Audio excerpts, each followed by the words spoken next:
Sir, you're charged with especially aggravated kidnapping. You're also charged with aggravated assault, and you're charged with theft of a firearm worth less than $2,500. You're talking about stuff that is not relevant.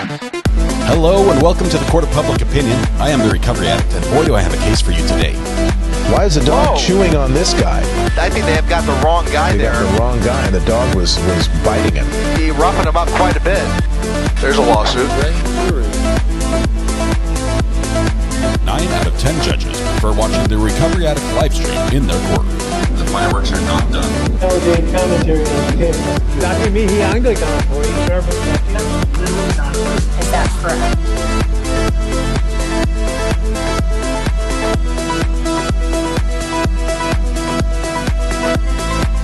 I'd agree that everything you just said is one of the most horrible things I've ever heard. The zombie apocalypse may be upon us.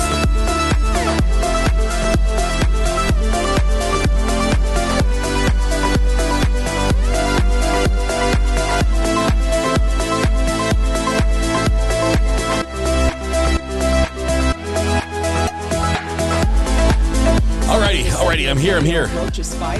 Good morning. Welcome to the Court of Public Opinion. I am the Recovery Addict. Thank you very much for being here today. Let's see. What do we have going here? Nothing. There's good. We're good. What's there? Grand jury. We need an Alan Jackson, Shame on You. Oh, that would be a good one, Greeners. That's a great one. Speaking of Greeners, and where am I? Ooh, there I am. With more experience. Greeners. There's Greeners right here. When are we going to break for lunch, Judge? Shame on You from Proctor would be really good. I have to go back and find that one. That was it was Proctor on the stand. Shame on You to Proctor. Okay, that makes sense. Yeah. Did you get my text last night? Yes? Josh, I haven't read it. I'm sorry. Court got crazy. Scratch all that. Oh, that was terrible. I was playing with, well, let me show you what I was playing with. Ready? I think I can use this one. Let's see if this will play properly because, things happen. Here's what I was doing last night. Why is there no audio?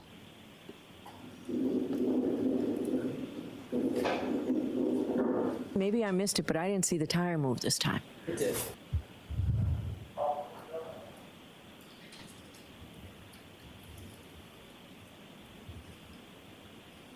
You see that time, Judge? All right. Can I see the other video? He's getting closer and closer. Pretty soon we'll be on the tire. And... ooh. Okay. Did you see the tire move, sir? Did you see the wheel on the traverse move in that video? This video right here. Yeah, that one. No, I couldn't see the wheel move. I beg your pardon? Beg your pardon? I didn't see it move. All right, that's what I did. That's what I did last night. I put that together. That's if you want to see that short or share it with somebody or show it to somebody who doesn't believe the tire moved, you can go ahead and it's on my... I posted it to this account. It's just listed as a short instead of a live. But anyway, Greeners, where are you? There you are. Greeners, first in chat with an M. Congratulations, Greeners. 2 days in a row. This is a repeat. Habitual offender is the name that comes to mind. But, yeah. The Greeners, congratulations. You're in charge of the internet today. Keep it running. It's going to be, oh my goodness, today's going to be off the charts wild as far as spiciness and cross.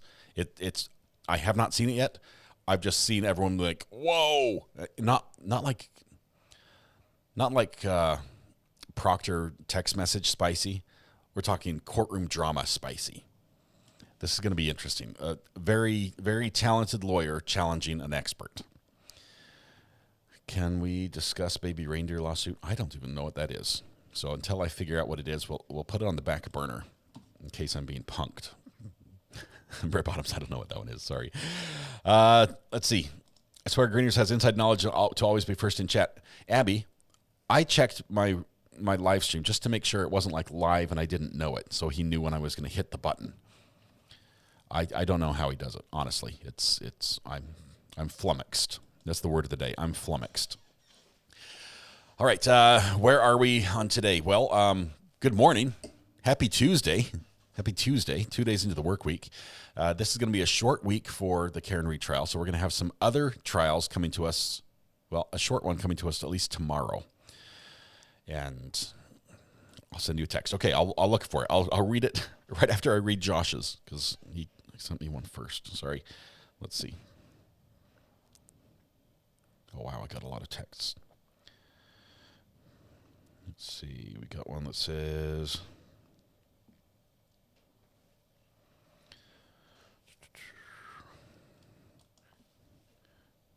That was from Melissa.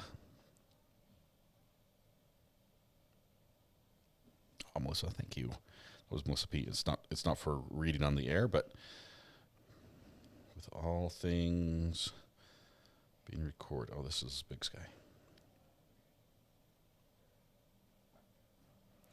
Great stuff. Okay, where's Josh?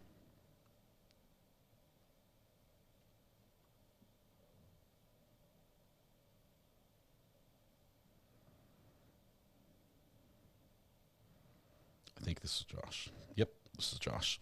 Okay, you're talking about the Buster Murdaugh files defamation lawsuit against everybody and their dogs. Yeah, we're not going to talk about that one today, but it is something I want to look at in a little bit. And then let's see. Oh. Okay, I've got tons of texts. I've got a lot of reading to do. Supposedly based on a real woman who denies the truth of the show. It's a Netflix show. Oh, we have a birthday. Let's sing the birthday song, and then we'll kick off, because I am so excited for this witness testimony, or this cross-examination of this witness testimony. This is going to be Joe Paul, right? Trooper Joe Paul, who is a man of many talents, I guess. He's an expert in many things, and can converse fluently about none of them. That's my take so far. And I realize I'm being harsh on him, but I expect when you stand up there and you want the designation of expert by your name so you can speculate and everything else, I expect a little more than just a lay witness.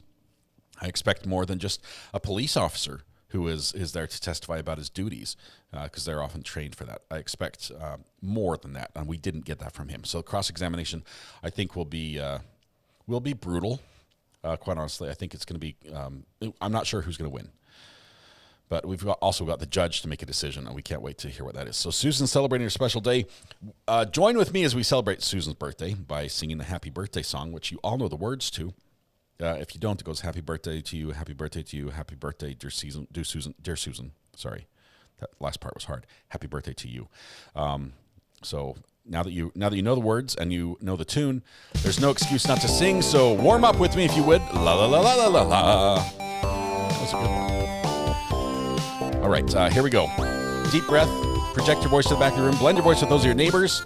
Dancers at the ready. Here we go. Happy birthday to you. Happy birthday to you. Happy birthday, dear Susan. Happy birthday to you. I tried to put a little Texas drawl in there, which I'm not sure if it came across the way I intended.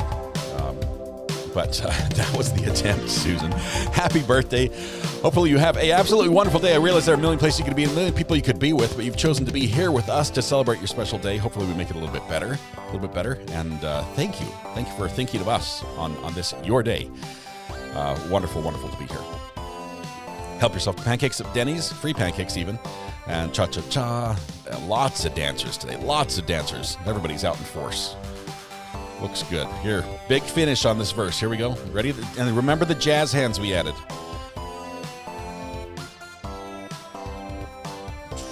Good job. That was beautiful. That was beautiful. Thank you, and happy birthday, Susan. With that, we are ready to kick off today. Oh, there was a drum solo. I silenced the drum solo, Jennifer. I'm sorry. I apologize. I forgot you had that part ready. We'll do it another day, probably when there are more birthdays to sing about. But meanwhile, we have some court to talk about. Timing. I'm terrible at this. I'm terrible. There it is. I'd agree that everything you just said is one of the most horrible things I've ever heard. There you go. There's our sound of it. All right. Here I am acting like Trooper Paul and not finishing sentences and just slurring my words. So I'm going to consume my breakfast, which consists of toast, and a banana, or banana as some people call them, and a little bit of vanilla yogurt. So that's breakfast today, and I'll do it off camera so it doesn't, become a thing in case I eat them wrong. All right, I'm just going to go ahead and pin this message from Amber right now because it's going to be up for a while. A banana. All right. Here we go. Okay.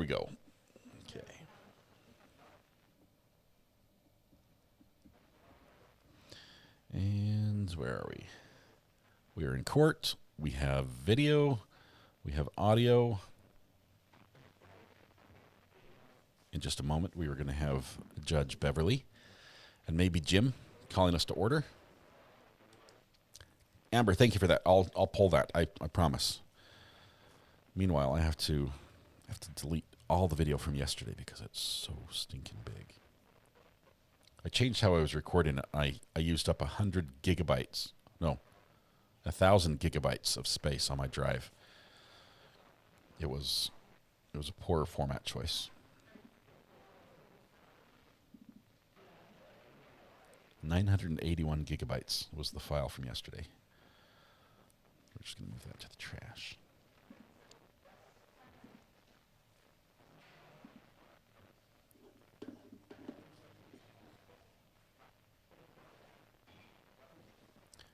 They're taking their time getting started, but I know as soon as I fast forward, they'll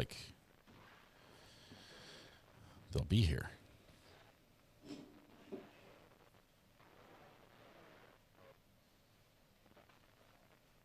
What do I do?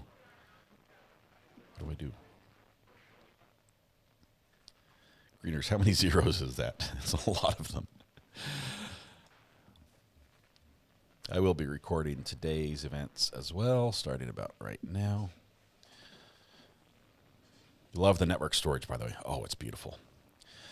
Mel, this chat is messing with my cleaning. I'm sorry. It might mess with everything else today for everybody, because this is, as Jennifer says, have your popcorn at the ready. It's Alan Jackson time today. Truth be told, I understand why you want to watch it live. I hear you. We're a day behind on this one, and we're going to be back to live here after this trial.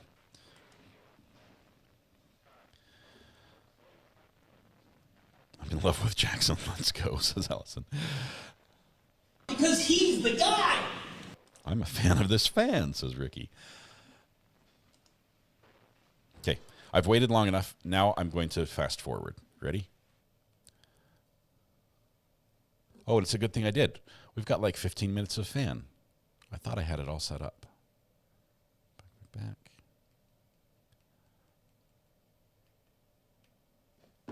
Here we go. Bank may be seated, quotas in a second. So counsel, see the sidebar, please. Ooh, we start with the sidebar. 22117, the call. Jim starts calling the case, and she's like, we've already called for sidebar. Oh, look, there's everybody there. We get to see the sidebar. You have a new cameraman or something? Apparently sidebars are highly awkward looking as far as placement goes, with everyone standing there trying not to rub shoulders. But the judge had homework that she was supposed to do over the weekend regarding the video we just watched, the wheel turning, and whether or not this witness is going to be able to testify about what he saw on that wheel turning. Because everything we saw about that, we heard from him yesterday, was outside of the jury's presence, and we now find out if the jury gets to hear what he said. So, gonna be interesting. No spoilers. Looks like they're done already. All right, so we can bring the jurors in. Good morning. Morning, everybody. Tori. Where's Nemo? Oh, it's Tori. Sorry.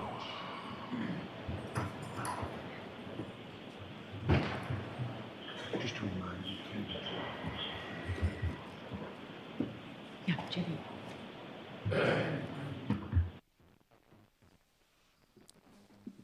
She's like, Jim, don't call the case after I've already called sidebar.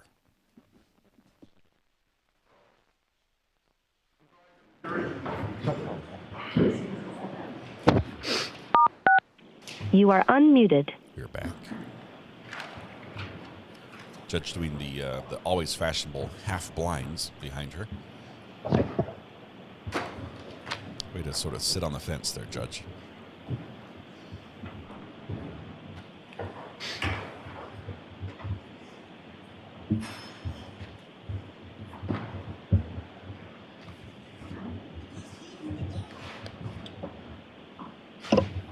Hear ye, hear ye, hear ye. All parties having anything to do before the Honorable First Justice Beverly Benoni, now sitting in the Norfolk Superior Court within and for the County of Norfolk, draw near and give your attendance, you shall be heard. God save the Commonwealth and this good court. Thank you. Be seated for the now session. Good morning again, counsel and Ms. Reed. Good morning, jurors. I hope you all enjoyed this gorgeous weekend. I have those 3 questions to ask you. Were you all able to follow the instructions and refrain from discussing this case with anyone since we left here on Friday? Yes. Everyone said yes or nodded affirmatively. Were you also able to follow the instructions and refrain from doing any independent research or investigation into this case? Yes. Everyone said yes or nodded affirmatively. Did anyone happen to see, hear, or read anything about this case since we left here? Everyone said no or shook their heads. Thank you very much. Could we please have Trooper Paul?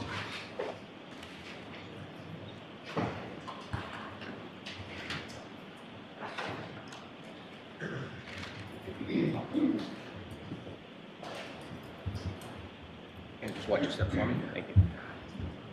Remain standing facing. You solemnly swear the evidence you give before the jury in the case now in the hearing should be the truth, the whole truth, and nothing but the truth, so help you God. I do. Kimbers, Ohio, thank Morning, you Trooper. for 14 months.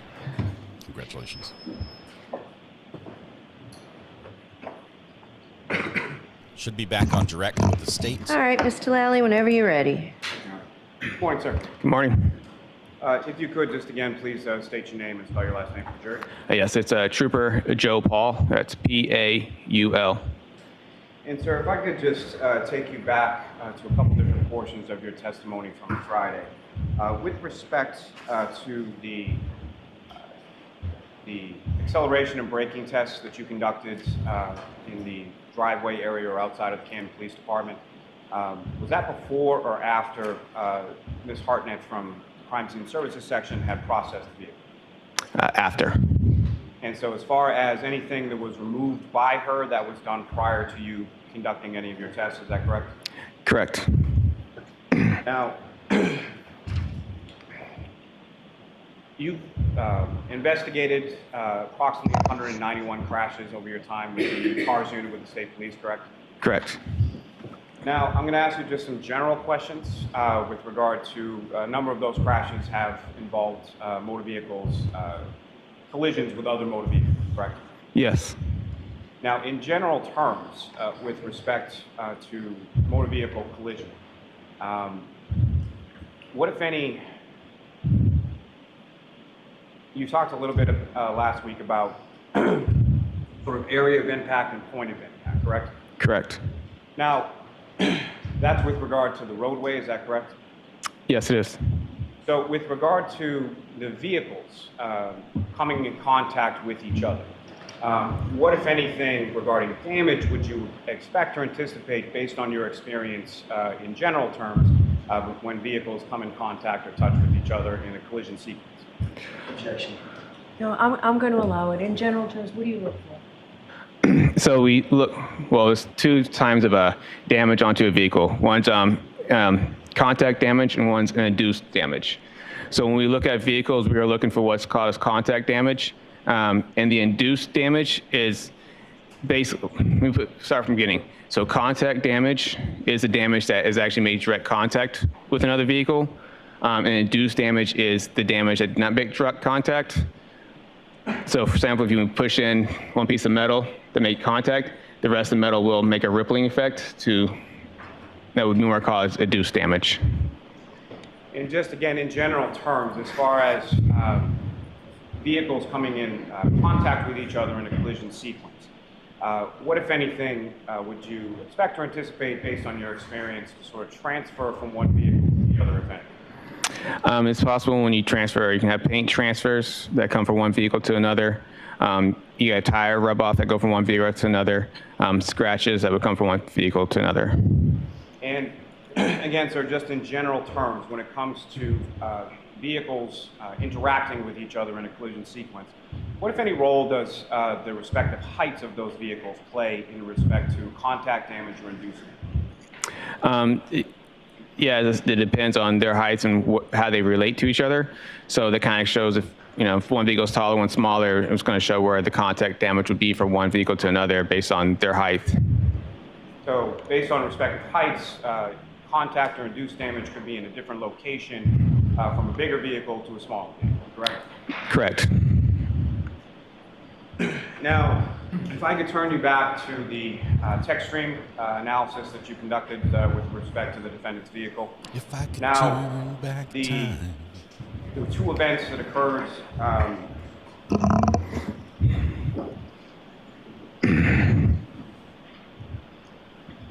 forgive me, on that 12629 miles beat, there were two events that occurred within that trigger, within that mileage, is that correct? Correct. And based on your analysis with respect to the odometer readings and the mileage, where is it what is your belief as to where the vehicle was when those two events, being the three-point turn and the backup straight for approximately 60 some odd feet, where did those occur within the travel path of the defendant's vehicle? So the first one with the three-point turn, in this case, it appeared to be possibly on to, it was a Cedar Crest, which, because we know based on testimonies that she missed the exit to Fairview and had to make a U-turn onto Cedar Crest, and that would make sense to why they would occur with close proximity to each other.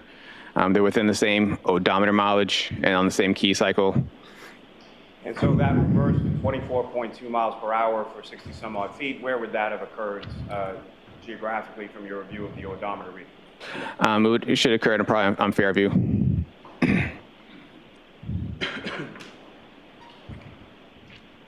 Now, sir, based on the totality of your analysis and your investigation in this case, what, if any, conclusions did you come to as to how this collision sequence occurred or how this crash occurred? Yes.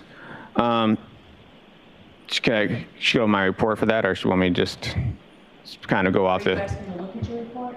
Is that what? Yes. Sure, go ahead. Okay. Thank you. He's refreshing his recollection.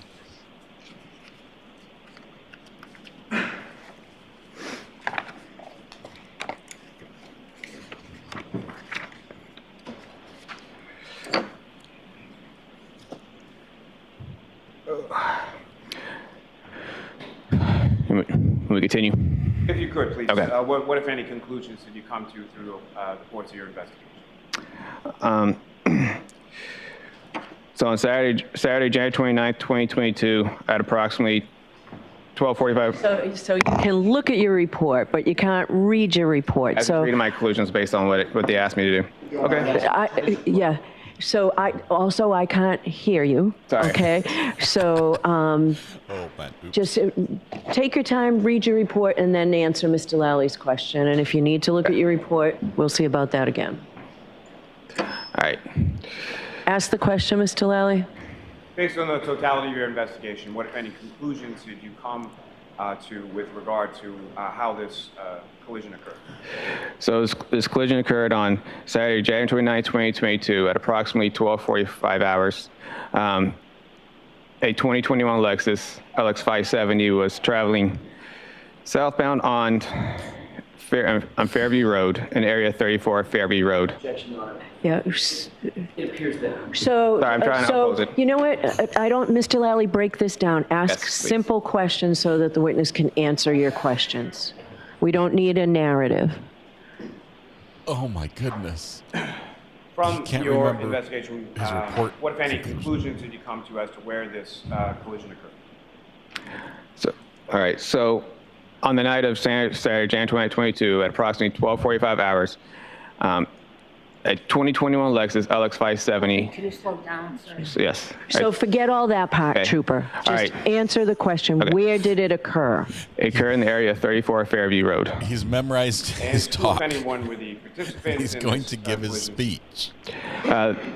The operator appeared to be Karen Reed, and the pedestrian was John O'Keefe. The operator And appeared to where be was the Karen Reed. vehicle located in reference to the residents of 34 Fairview Road? Did he witness this? It was located along the southbound travel lane and to the left side of the house as you look at it from the front. And as far as the vehicle, what, if any, directionality did it head in, and what, if any, interaction did it have with Mr. O'Keefe?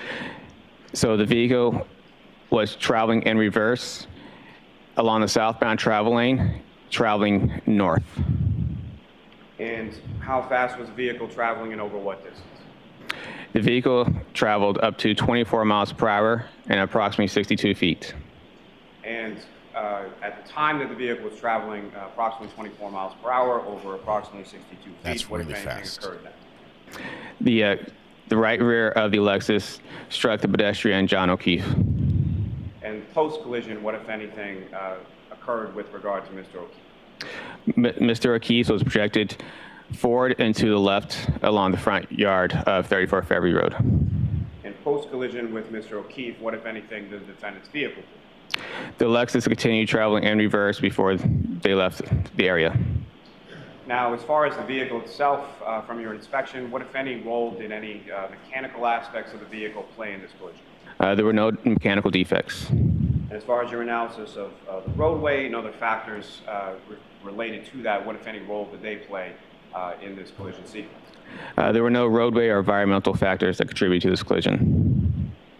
Now, sir, with respect to your investigation, what, if any, opinions did you draw based on your training and experience in regard to this collision and how it occurred? May I look at my report real quick? Just make sure. Yes. Thank you. Which paragraph are you on? All right.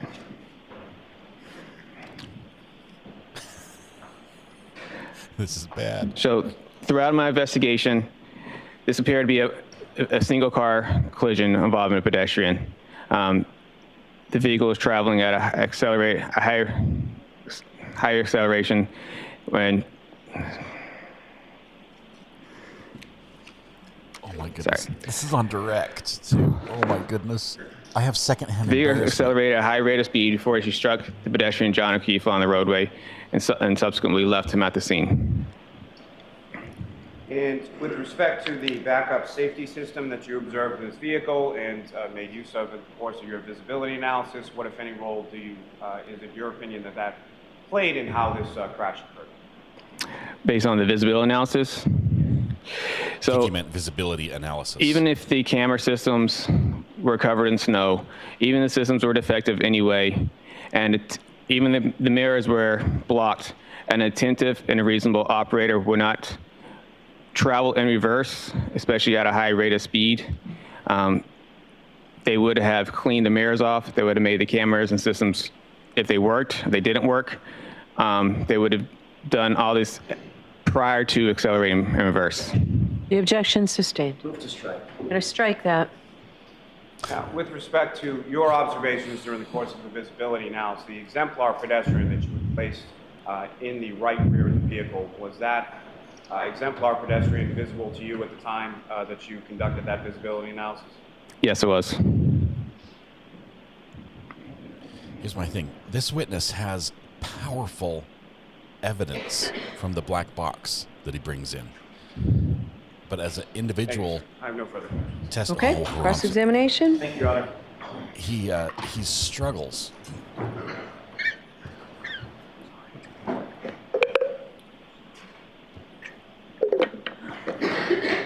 you have any, do you hold any degrees in the scientific discipline of mathematics? I do not. Do you hold any degrees in the scientific discipline of physics? I do not. Hold any degrees in the scientific discipline of biomechanics? No. How about in engineering? No. How about in kinematics? No. What's the highest degree that you do hold, sir? I have an associate's degree. In what? Administration of justice. You mentioned kinematics on Friday. Do you hold any certificates in the specific area of kinematics? Yes, it's covered in the basic crash investigation classes. Okay, so you took a class, in other words, correct? It's multiple classes. Academy. They introduced the idea of what kinematics is, right? Correct. You testified about that on Friday. Yes. Define kinematics for the jurors. It deals with the aspect of motion. It's a subfield of what broader field? Kinematics. Kinematics is a subfield of what broader discipline of science? I'm not sure. Big physics, correct? Yes. Yes. And it describes how points and objects and systems of objects, how they move, and how the rate they move and the rate of their velocity, correct? It deals with emotions. What's that called? The rate of velocity. What's another word for that? The rate of velocity? Correct. I mean, it deals with motion. It deals with forward, and also deals with speed. It deals with travel and speed. If something's moving, it also has a speed to it. Right. The word you're looking for is acceleration, correct? Sure. What role does acceleration play in the field of kinematics? What role does acceleration play in kinematics? Correct. It talks about, like you just said, it talks about the speed and talks about motion. Is kinematics also known as the geometry of motion? Is that correct? I have not heard that. Never heard that. What's the difference between constrained and unconstrained motion? Constrained and unconstrained motion? That's what I asked. Constrained motion. I can't recollect at the moment. Constrained motion is motion on a predetermined path, isn't it? Yes. Unconstrained motion is what? When it doesn't have a predetermined path? Free movement, correct? Good Correct. guess. Good guess. From your class? For the most part, we don't go that in depth of constrained and unconstrained. Constrained and unconstrained, not restrained. That's what I said. Sorry, unconstrained. Yes. Kinematics uses algebraic formula to model these motions, right? The motions of these points and systems of points, correct? Yes. And it includes concepts like displacement and speed, velocity, distance, acceleration, which we've talked about, correct? Correct. And it looks at how these things, these values vary over a point in time, or duration in time. Is that right? Yes. Do you actually understand the physics behind the study of kinematics? Yes. The word you learned in class. Yes, we had to go over the physics part of it. On Friday, you said that this incident is a pedestrian strike from a vehicle. You reiterated that again this morning. Is that right? Correct. I want to be clear. That is your opinion based on your training and experience, correct? Yes.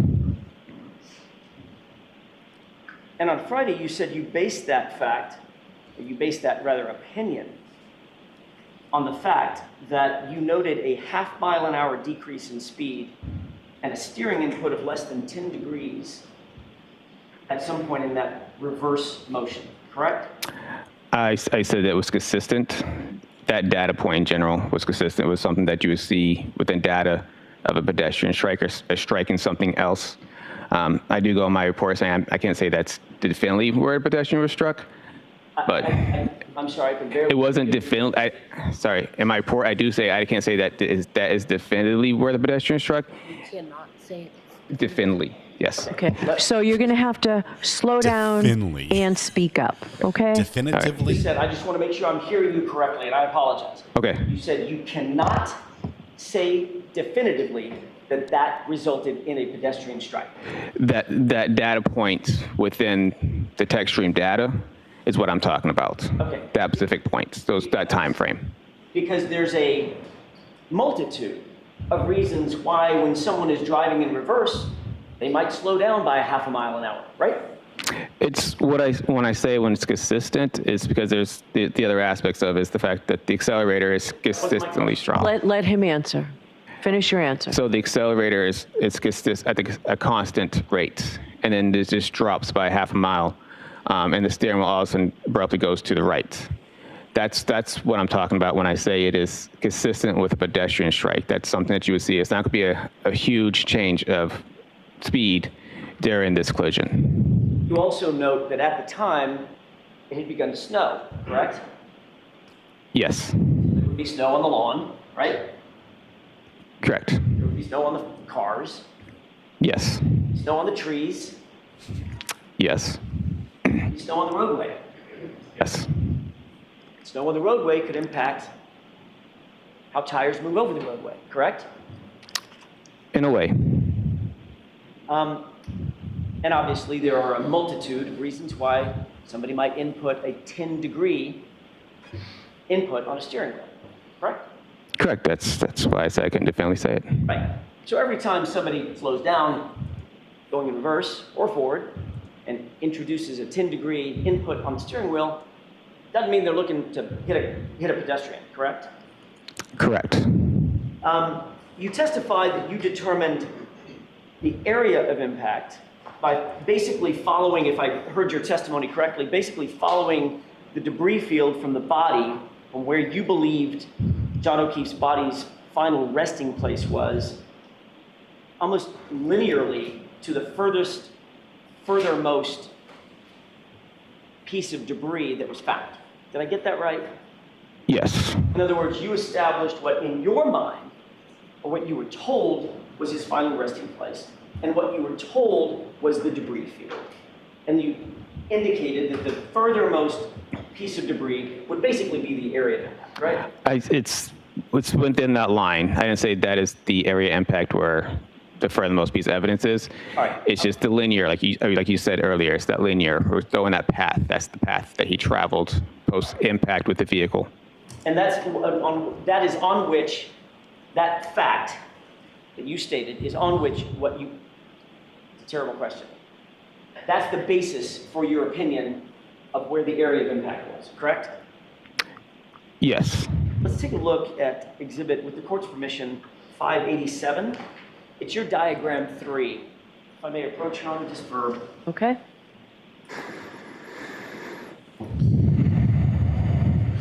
Deep breaths, buddy. Deep breaths. This will be over tomorrow. I feel bad.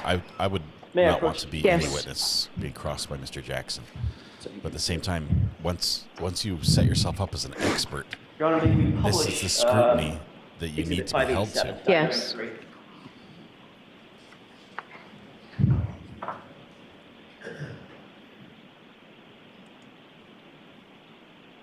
Okay. Sir, you see diagram 3 on the board. You also have it in front of you, correct? Yes. It's easier for you to refer to what's in front of you because that's a little bit further away. Just let me know. Okay. The red arrows adjacent to the blue writing, where I'm highlighting right now, indicate basically the debris field that you explained to the jurors on Friday, correct? Yes. And then there's a point of an arrow that comes back to a wording that says pedestrian's final rest, basically right there, correct? Yes. And the debris field ends right in the middle of that spotlight, correct?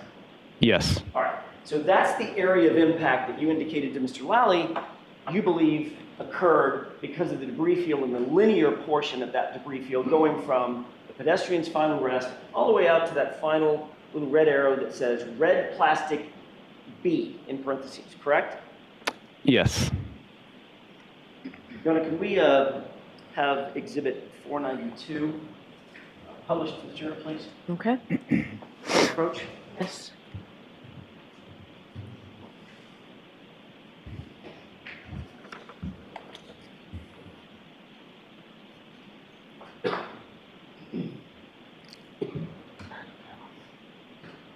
while that's coming up, have you ever seen this? No, I haven't. Take a look just above the arrow. If you're on the court's permission, maybe highlight or magnify the area just above the arrow. Okay. You see that? Yes, I do. Right underneath fire hydrant, correct? Correct. What does that look like to you? A piece of plastic. It's debris, correct? Correct. All right. Can we Part go of the back debris with field. the court's permission to exhibit 87? Okay. Diagram 3. You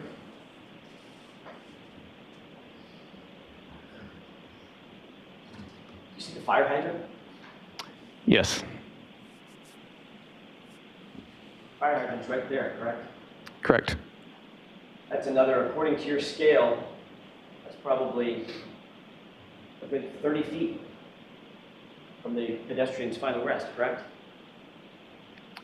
Yeah, that's about right. So that is the furthermost in this diagram, the furthermost piece of debris on the diagram, correct? Correct. So now, your testimony changed that this, in fact, is the area of impact. No, Why not? because it's just a piece of debris. I'm talking about the path. You follow the path of debris field. Debris can move and change. The debris doesn't fly backward, does it? I'm saying you pointed to like just the fire hydrant as the area impact where the debris, where that one piece of plastic was, saying that's the area impact is right next to the fire hydrant. Are you asking me a question? Yeah, that's what you said, right? I'm asking you, I'm making sure I'm understanding what you're saying so I can answer the right. Ask the question again, Mr. Jackson. in fact, you indicated on Friday that your analysis of the area of impact was predicated on, based on, the furthermost piece of debris from the pedestrian's body that you were aware of, which is right there. Red plastic B, correct? I said you said earlier with the linear equation. I mean, it might have moved it over more, but it's the debris, the start of that debris, and where that is, I can't say that's definitely the point of area impact or the point of impact. You can't. I cannot say that is the point of impact right there. You just kind of follow the linear path because they have to follow in a direct path that way. Okay, so now your testimony is that's not the area of impact. I never said that was the area impact. I said it's after that. Trooper, we were all here on Friday. Okay. That's exactly what you said under questioning by Mr. Lally, wasn't it? Objection. Sustained. Didn't you say on Friday that you determined the area of impact for Mr. O'Keefe, the point of impact, was red plastic B because that was the furthermost piece of debris you were aware of from the final point of rest from Mr. O'Keefe's body. Isn't that what you said? I don't believe that's my exact words. Okay, I'm not asking if it was your exact words. I don't have a transcript of it. I'm asking you, is that what you tried to impart to the jurors? What I said to the jury, I said after that. That's the start of, that's the last point of evidence that I had. I said the area impact is probably along the roadway after that point. Well, I mean, like before it, if you have to walk towards him. I'm sorry, I keep doing that because I think you're done. Are you done? I am done now, sir. Now you're aware that there's a piece of debris, looks like taillight material, right under the fire hydrant, correct? Correct. If the area of impact, which you indicated on Friday, was where this red plastic B is, you would be wrong, right? Your analysis would be flawed. No, because that's not what I said. I said it's along the roadway, and it's going to be after that point. Okay, so is the area of impact now where the fire hydrant is? Objection. Ask it differently. Are you now indicating, because now you realize that there's a piece of debris directly under the fire hydrant, are you now indicating that that's the area of impact where John O'Keefe's body was struck? Objection. Sustained. How does knowing about this piece of plastic by the fire hydrant change your analysis of the point of impact? Okay.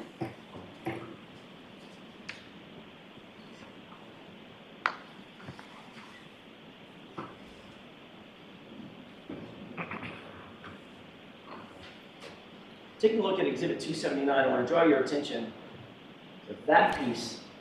That's the piece that was by the fire hydrant. You see it? Yes. You describe it for me. Just physically, what does that look like? It looks like clear plastic with a little bit of red and the black on the top part. Okay, maybe in a triangular shape, is that fair? Correct. Okay, now if we could go back to The fire hydrant court's picture. permission, Exhibit 492. Okay. If we could highlight just above the ruler. Oh, wow. It's like a spitting I'll image. describe that piece of material. It looks like the same piece. Does that, based on that, does that appear to be part of the taillight material that was found at the scene? Correct. Okay. Now, based on that, are you now suggesting, if we could go, with the court's permission, if we could go back to 587, I'll stop jumping around just a second. I think we Okay. just get back to 587. Oh, sorry, it's diagram 3. Thanks. Okay. Now, seeing what you just now seen in terms of that piece of plastic that appears to be from the taillight, does that appear to be under the fire hydrant, which is highlighted? Same piece. Yes. Okay. Based on that, does that change your opinion? Is that now, the fire hydrant now, the point of impact? No. Where is the point of impact now? It's along the roadway. I don't know the exact point of impact. Can I? So you don't know the area of impact? I said the area of impact is along the roadway after the debrief. Okay. I mean, only thing it would change, only thing it would change is maybe it was a little further away. But besides that, it's a linear field. I'm not talking about like one point. It's, you kind of follow the middle of the debris field, and that should be the path. Well, if the point of impact is along the roadway, where along the roadway, if you can show the jurors, where along the roadway, in your expert opinion, Camera is the turned point of to impact? It should be within, if you follow from the pedestrian's final rest here, just kind of follow it back. That's what I'm talking about, linear field. I can't. So now you've indicated an area, if I can follow your laser pointer, an area along here, correct? Yes, somewhere in there. All right, if I have my spotlight, is that, if I leave it right there, is that about where the middle of the spotlight, about where you believe the area of impact is? It's within, I guess you can say it's within that area. I don't know definitely, there's nothing on the roadway that has a definitive point that says this is the area impact right here. It's within the roadway based on the evidence at the scene. Okay. Trooper Paul, I'm asking you, based on your expert opinion and your conclusions, based on your full analysis, can you point me to within an area of 5 feet or so on the roadway where you believe the area of impact is? Is my spotlight basically highlighting the area that you believe, in your opinion, was the area of impact? You have that laser pointer? I do. Why don't we let him show you? It'd be easier for the jury to see. So what I'm trying to say is, so we follow the linear path back around this area. Okay, can you? And sorry, I'm trying to keep it straight as much as I can. Follow back to here. I can't say like if this definitely is, but it's possibly based on also vehicle damage to the back of the vehicle. So if we follow all the way back to here, that could be a possible area impact. So when you say that area there, I want to be very clear for the record that what you highlighted is an area basically just to the left of an X that's on the roadway, on the bottom of diagram 3, toward the lower part of diagram 3. It's correct? You would use your circle almost to kind of be a good area around. I'm sorry. You can use a circle around here. This would be around the area. Okay. Okay. So using your scale, that scale is going from full left to full right, have to plus or fly minus very 40 feet, far. right? Switch. Can't see it. So say again. Say the question. That scale is 40 feet, going full left, full right, 40 feet.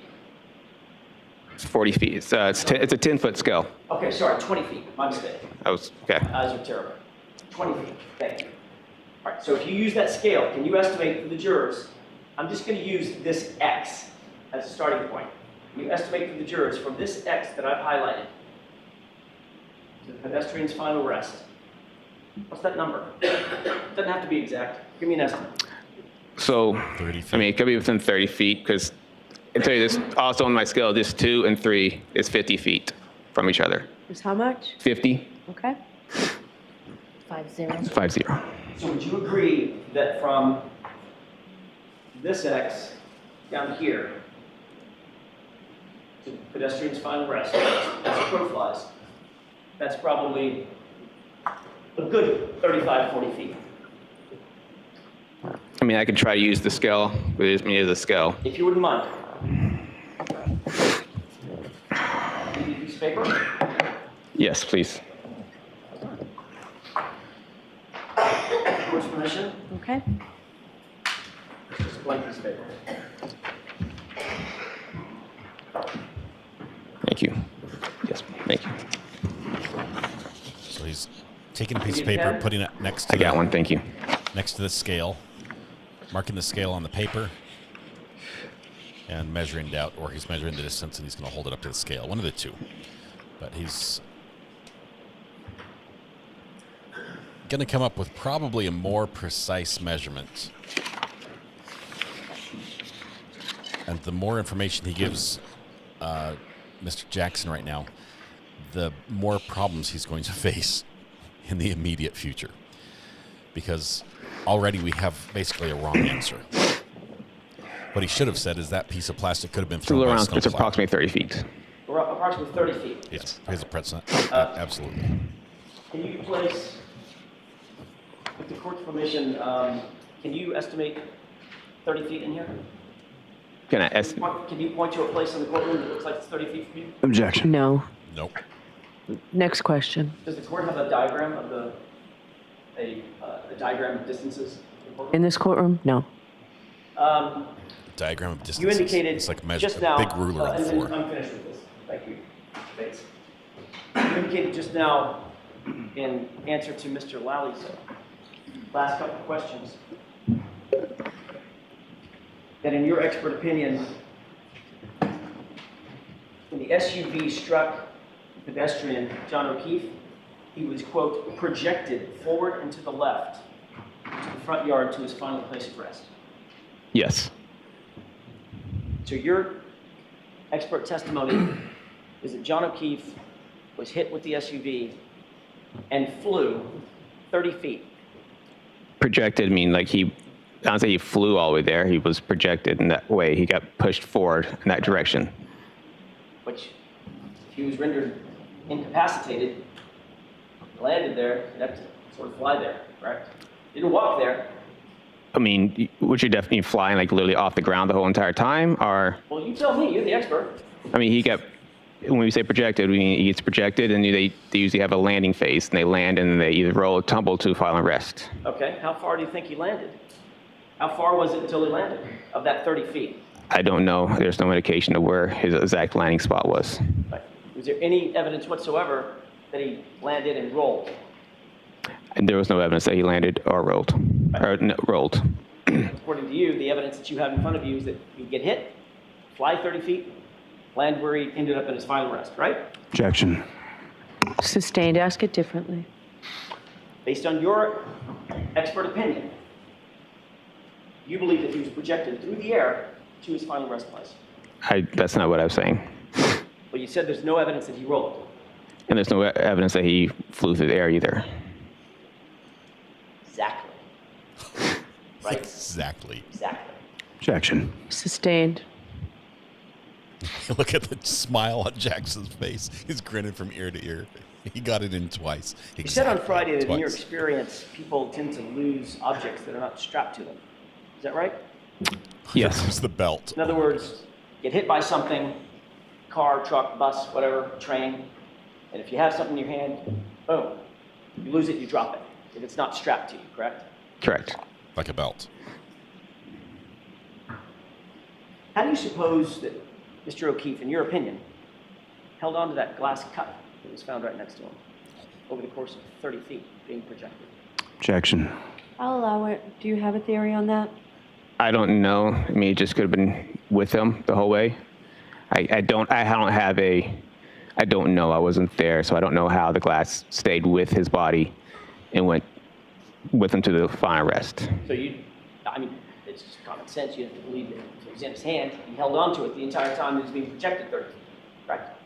It could have been in his hand. It could have been tucked next to his clothing. Did you say tucked in? I mean, like, could have been next to his body. So when he projected, the glass was with his body as it was also flying. So there's a number of reasons why the glass, because it also got projected with the body while he was holding it. I thought you said on Friday, and you just agreed with me, that people drop things when they're hit.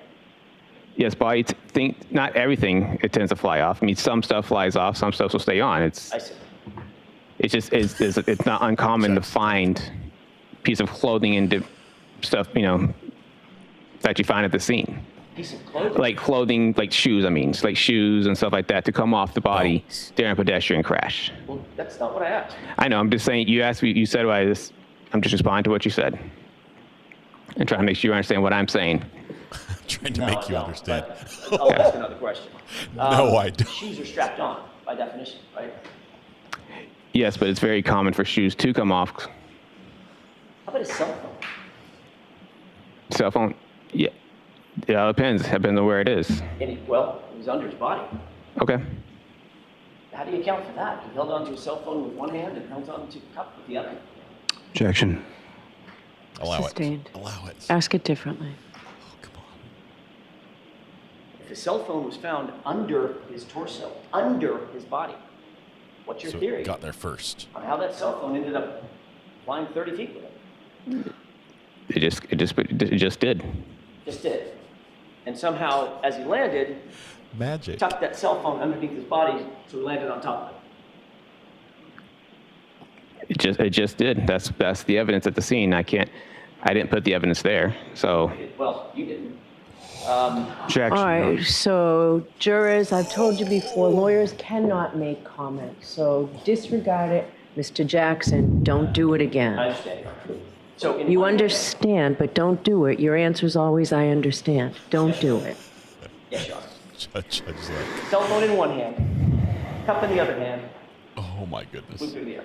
Right? Objection. Sustained. You were informed of this incident on January 29th, 2022 at about 2:30 in the afternoon. Is that right? Yes. At the time, you were working out of the CARS facility, which is located on West Grove Street in Middleborough. Is that right? Yes. By the way, that's a facility that has multiple garages. Sally ports, I don't know if they're called Sally ports, but garage bays, correct? The mechanic shop are there. The mechanic shop? Yes. Is if you're going to review, for instance, for purposes of reconstruction, if you're going to review a vehicle, is the vehicle placed in those mechanics bays? No, not there. That's for state police vehicles. Okay, so where are the mechanics bays? Sorry, reverse that. Where are the Sally ports where you would do your analysis, your reconstruction, your review of the vehicle, inspections, things of that nature? We don't have Sally ports for that. You don't have anything dedicated to that? No, the only time we would use a Sally port is the crime scene would have some Sally ports that they would do to document their crime scene stuff. And I've gone there to do my inspections, but most of our inspections are done either at the tow yard or some type of facility for that. Ultimately, was this SUV ever taken to the Middleborough facility? Yes, it was. Where was it placed? There's a fenced-in area inside it's a fenced-in area. Is it outside or inside? Outside. Okay. Did it remain outside in that fenced-in area the whole time? I don't know the exact time. It was there for a while, then it got moved. Where did it get moved to? I'm not sure exactly where they moved it immediately after it left Middleborough. Are you familiar with the Foxborough location at MSP? Yes. Does that have Sally ports or bays for inspection and evaluation? It has garages in it, but we wouldn't use them. We don't normally use those garages for inspections. Is it possible to use those garages for inspections? It is possible. Okay. It's happened before, correct? I've not used the inspection in the garages. But I'm going to ask you to keep your voice up and speak slowly. But you know that it could be used. Sorry. You know that those bays could be used for inspections or analysis or evaluation if needed, correct? Yes. All right. given the fact that the SUV that was being seized on January 29th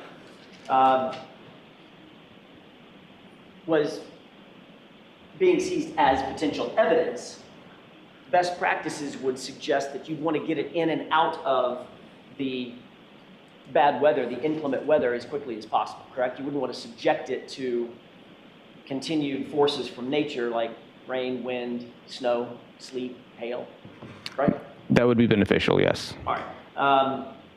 You're aware that Foxborough, the Foxborough location and the Middleborough location with the mechanics bays are all closer to Dighton than Canton, right? Both Foxborough and? Foxborough and Middleborough are both closer to Dighton than Canton. In other words, you have to pass by, depending on which way you go, pass by Middleborough, pass by Foxborough to get to Canton. So from where? From Dighton, sorry. So from Dighton? Where the vehicle was seized in Dighton, all going toward Canton, you pass by either Middleborough or Foxborough to get to Canton, correct? I don't believe you'd pass by Middleborough to get to Canton, but you pass by Foxborough. All right. The car was not taken to Foxborough, was it? No. As a matter of fact, the car was taken basically double the distance all the way to Canton to that Sally Port, correct? Objection. Do you know that? Is that double the distance? I don't know the exact distance. I know it was in Canton. And you know it's farther to Canton? From Dighton, yes. Right. He's going to need some more water. And you're also aware that, because you've been to the scene, assuming, correct? The 34 Fairview. Yes. Yes, I have. And you've been to Canton, PD. Yes, I have. You know that those two locations are about 3-4 minutes apart. Yeah, I can say that.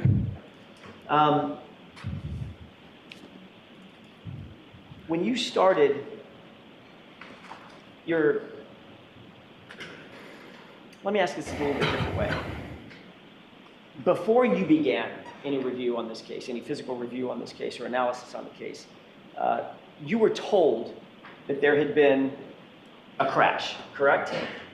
Yes. You testified to that at the state court grand jury in this matter. Is that right? That you've been told in advance this was a vehicle pedestrian crash and you were asked to analyze it, right?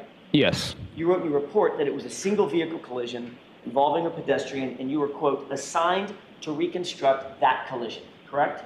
Yes. So when you began your analysis, Trooper Paul, you were told conclusively by the lead investigator, Michael Proctor, that the deceased was hit by a car and your job was to reconstruct it. Is that right? Objection. Okay, so there are lots of parts to that. Break it down. Sure. Were you told by Michael Proctor to reconstruct this incident? Objection. So were you told that by Trooper Proctor? I was not. Okay, next question. Sure. Who were you told, who were you given your instructions by? Instructions for what? To reconstruct this incident.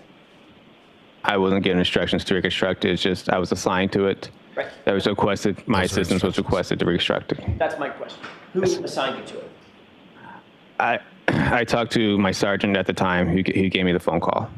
And you were told some basics about that reconstruction, the event that you were asked to reconstruct, correct? Yes. The information that you were told came from the case officer. Is that right? Who's the case officer? The information that this was a pedestrian vehicle incident, as opposed to motor vehicle incident, pedestrian bicycle, motor vehicle motorcycle. You were told it was a motor vehicle pedestrian incident that you were asked to reconstruct, correct?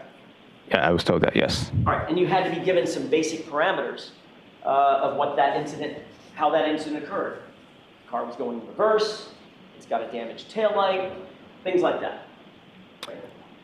Some basic stuff, yeah. What I'm asking is, I'm trying to get to is, who gave you that information? Where'd it come from?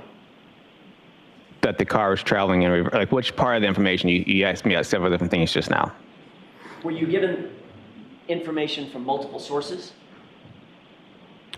Or did someone give you a summary of what you were being asked to do? At the very beginning? Yep. Who gave you the summary? Summary of the whole entire Of what? Of the event that you were asked to reconstruct. I was passed down when I got to the garage. That there was nobody that sat there and gave me the summary, like that I can remember. I was told that it was a pedestrian crash. I knew it was a Boston police officer involved. That this was the vehicle, and that it was traveling in reverse. That's all they had. Okay. What I'm asking is, that's great. Thank you for the summary. Who gave you that summary? I don't know if it was definitely anybody from the get-go that was like I talked to. From where? I don't know if it's anybody that I could definitely say that was the person. There was multiple people going around when I got there. I think I talked to Trooper Zach Clark. He was doing the crime scene. I think he was Zach Clark. He was the crime scene photos at the time. I knew him from past crashes. He just said this is the vehicle, and I think he kind of gave me a little bit of a lowdown on what the vehicle was. Okay. So my question is this: when you got that, did you call it a lowdown? He gave you the lowdown? He gave me information. Yes. Right. When you got the lowdown, you were told Boston police officer was involved. The vehicle pedestrian incident, car was going in reverse, and ultimately led to the death of the pedestrian. Struck the pedestrian in reverse, correct? Correct. All right. And you were assigned specifically to try to reconstruct that incident. Yes. Have you ever heard of the phrase confirmation bias? I know the phrase, yes. You know what it means? I can definitely say what it means. Developing a conclusion and then trying to find evidence to fit that conclusion. Does that sound right? If you say so.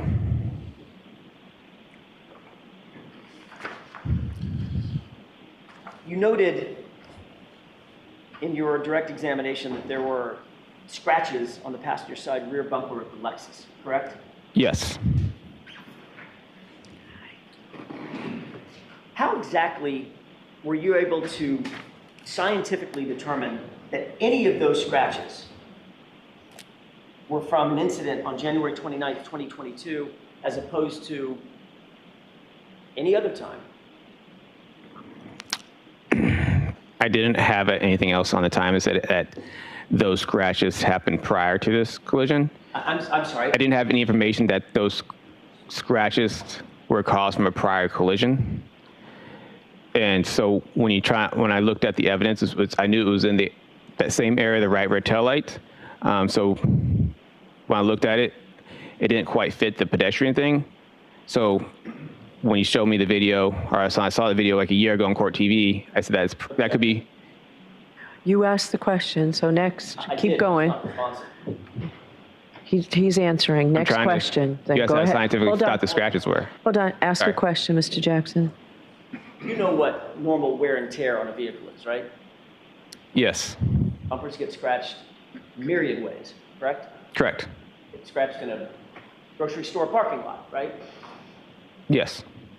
Shopping cart can bounce off the back of the car and scratch the bumper, or scratch the side of the car, a quarter panel or something, right?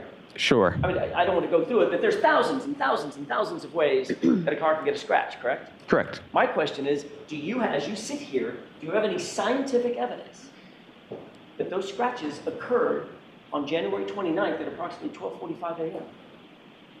What do you mean by scientific evidence? Well, do you have any evidence whatsoever that you can point to that those scratches occurred on that date and at that time, rather than any other time in the history of that vehicle? Like I said earlier, the video seems to appear that's what it looks like that could have been from. Well, you said on Friday, let's talk about those scratches for a second. Because when you testified Friday, you were pretty clear. You said that, if I can find it exactly.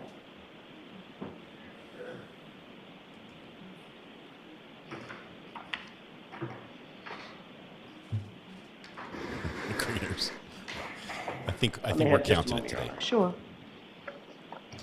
Buddy, this is all the water you got.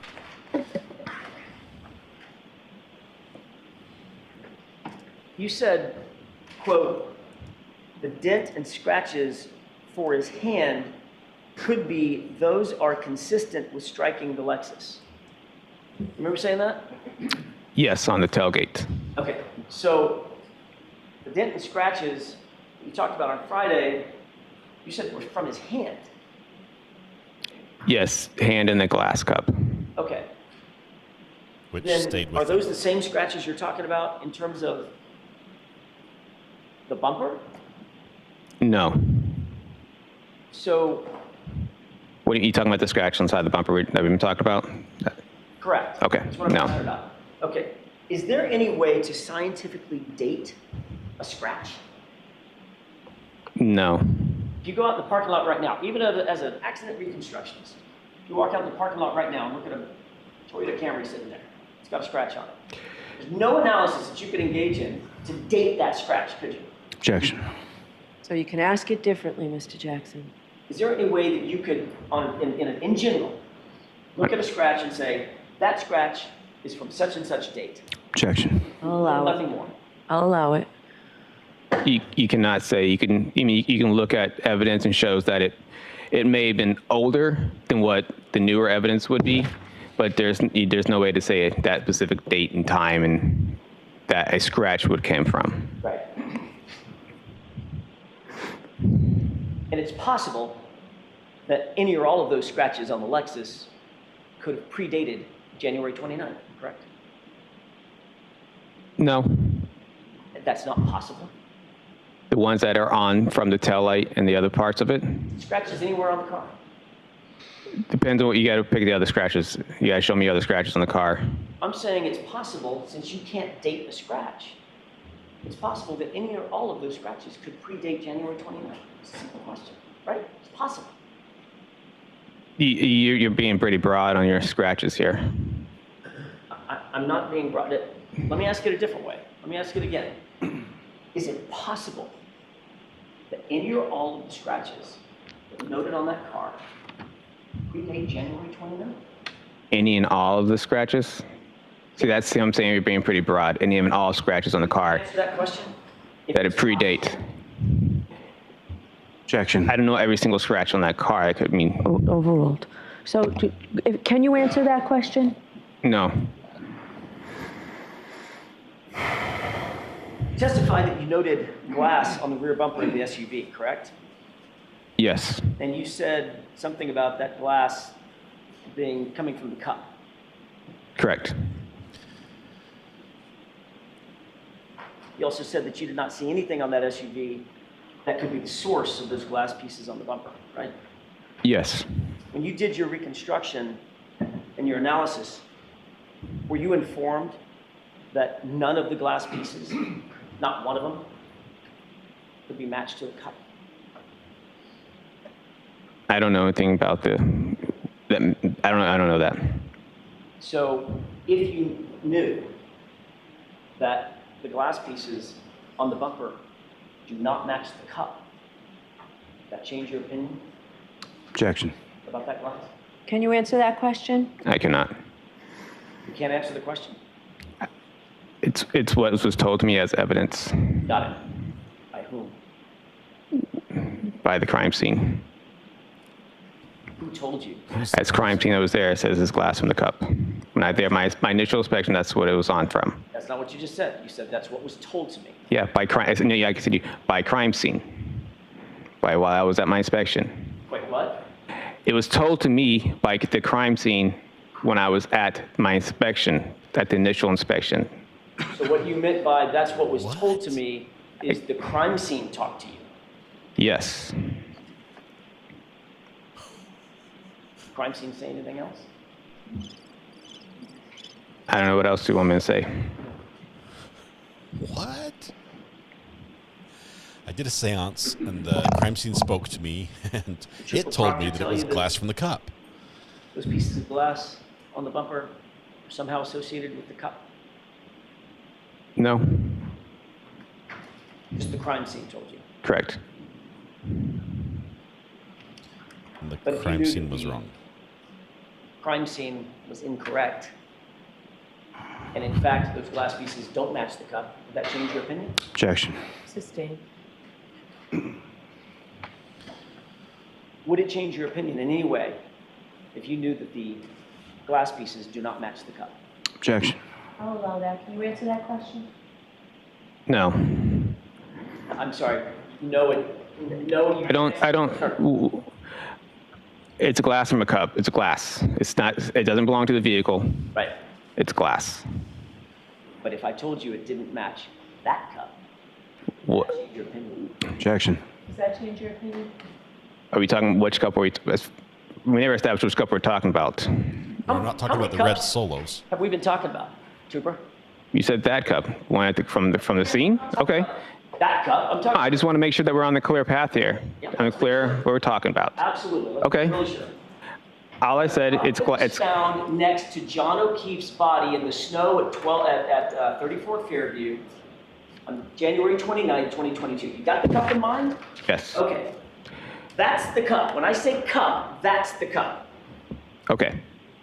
Would it change your opinion if I told you that the glass pieces on the bumper don't match that cup? What's my opinion on it? All I said was glass from a cup. That's the only opinion I had. It's glass from a cup that was on a bumper. Are you saying a cup? A cup. A cup. Now we have 2 cups. It's not glass from the car. No. That was my opinion on it. I never said it matched to the scene. You did. I never said that in my thing. I said it's glass from a cup. In my thing, my reports. Sarah Sherwood, congrats on 4 months. I'm sorry if you've got coworkers like It's this. safe to say you didn't do any testing to determine the forces necessary to shatter a taillight on a 2021 Lexus 570, correct? I did not do testing. Period. Just blanket. I don't do testing. I just let the crime scene speak to me. Your report indicates, we've talked about this a little bit. I'm going to go back to something we talked about earlier this morning. Your report indicates that John O'Keefe came to his final resting place about 7 feet from the roadway, and that's what you based your diagram on, correct? Yes. Who told you that number? I measured it from my diagram. You should say that again? I measured it from the diagram. Okay, what I'm asking is how did it get on the diagram? In other words, who told you that his body was 7 feet from the roadway? Well, wait, I was told by Lieutenant, was it Gallagher, Paul Gallagher, Captain PT. He told me this is where the body was found. Okay. So I used my devices to mark that location. Okay, but before you used your devices, he just pointed someplace on the ground and said he was about here, correct? Yeah, that's correct. Did Lieutenant Gallagher tell you that Lieutenant Gallagher never saw John O'Keefe in place at the scene? Did he say that? No. Oh, man. Did Lieutenant Gallagher tell you that the first officer on the scene estimated his body at being approximately 15 to 20 feet from the roadway? No. If he had told you that, then it changed your diagram? Objection. Overruled. He told me this is where he was found. I marked that location. That's all that was. And you marked basically every other piece of item, sorry, that was a terrible question. Every other item you marked based on a distance from where you were told John O'Keefe's body came to rest, correct? Yes. Again, that was by Lieutenant Gallagher just pointing at the ground and saying it was about here. Correct. This diagram is terrible.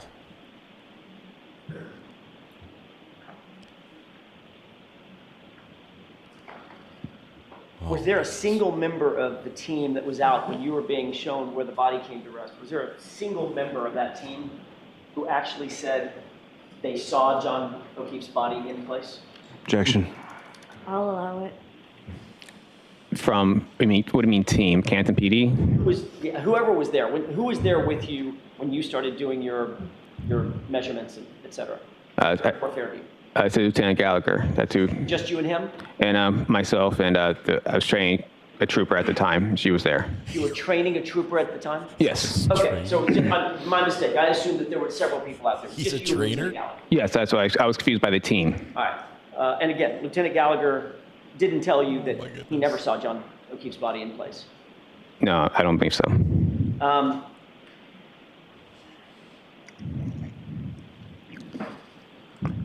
You did document in your report that the items that you noted on your diagram that we just looked at a few minutes ago, those were found by the CERT team, correct? Yes. And you indicated in your report that the members of the CERT team located a single Nike sneaker that's noted on your report. Is that right? On Correct. your diagram, rather. Yes.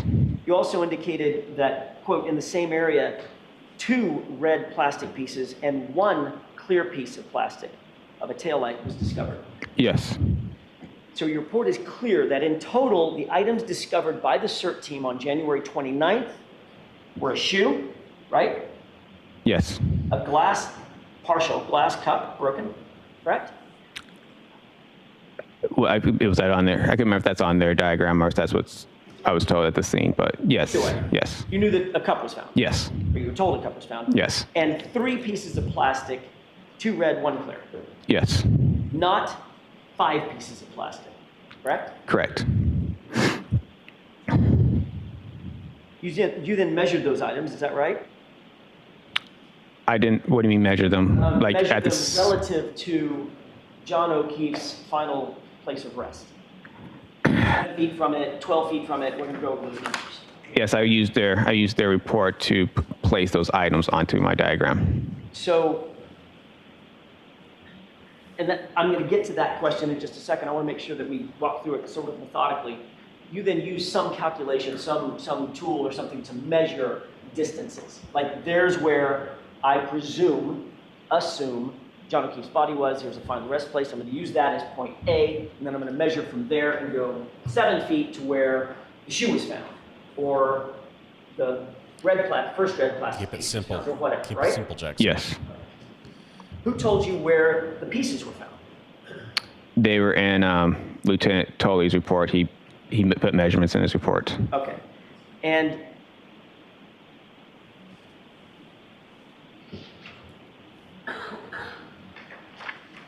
you noted that the shoe was 9 feet. Yes. And you put that in your diagram. Correct. You noted that the glass cup was 1 foot from John O'Keefe's body, correct? Correct. 1 foot is about that long, right? Yes, it was. They basically said it was found next to him. Right. Yes. A piece of red plastic 7 feet from John O'Keefe's body, correct? Correct. A clear plastic piece 10 feet from John O'Keefe's body, right? Yes. And a red plastic piece 12 feet from John O'Keefe's body, correct? Correct. What part of his body were you measuring from? Like center of mass. So he's 6'2". Yes. Did Lieutenant Gallagher tell you where his center mass was? No, I measured from. He just said he was here, so I tried to put like where his head, where his feet, and try to measure the middle between those two. So ultimately, because Lieutenant Gallagher was not at the scene when he was found, Lieutenant Gallagher had to sort of guess where the body was found, correct? Objection. Sustained. You had no photographs of John O'Keefe in place, correct? Correct. There were no establishing shots, and there were no perspective shots, correct? Correct. There were no relative shots, meaning this is relative to that, and I can measure that and figure out distances, correct? What, like from a picture? Yeah, so you know how that's done in science, right? You want to find out a relative position of something, so you take 2 or 3 or 4 shots. You know that something is never going to move, like, I don't know, a flagpole. You can measure from there. Sure. You get cross coordinates, right? Sure. Left and right, and where the 2 coordinates match, that's where the item is, right? Correct. None of that was done, right? From the pictures? None of that was done Period. to do your measurements. I used, like I said, I used the measurements from. I measured on my diagram in itself, and I measured from those points off my diagram. Right, but the starting point was a guess, wasn't it? Objection. Sustained. Did you have to sort of guess at where you thought John O'Keefe's body was? I didn't guess where his body was. Did you guess at his center of mass? Objection. Did you guess? I did not guess. Next question.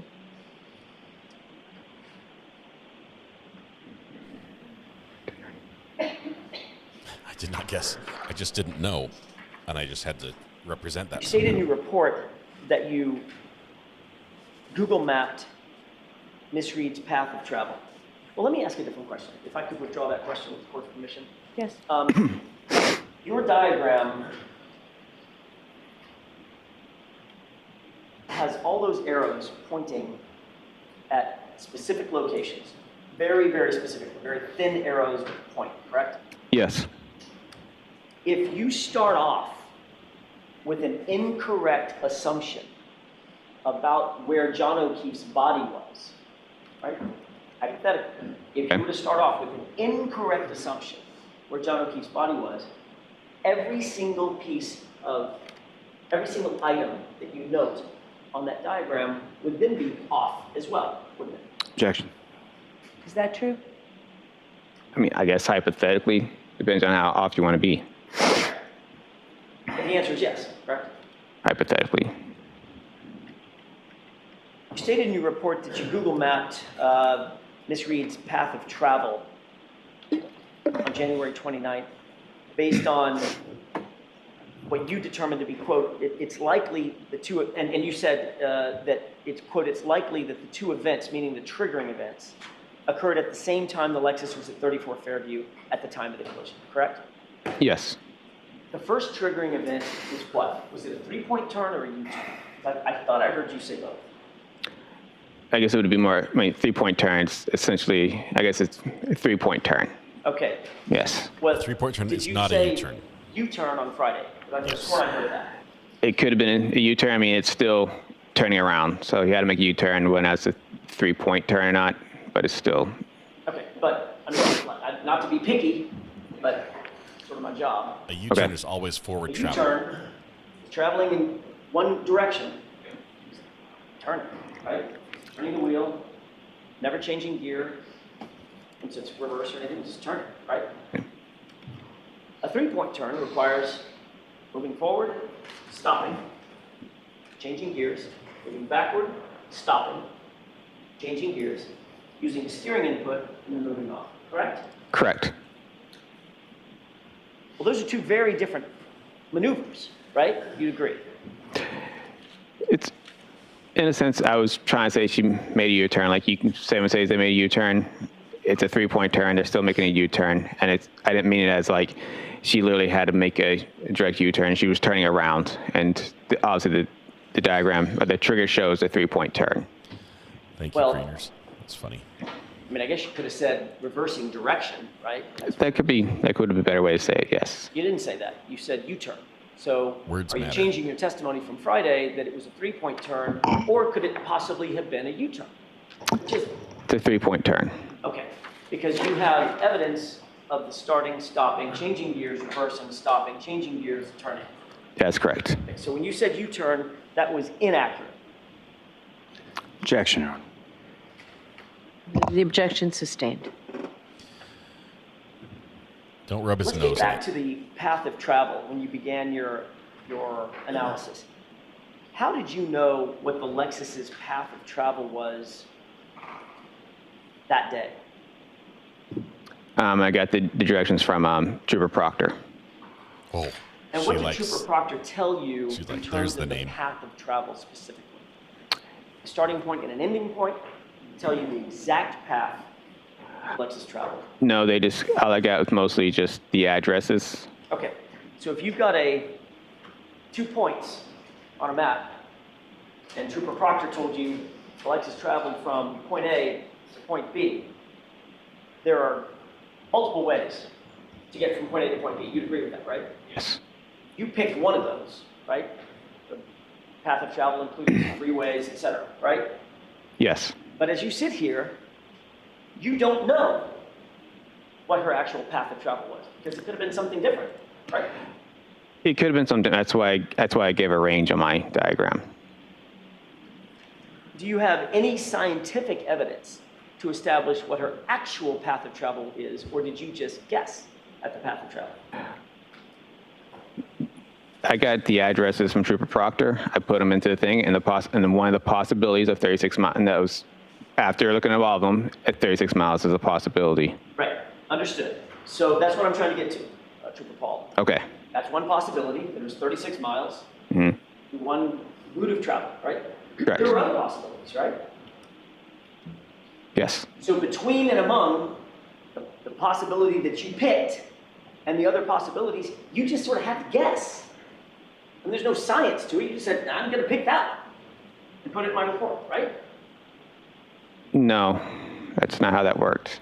Okay, why don't you tell me how that works? Her odometer mileage on the car from the download and time we had the vehicle shows 36 miles. So when I plugged those addresses into Google, it came up as 36 miles as a possibility. And you knew that there was another route of travel to the same location, correct?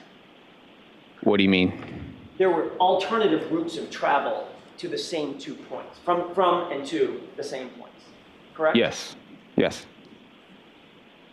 You could have tried to extract the location data from Ms. Reed's cell phone to determine the exact route of travel, correct? I don't know. I don't have access to do cell phone extractions. So that answers my next question. You did not even attempt to do that, did you? No. You did attempt to analyze the key cycles for the Lexus in order to determine placement of that vehicle. You just talked about that with Mr. Lauper, right? Yes. I want to be clear for the jurors because most people have probably never heard of key cycles. A key cycle does not have any location data associated with it whatsoever, does it? Correct. It just shows you when a vehicle is turned on, the ignition is on, and off. That's one cycle, correct? No. Tell me what I've got wrong. Key cycle, the car doesn't have to be turned on. Say that again. It goes from off to run. The engine doesn't have to be started to off. Understood. So if it turns on, well, every single ignition is a key cycle. Every time the engine turns on, that's absolutely a key cycle. Once it's turned off again, right? That gets recorded as an ignition cycle. Right. So a key cycle can be an ignition cycle, but it doesn't have to be an ignition cycle. It also can be just turning the sort of accessory on, right? The key cycles turn the accessories on. All right. But it does, my question was, and where we started with this conversation is, it does not have any location data on it whatsoever. Correct. All right. So when you drive your car, you walk out, get in the car, turn the ignition on, start to drive, get to your location, turn it off. That's one key cycle, right? One ignition cycle. But and I'm going to use the word key cycles because you use the word key cycles in your report. That's what we're talking about. I'm using that because that's how the trigger was read. That's how what? The triggers were read on the text stream. That's how they read them, key cycles. By key cycles. Yes. I'm going to use that phrase key cycle. Okay. We're talking about the same thing. It's an ignition on, ignition off cycle. Doesn't have to be on. So you mean the engine doesn't have to be turned on? Correct. Right. But if you're seeing triggering events, the key has to be turned for a trigger. I'm trying to be tricky here. Seeing triggering events, your car's in motion, what does that tell you? The ignition's on or off? The ignition's on. Right. That's what I'm getting to. But it has no location data associated with whatsoever. It could be here, it could be in Wyoming. The car wouldn't know the difference. It's not going to report the difference to you. What's wrong with Wyoming? On the key cycle, on just the key cycle. The key cycle does not give out locations. Say that again? The key cycle does not give a location. Right. So your analysis is trying to go from a known key cycle that you can figure out and then work backward from there to try to figure out where the car was on a particular ignition cycle or key cycle, correct? I didn't use the key cycle to put it back. Say that again? I did not use the key cycle to place the car back in its location. The key cycles were, all I got from the key cycles is that they occurred close within proximity to the time we've had the vehicle, not basically saying that this was the location based off the key cycle. Well, let's look at Exhibit 591 with the court's permission. Okay. These charts are great evidence. You testified on Friday that this is a copy of the exhibit that was put in 591. This is part of your report, correct? Yes, it is. And this is a chart that shows when, move to this arrow, that arrow indicates top and bottom where your testing occurred, correct? Yes. Okay, we move over to the left.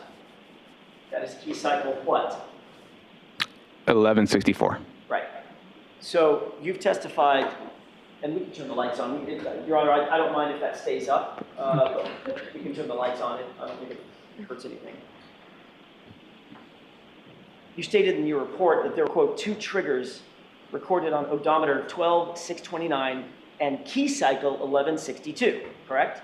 Yes. These events were prior to the testing triggers on odometer readings 12665/12666 and at key cycle 1160, right? Yes. Okay. So what we're saying, what you're saying in that report is got a glitch. The triggering events were at 1162, going in reverse in order. 1162 comes before 1164. They're numerical. Is that right? Yes. Every single key cycle just tags another number on top of it, right? There's no formula. Where's Correct. 1163? After 1 comes 2, after 2 comes 3, 4, 5, 6, and then move on, right?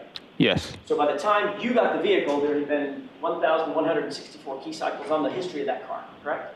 Correct. All right. And you knew, and you put in your report, We're having glitches. the triggering events that you see under 1164, those are yours.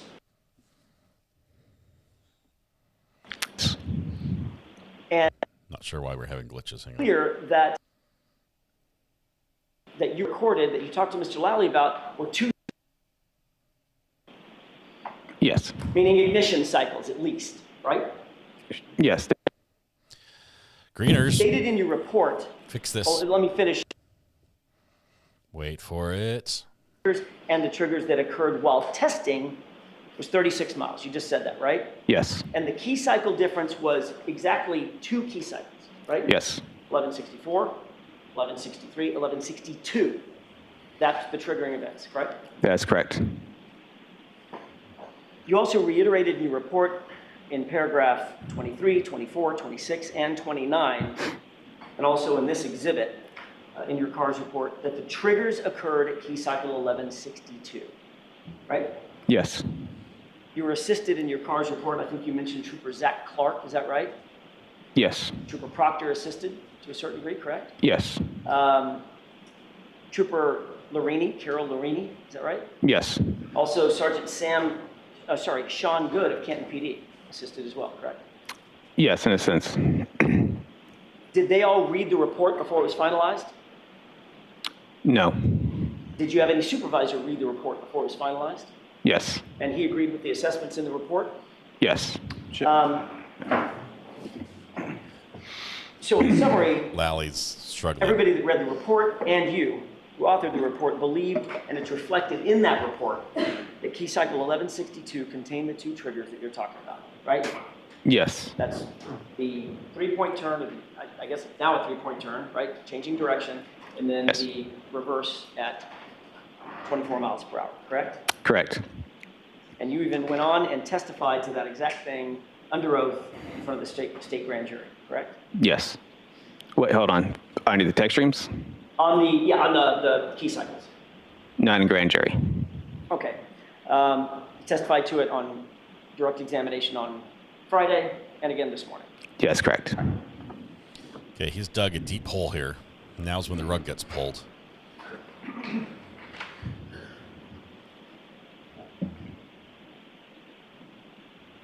If your testing occurred at key cycle 1164, that means you turned the engine on, the ignition on, to start your testing, correct? Correct. And that triggering event that we see up there at 1164 initiated your testing. Is that right? Yes. All right. So that 1164 is where that's where there's no more unknowns, in other words. Right? You know exactly where the car is, who's in the car, who turned the car on, and what the triggering events were and what they reflected, because you did it, correct? Correct. It's you. Yes. So that would be the cornerstone, basically, of your entire analysis of the key cycles. Say again? The cornerstone. In other words, the one known that is immovable, it's immutable, is 1164 began your testing. Is that right? Objection. It's a given. Is that right? I'm going to allow the question. Yeah, that's when the car was in state custody. All right. Lally knows where this is So going. starting at 1164 and counting And backwards. he's dying inside, I think. Before you started your testing, you know that the SUV had to be started, the ignition had to be turned over, and it was driven to the Sally Port in Canton at 5:31 p.m. from a tow truck on January 29th, correct? I didn't know that. You did or did not? Did not know that. Okay. Assuming that the car had to be started and put on a tow truck, that would be key cycle what? I don't know how. I can't speak to the fact that recorded a key cycle at that time. I can't hear you. I can't speak to the fact that would record a key cycle at that time. Okay. Can't? If the car was turned on and driven onto a tow truck, would that be a key cycle? I don't know because these keys record different ways, so I can't speak to how or why it did not record on there. All I can speak to is that those are the key cycles. The odometer mileage is more what I was going after on this whole thing. Trooper Paul, you just said unequivocally, when a car is turned on and then turned off, there's a key cycle. I said when the car without the ignition on, that's a key cycle. Right. That's correct. That's what I mean, when it's turned on, when the engine turns on. That's the definition of what it is. I can't speak to why it didn't go on, why it did not record. Well,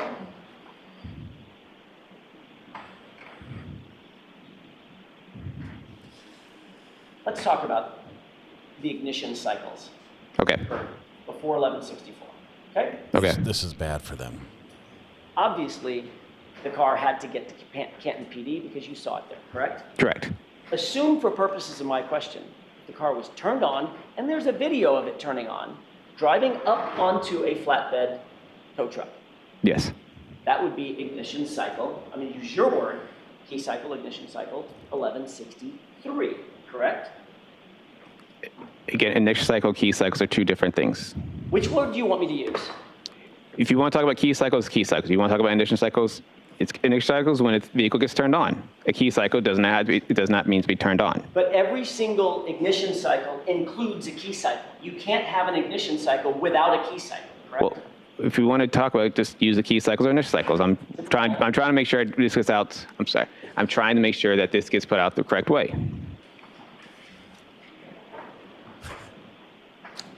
Every ignition cycle includes a key cycle, correct? In a sense. By definition, it has to, right? It doesn't have to.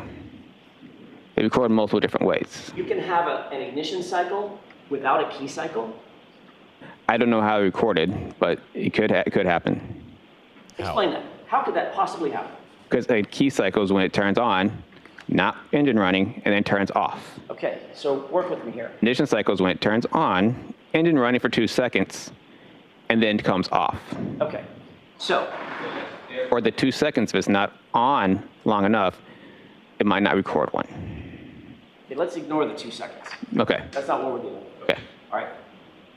Let's assume that it's an old-fashioned type of key. Okay. Okay. Halfway on, the electricity is on. It's like it used to be called ACC, accessories, Yes. right? Yep. That's a key cycle, correct? For that intents and purposes, yes. This vehicle's not a key cycle. It's not a Then thing. you keep turning, Okay. and that turns the engine on, right? It turns the engine on, correct. An ignition cycle, right? Yes. Well, then turns off. Single ignition cycle necessarily includes the precursor key cycle, correct? Even though every key cycle might not include an ignition cycle. Would you agree with that? In that scenario, yes. Fine. Finally. With that definition, I want to talk about ignition cycles, because I don't want to get confused about accessories, just assume the engine Okay. turns on, all right? Okay. If you started your testing at 1164, then if the engine was turned on, thereby indicating initiating a key cycle, driving the car onto a flatbed truck, and then hauling it over to Canton PD, that would be key cycle 1163 in that hypothetical, correct? It could be. Okay. Then going backward from there, if the SUV was, I'm sorry, let me You missed one. add one event that I just forgot. It had to get off the tow truck in Canton and be driven into the Sally Port. Did you ever see that video? No. Being driven in? No. If there was a video showing that the car was actually driven into the Sally Port, that would necessarily be a key cycle, correct? Possibly. Okay, so that would be key cycle 1163. My mistake, I was missing one, right? Okay. Before that, if the car was turned on and driven onto the flatbed to get to Canton, that would be key cycle 1162 in order, correct? We're going backward. It's possible. All right. So now Before that, if the car was started and the car was driven from One Meadows Avenue to Karen Reed's parents' home in Dighton, that would be another key cycle, 1161, correct? They're possible. Before that, if the SUV was started and driven by Miss Reed from the garage at John O'Keefe's house to Jennifer McCabe's house at 5:07 in the morning, that would be another key cycle, correct? 1160. Is that right? It's possible. And before that, if the SUV was started and driven by Miss Reed to the waterfall, from the waterfall to 34 Fairview at approximately 12:15 a.m., that would be another key cycle, 1159, right? It's possible. So what happened in I want to 1159? be clear. The reason that these numbers Use your mouse. skip in your diagram, they don't go directly in order, right? Not every single number is in order on this left-hand column, because this is only a diagram of when triggering events occur, right? Yes. Something unusual about the operation of the vehicle, correct? Yes. And it's clear that from the data, there was no triggering event at key cycle 1159, was there? No. Boom. That's a big one. That's a big So assuming win for the driving defense. events that I just told you, right? Assuming for purposes of my question that the driving events started at 11:59, driving over to 34 Fairview from the waterfall, then driving at 5:07 in the morning over to Jen McCabe's house, 1160. Then driving to Dighton, her parents' house, 1161. Then the car being seized in Dighton by Trooper Proctor, 1162. Then the car being taken off the flatbed and driven into the Sally Port at Canton, 1163. Your testing starts at 1164. That would mean that at 1162, that key cycle would include the time in which Trooper Proctor had possession of that car, correct? No. Assuming my hypothetical. Your hypothetical? Yes. If that's hypothetically how it works, then yes. Then what? If that's hypothetically how it works, then yes.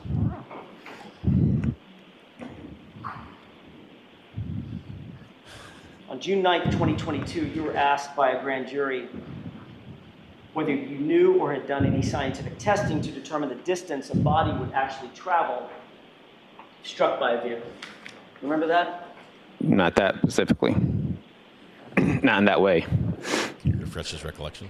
Do you remember answering that you had not, I'm just paraphrasing, that you had not done all you hadn't finished your report yet? Why don't you show him? He said he didn't remember it that way. I don't know what he just whispered there. The downside of showing him this and refresh his recollection is you miss the gotcha moment, because he gets to read ahead and see what the answer is and start forming his answer, or start explaining his answer. Yes. So he should read Take that a part. look at middle of the page. Your answer starts at about line 12, but the question above it is probably informative. He's reading down below to see what happened.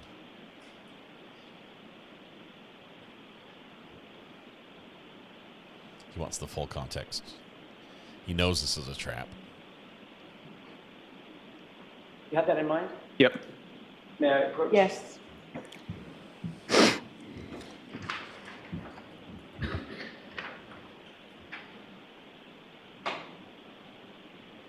You were asked, does that remind you that you were asked by a grand juror if you could calculate how far a body would move having been struck by a vehicle? Yes. And you indicated, quote, yeah, there's certain calculations we can do with that. Would figure out if the car backed up, hit somebody, and then they go a certain amount of distance, and it's based on miles per hour, the speed of the vehicle, the striking vehicle, and stuff. Remember saying that? Yes. What do you mean by stuff? I don't know. You said that the calculations would be based on miles per hour and stuff. All the things. Did you ever do a stuff analysis to test that? The grand juror's question. No, we cannot calculate anything from this collision. Say that one more time. We cannot calculate anything from this collision. Who's we? I'm sorry, me. The role me. Well, you know John O'Keefe's weight, right? What's that? You know John O'Keefe's weight, 217 pounds, right? Yes. Did you know that? I don't know his weight, no. Didn't know his weight? You know the weight of the vehicle? Yes. What's the weight of the vehicle, gross weight? What's the gross weight? Yeah. I think it's approximately 7,300 pounds. Okay. Were you able to calculate the mass of the vehicle? I did not calculate the mass of the vehicle. Well, you told the grand jury that you were planning on doing that kind of stuff to calculate how far a person would travel being struck at that speed with a car of that weight. You didn't do those calculations? No, because the calculations would vastly underestimate the speed of the vehicle. You testified, again, my report isn't done yet. I'm going to look into it. I'm looking into all that stuff, end quote, correct? Yes. There's that word again. Stuff. It's been more than 2 years since that statement at the grand jury. Is your report finished? Yes, it is. Did you engage in any of those calculations? I looked into it.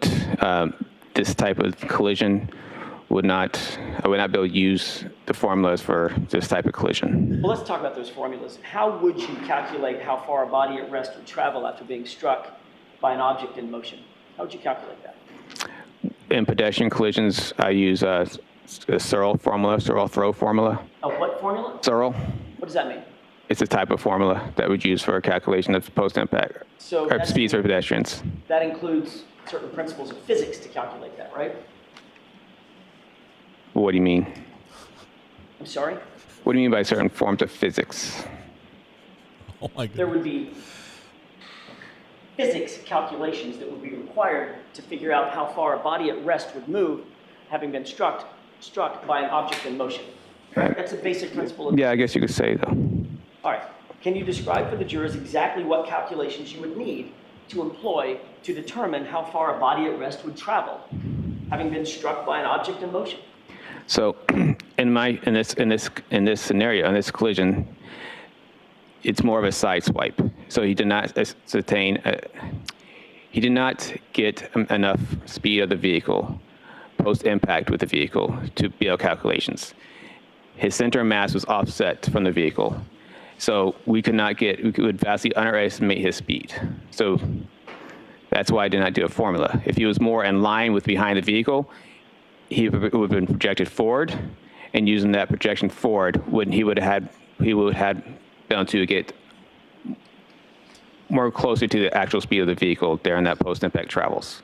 The math didn't add up. That presumes a couple of things. They couldn't reach the conclusion using science. That he was quote-unquote sideswiped, right? Presumed? Presumed by you. You didn't see how he was hit, did you? Based on the evidence, it appeared to be a side swipe. That's your opinion. That's just reading the evidence. You're saying that the principles of physics as we know them today in modern mathematics is thwarted by a sideswipe? Objection. Is that what you're saying? The calculations that are out there, you can get a speed. underestimate the speed. You would have to know what the initial momentum of the object is that's in motion, correct? Of what object? The truck, Paul. I would have to know that speed. Yeah, you'd have to know what the initial momentum is, not speed, momentum. There's a difference, Okay. right? Would you agree with that? No. You wouldn't have to calculate what the initial momentum is of the object in motion to determine the distance of the body at rest would move? Well, in that sense, are we talking about trying to find the speed of the vehicle? That's usually what we're trying to do. Right, okay. Well, let's put the speed of the vehicle aside. Let's talk about initial momentum. What's the formula for calculating initial momentum? There's different types of momentum formulas. Well, there's actually one type of momentum formula. It's to calculate momentum. Objection. Sustained. To calculate momentum, there is a single... So sustained. Ask it differently. Isn't it true, Trooper Paul, that there is a singular calculation for determining initial momentum? That is P equals M times V, where P is the momentum. You're solving for that. M is mass. You multiply that by velocity. Isn't that right? Pretty simple. You wouldn't use that in a pedestrian collision. Oh, because the pedestrian's somehow magically out of the realm of physics? Magically. Objection. Sustained. Is a pedestrian out of the realm of physics and calculations? No, it's the weight differential between the pedestrian and the vehicle. So if the vehicle is too heavy and the body is too light, you can't calculate the initial momentum of the vehicle? Yes. Got it. Where'd you learn that? It's in my math class. We only use momentum for a vehicle to be Math class? the crash reconstruction classes I have taken. Got it. Would you need to apply the theory of conservation of momentum in calculating these data? Do I need to calculate the conservation of momentum? For calculation, of conservation of momentum? Yes. You even know what that is? There's an equation for that as well, right? Yes. You know what that is? Not off the top of my head, but yes.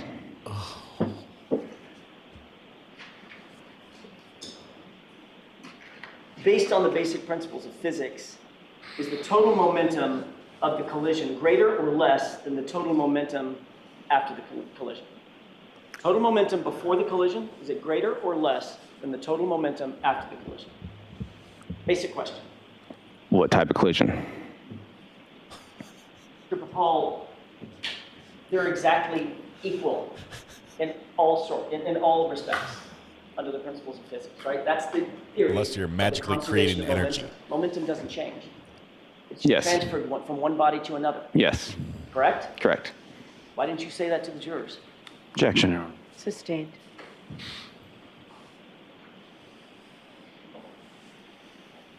Trooper Paul, if you were qualified to, quote, look into all this stuff, you would probably know these answers, wouldn't you? Objection. Sustained. That was a zing. That was a barb. Are there any other calculations that you'd need to figure out the stuff that you were talking to about with the grand jury? Objection. Sustained. That's his How about word. calculating the final velocity of the objects after the collision? Would that be important? What objects? That would be John O'Keefe's body, sir. Object that you claim was flying through the air 30 feet. Objection. Sustained. How about calculating the displacement using kinematic equations?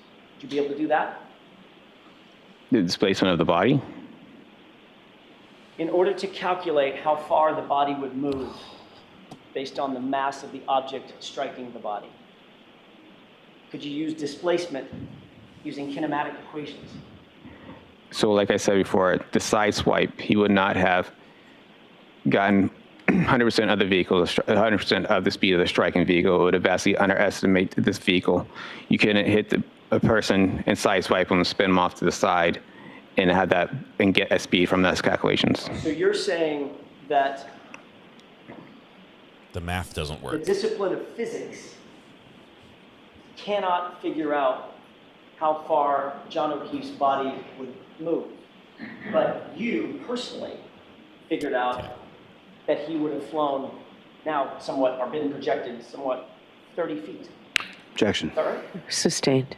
Are you saying that the principles of physics are incapable of determining with the proper calculations how far John O'Keefe's body would have moved given the collision at issue? Objection. Is that what you're saying, Trooper? No. Okay, next question. Well, you just said because it was a sideswipe, all these calculations, these physics calculations are inapplicable, right? I'm saying it would underestimate the speed and the distance. The truth is, Trooper Paul, you have no idea what all these physics calculations mean, do you? Objection. Sustained. You've not been trained in physics formally, have you? Yes. You have been. It's incorporated into the classes. Right. You have a few classes that use the word physics, but you haven't been formally trained in physics, have you? Objection. Sustained. You haven't been formally trained in kinematics, correct? It's in the aspects of all our crash reconstruction classes. You haven't been formally trained and hold no degrees in biomechanics, do you? I do not have a degree in biomechanics. In fact, basically what you did in this case was calculated ignition cycles. And you even got those wrong, right? Objection. Sustained. Come on, Mr. Jackson. Ask the appropriate part of the question, you'll get it. She's like, look, there's an answer here. I know you do deserve the zing. You deserve the mic drop Based on moment. your You've earned it, Mr. Jackson. You got to do it right. Investigation. Exactly how was that taillight shattered? Explain it to us. How does the taillight, what do you mean? It gets, so the taillight in this case was shattered when it was struck John O'Keefe's arm. Exactly what part of his arm? Based on what I saw for his injuries, was from the upper part of his arm down. Was his arm out? And it just struck the arm like a hinge? Was it in front of him? You did the reconstruction? It shows exactly how his body was positioned when he was struck by that. So it looks like his arm was more kind of like this, if I can try to get that. You're indicating out by his side, correct? Yes. All right. And the taillight would have struck his arm, right? Yes. Not his torso. Yes. Okay. So the full mass, the full weight of that truck hit him basically at the elbow. Is that right? Missing his torso. I said it, yeah, from upper part of the arm down. Yeah. The elbow and the biceps. I didn't see anything that shows an indication that this lower torso was struck, but okay. So it's not saying it could not have been a possibility, but I just didn't see anything. So his torso was spared from being hit, but the arm took the brunt, the full force of the vehicle, correct? Like arm and shoulder, yes. Okay. And you said he then did a spin, like a sort of a pirouette? He got spun around possibly the way he struck, it looked like he could have turned around counterclockwise. Okay. So if he turns around counterclockwise, is he turning around in the air counterclockwise? Yes, initially. So he gets hit on the upper biceps, shoulder area, and down to the forearm, right? Yes. By an unbroken taillight, right? Yes. In other words, it's nice and smooth. Nothing, no shards of plastic or anything broken at the time that it made contact with his arm, right? Correct. Okay, so how did his arm get all cut up? Because when his arm struck the taillight then cracked, and as the car is driving past him, the taillight could scratch it. Got it. So he gets hit by the car, not his torso, just the arm. The taillight cracks, and as it passes by, his arm stays with it long enough to get striations, those scratches that we see, those lacerations, those abrasions that we see, right? In a sense, yes. And at the same time, his body is he does flying. a pirouette and flies 30 feet. You missed striking the curb first. I don't know if he did a pirouette. Well, I'm using the word pirouette. He spun around. He started rotating counterclockwise. I don't know how far he ran counterclockwise, but he started rotating. According to that, would push him to rotate counterclockwise. Whether or not he went counterclockwise all the way to his back toward the ground, it seems like a most likely possibility. Got it. Did you account for the fact that his arm is on a hinge? Is what? Say again? Shoulder. Did you account for the fact in this scenario that you just told the jurors that his arm is on a hinge? On a hinge. hinge. Shoulder. Okay. Okay. So, your arm got hit, Didn't his arm just swing? I said arm and shoulder area, so his arm could have been considered part of it. Even if his shoulder got the upper, Okay. you're pointing to his upper biceps, Mm-hmm. right? There's no injuries on his shoulder, not a single one, not even a bruise, right? Like I said, it looked like to me it was from up here. I don't know how far I can up back here, but it was up here. Well, So you're the one that talked about his injuries on his arm. yes. That's limited to about mid-biceps, to about mid-forearm, correct? Okay. Right? Yes. No injuries on the shoulder, no injuries on the torso, no injuries on the ribs, no injuries on the back, correct? Is that right? Yes. So your theory is, you got hit on the arm, took the brunt of the force from the taillight on the arm, stayed with the vehicle long enough for the taillight to explode, basically, to shatter. Then these striations get on his arm, abrasions. Does a pirouette, a spin, counterclockwise, and flies 30 feet in the air to his point of rest. Yeah, have to probably a little faster than that, though. You'd have to go faster than that. The math doesn't add up. That's what he's That's saying. said he hit his head on the curb. I said that's one of the possibilities of when you look at the roadway, as he gets spun around kind of clockwise, it's a possibility that the curb is there, any blunt force object on the ground, as the ground is pretty blunt. Well, except in your scenario that you just told us, he flew through the air onto the light dusting of snow, grass, and dirt. I didn't say through the air. Say that again? I didn't say he got thrown through the air. Okay, I'll use your word. He got projected. Like Projected doesn't mean it's not incorporating just throw. Projected just means you get pushed forward. There's two parts of that. There's the air, then there's the ground. Like I said earlier, the tumbling, the rolling, whatever that part of the crash would happen. Projecting is just what we call what happens to a pedestrian post-impact with a crash. Okay, so a couple questions. If his arm, elbow took the brunt of that entire impact, how do you account for the fact that No broken bones. No he suffered a bruises. broken bone? I don't know. How do you account for the fact that he didn't have a fracture? Objection. Sustained. How do you account for the fact that he didn't even have a bruise on the arm? Objection. That's sustained too. May I reproach? Yes. Oh man. Okay, I hear what the witness is saying. I believe he did try to do math.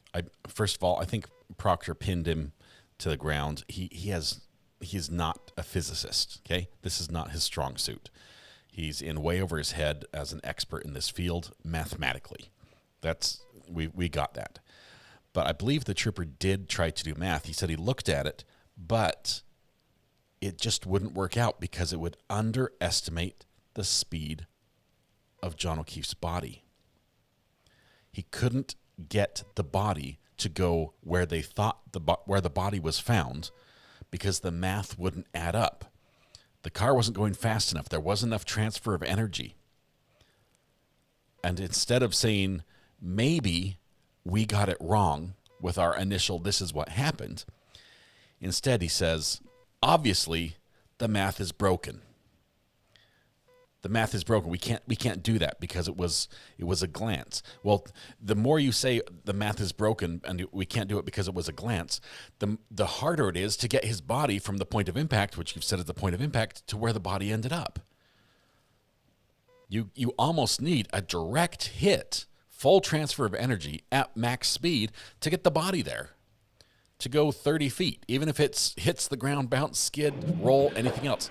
And that's not where the damage is. So the damage doesn't match up. The pieces don't fit together. They've tried to make a complete puzzle, and it doesn't connect to the outside edges.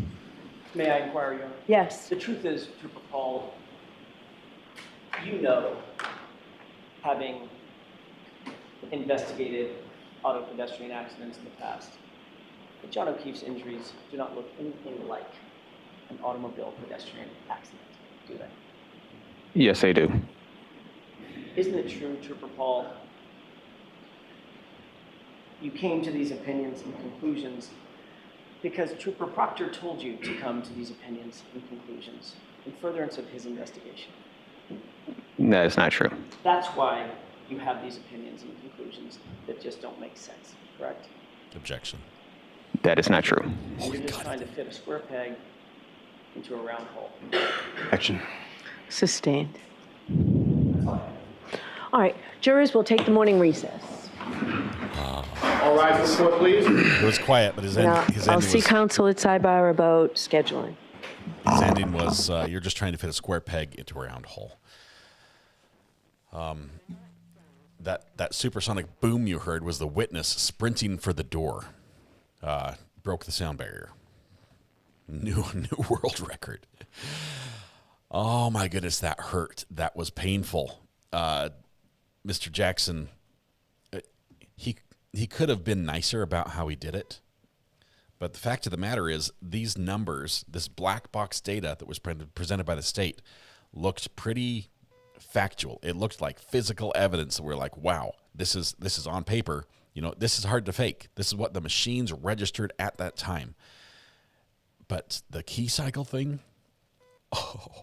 we've got a video. We've got a video of key cycle 1162 of the car being backed out and put on the tow truck.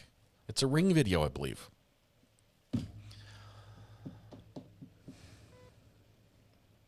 You can't say that the system, the log that we're depending on to get accurate data to prove what happened, made a mistake immediately prior to that, and we don't know why. You can't play both sides of that card. You can't say the log is wrong now, but it's right where we had it.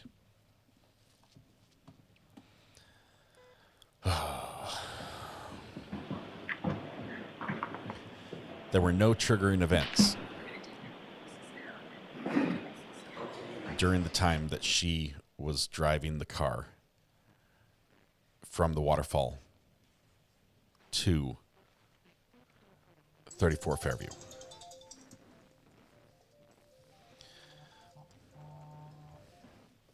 Call from Thal, we're on a mini break. What's on your mind here? Okay, 30 seconds or less. I got you. That was painful. For who? for everybody, except for the defense. Oh my God. Yeah, no, the thing is that something really piqued my interest. Mm-hmm. Remember when Proctor was talking about his text, right? I'm going to go back and look, and I'll theorize and check on this to make sure there's some kind of basis in reality for my little theory. But I'm still sticking with my theory. But didn't he say eternal affairs? Proctor, didn't he say eternal affairs is going to make something out of this or something like that? I missed that. During Proctor's testimony, he said, I mean, I'll go back and look, but I could have sworn he said something like that. And it seemed odd to me at the time that he bring up internal affairs. You know, why would you do that? But if I'm right about my theory that this is some kind of little clique that has had trouble before or targeted people before, I mean, I'll go back and look, but I'd have to hear that again. I don't recall that. But I know there was brass that looked at it briefly, but I'm not sure if it was an internal affairs investigation. Yeah, I could be way wrong too. Yeah, I'll go back and look, guys. But no, it's another theory crafting and building. But yeah. As soon as he said, as soon as I heard him say, yeah, well, that's where this person told me the body was, and he went, oh yeah, he didn't find it either. He got told by this person. I'm like, it doesn't even matter that was Proctor. You know what I mean? You said that was the telephone game, right? The telephone game where everyone talks to each other, pass the message, and it changes along the way. But everything. Yeah, and then Proctor, and then he was like, Proctor had the EMS guys tell him. I'm like, why didn't we? You know, but there's flags on the ground. There's markers you guys put down. There's tape, chalk. I don't care. Cookies, anything. No measurements. No measurements were taken. It was. Yeah. The photographs were limited. We got photographs of plastic in place, but I mean, most of the plastic that was photographed was not shown there on that map. Nobody. Yeah, and the thing. Yeah, and the thing is, to me, is that what this really, really starts to sound like. If I'm on the jury, what this really sounds like is somebody said, oh, the girlfriend hit him with the car, and then everybody shrugged and went, okay, and then they phoned it all in. And I'm like, that would be the confirmation bias that was mentioned briefly by Mr. Jackson. The one he didn't, I couldn't believe that. I'm not exactly sure what confirmation bias means. I've never experienced it in my career, Mr. Jackson. How about you explain it to me? My brain shattered. Oh, I'm still struggling with the fact that he's training other investigators how to do this. This investigation was used as training for other people.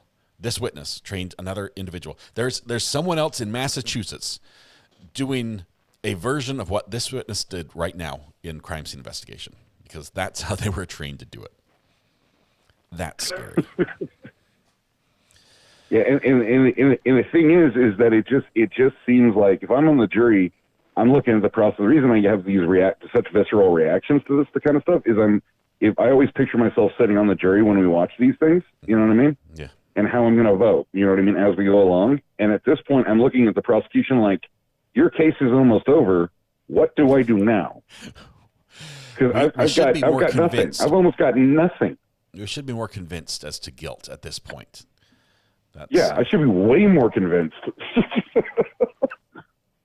I should be spouting chicken and dog theories at you at this point. We're not. I can't even go to the chicken and dog theory defense now. I mean, this is how bad it is. Yeah. But anyway, I'll let you go because we're probably going to come back soon. Yeah, so just thought I'd call you in and call you up and buck you and poke you. And I was going to say, last thing. Real quick, the glass that was found in his glass, okay? Yeah. Here's my theory. Somebody smoked him with a glass. Like hit him with them. Like threw it at his head or threw it at his shoulder or something else. But there's some kind of, that tells me that what that makes me think is that there's some kind of altercation was happening on that site with him. And the thing is that since they already phoned in the investigation, that tells me they weren't looking. Well, because the guy the cop, remember the cop's property that this happened on, he's an ex-DEA agent. He's been on TV. He's blah, blah, blah, which means in that tiny little cell group of sociality, he's a celebrity. I don't know. We've got problems with the body location and what was found there. Obviously, the broken cup, the injury on the back of his head, that has to happen somehow. I would have thought that they could have found a way to say it was the car that did it directly. That would have been an easier solution for me. Also, that would have probably given you the center mass needed to project the body, but you didn't have the damage on the car that would right, exactly. Yeah, you've got the cell phone under his body that he's lying on snow. The snow underneath him was where blood pooled. That's where they got the samples from. There was no blood from this head wound, which bleeds profusely. Head wounds are terrible. They bleed a ton. No blood anywhere else that was found, like in the rolling and tumbling or sliding across the ground. Nothing else found there. Well, you know what it makes me think? This is really what it makes me think. This is the order of operations. She backed up. She hit him. He put his arm out to brace. You know what I mean? Probably got pushed back or flung back a little bit.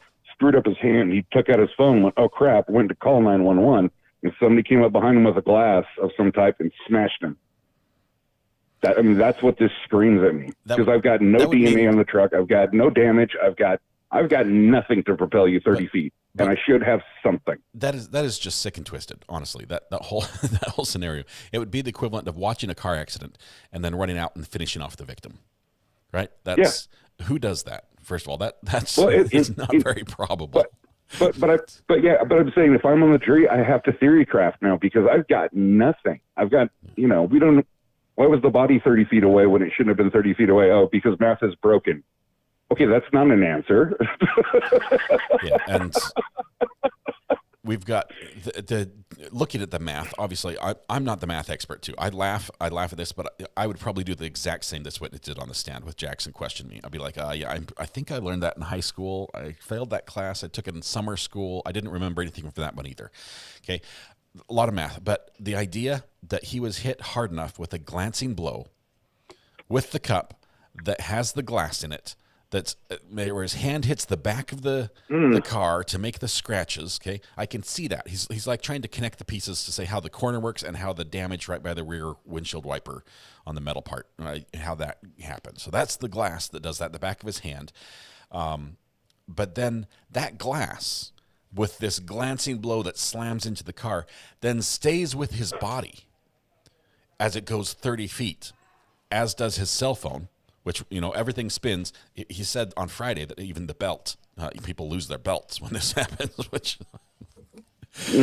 of all the things, belt's usually not the one unless it breaks. But right, exactly. But here's the problem. This is the other reason I think we've got another actor in play, because that glass he had in his hand was still in his hand. It was broken, though. So that's the thing, is that it was still in his hand, though. Broken or not, it was still in his hand. I think if I'm 30 feet, everything's coming out of my. I've been hit by a car and gone 10 feet and I'm telling you, my wallet came out of my back pocket. Okay, I did. I'm holding onto a glass for 30 feet. No, the injury on the back of his head was a straight line, right? It was a very straight line. I'm not sure if it was vertical or horizontal. I don't remember, but man, I can't see the glass making that injury. Well, I think we got a third actor here in play somewhere, because otherwise these maths aren't mathing. No, their theory of how he was hit was wrong, just really wrong. There's something. The idea there's something. The idea that we can calculate the forces necessary to land on the moon, okay, but not able to mathematically present what happens in a car accident it floors me. This witness is just recovery addict. I'm sorry. Are you so ignorant, sir? You don't know that side swiping, okay, can give you time travel abilities? You can just break the laws of physics, throw them out the window. I mean, gravity, all this. You might as well throw in there that the moon landing was faked as well. So there you go. And now we've got all the conspiracies wrapped under one big umbrella. There you go. All right, I'll let you go, buddy. Paul, thanks. Good talking to you, my friend. We'll have a good one. You too, buddy. Bye. All right, bye. Oh man, I think we're coming back. Oh, please tell me I didn't just break everything. I think we're coming back, and I think the fan's not working. Look at this. The fans have been ordered off. It must be hot as blazes in there. Or we have a quiet witness coming up.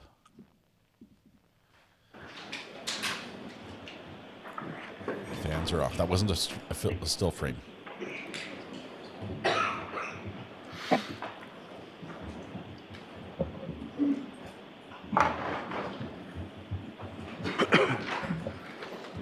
Okay, be seated. Close back in session.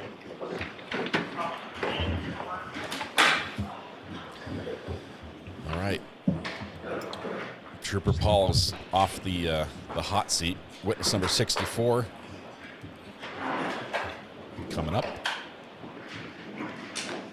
Oh, wait, Trooper Paul's back. I think he has directs.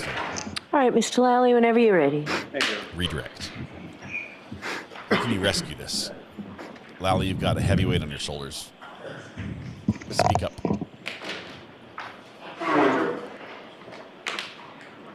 Gesundheit. Now, with regard to your testimony as far as that triggering event, well, the two events on 12,629B, you testified that that was consistent with a pedestrian collision, is that correct? That's correct. Again, if you could tell the jury, why is that consistent with a pedestrian collision? The one specifically with the speeds and everything that we're referring to. 22 miles per hour in reverse for about 62 feet. Okay, yeah, so why I think that's consistent with a pedestrian strike is because of the sudden change in the speed. It drops down by half mile per hour. The accelerator pedal is staying constant at the same percentage, and the steering wheel angle also turns to the right. Would the steering wheel cause that half mile Your an hour overall opinion is based on what you did as far as your reconstruction, correct? Yes. Is there other information that you had at your disposal in formulating your opinion? Like from other reports and stuff? Yes. Yes. And that would include physical evidence, is that correct? Correct. And that would include witness statements, correct? Sustain as to form. What, if anything else, would that include? The roadway evidence, witness statements. Roadway evidence. In witness statements, would that also include statements of the defendant? Correct. Are you aware that the defendant indicated in a statement to troopers that she conducted a three-point turn in the area of 34 Fairview Road? I'm going to allow that question. Yes. And what you observed in that triggering event is that from that mileage, is that consistent with the defendant's own statement? Yes, it is. Now, let me ask you a little bit, if you could, again, for the jury, clarify the difference between what you termed as an area of impact versus a point of impact. Yes, an area impact is broader. It's a bigger area. Point of impact would mean something as obviously right there. That would be the area impact. If I could ask, the cell phone that was located under Mr. O'Keefe's body, that location, is that also consistent with the linear path that you were testifying about earlier? Yes, it was. And do you know whether or not that cell phone was in his hand or in his back pocket or somewhere else? I do not know. It's not in his back pocket. Guys don't do that. I don't know why. As far as let me ask you this. You were shown some photographs of some taillight pieces near a fire, correct? Yes. And as far as the area of impact, that was, from what you determined, that was Mr. O'Keefe's sneaker, is that correct? Yeah, it was within that. What I've had for non-initial evidence, I said the area impact was a star in that area prior to the sneaker. So what I was saying was the area impact was prior to the area the sneaker was. It was in that path, just prior to that area. Area and of why impact. did you determine that it was in that area? Because that was the first point of evidence. And just first point of evidence in relation to what and sort of how the evidence was configured as it was evident to you.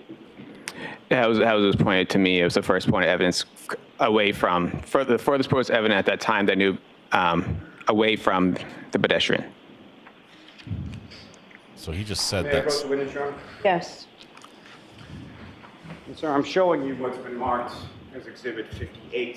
Do you recognize what's depicted in that photograph? Yes.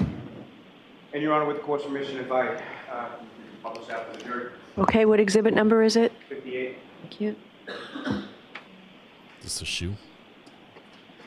And Trooper Paul, do you recognize what's up on the screen? Yes, I do.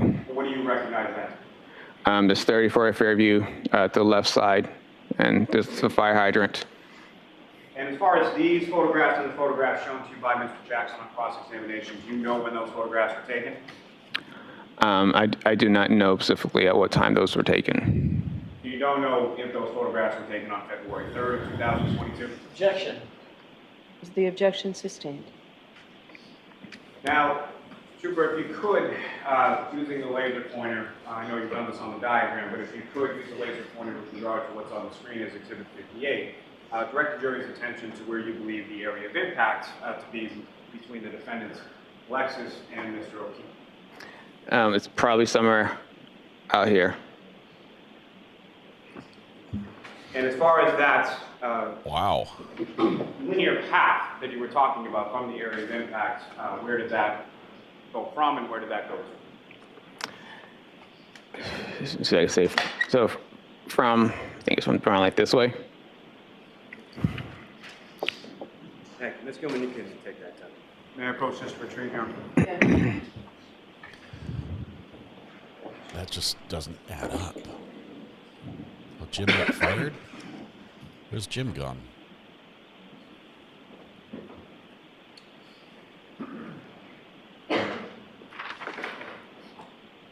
Now, Trooper, if you could explain to the jury as far as what you were describing as Mr. O'Keefe's post-impact movement, starting sort of with the point of impact between himself and the SUV to the point where he comes to final rest on the lawn. Yes, so he was struck along the right side in the area of his arm, and then he was, post-impact with the Lexus, he rotated counterclockwise and eventually hit the ground and came to final rest. And the ground, based on your understanding of the weather conditions, was frozen at the time. Is that correct? Objection. Sustained. Watch the form, Mr. Lally. Yes, sir. It's leading. So as far as anything in your testimony about Mr. O'Keefe's actions, does that involve a pirouette? No. So there's a rotation, is that correct? Correct. And as far as 30 feet in the air, do you have any opinion as to whether or not he flew 30 feet in the air? I do not have any evidence that he would have flown 30 feet in the air. And so as far as from your training experience when it comes to pedestrian collisions, are you able to determine or calculate how much distance someone is in the air and how much distance someone sort of rolls or tumbles to their final resting position? Say it again. From your training experience, yes. Based on this collision, are you able to determine how far Mr. O'Keefe was traveled in the air versus how far he traveled tumbling or rolling after he hit the ground? I do not have a calculation for this specific style of pedestrian crash due to the side swipe. So if I did, I could use the formula. It would just vastly underestimate the speed of the vehicle. Let me ask you a little bit about it. You were talking about the Searle pedestrian throw formula, correct? Correct. And that's something developed in the course of physics specific to reconstruction by someone named Dr. Searle, correct? Correct. And that's S-E-A-R-L-E, is that correct? That is correct. And with respect to Dr. Searle's formula, why is that inapplicable in a sideswipe collision versus some other type of collision? Because it takes in, it's looking for more, not so much the formula, it's how much projection efficiency that would occur, how much percentage of the speed of the striking vehicle would have happened. In order for the formula to work, the more of the body would have struck the vehicle, the more efficient the outcome would be in the speed. In the center of mass that you were talking about, sort of in the collision sequence, what, if any, role does that play in regard to your ability to do that calculation? It would just, like I said, it would underestimate the speed of the striking vehicle due to a center mass not within the rear of the vehicle.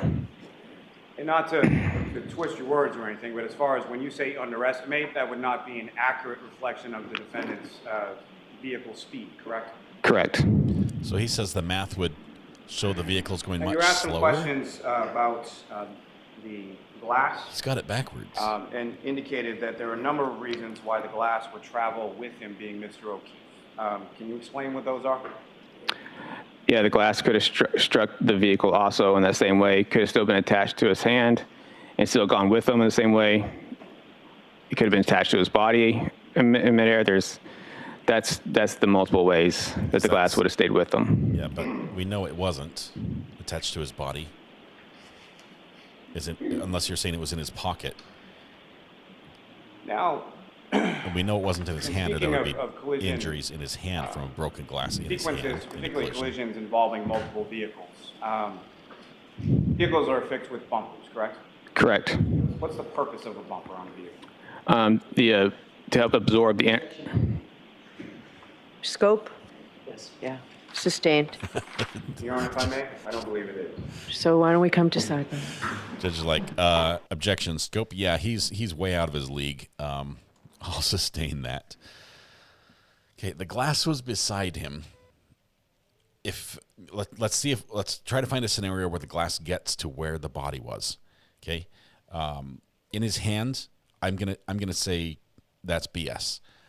If it's in his hand and his hand strikes the vehicle, if it's in his right hand, the right hand, as he's hit from behind, strikes the vehicle with enough force to propel his body 30 feet. The glass also breaks, because this witness, according to his scenario, that's how the glass got on the bumper, which we know it wasn't, but that's the math he did, the whole scenario. That's how he built it up. The glass breaks. Throughout it, he retains control of the cup as he's thrown incapacitated and lifeless onto the ground, where he promptly releases the cup and it remains right next to him. At the same time, his cell phone somehow comes out of his pocket. That can happen. It's a little weird that it comes out of his pocket and he lands right on it, Because when you think of like forces where two items separate when they're traveling together, there has to be a change of speed or direction or something to get them to change. And if there was one of those, like the body slows down, but the cell phone going in the pocket is still going fast, why would they end up in the same place? Would they end up in different places?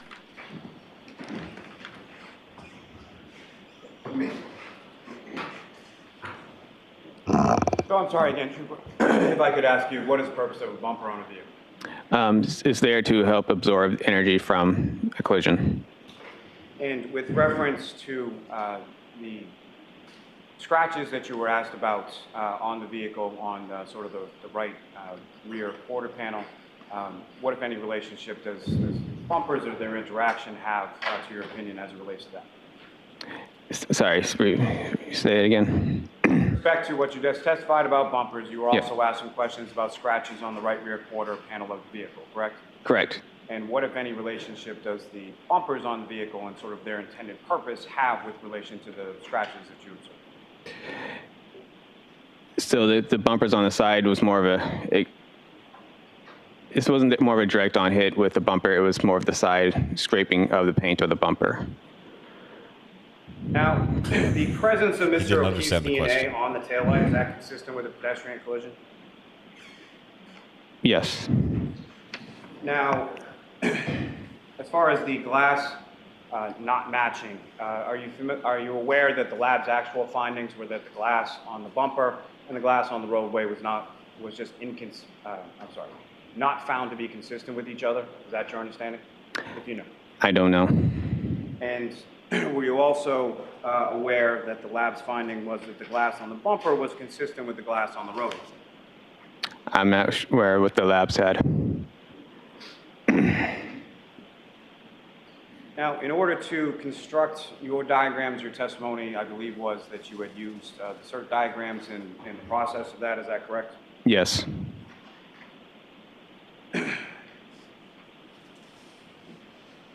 And if I could turn back to that 12629B, the mileage from the tech stream data. Yes. The 3-point turn that you observed and the 24.2 mile per hour straight line for approximately 62 feet. How far apart time-wise within that particular triggering event were those two incidents? 8 minutes.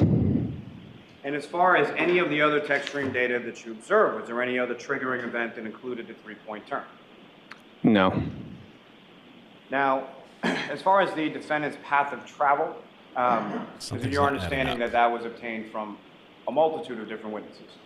Yes.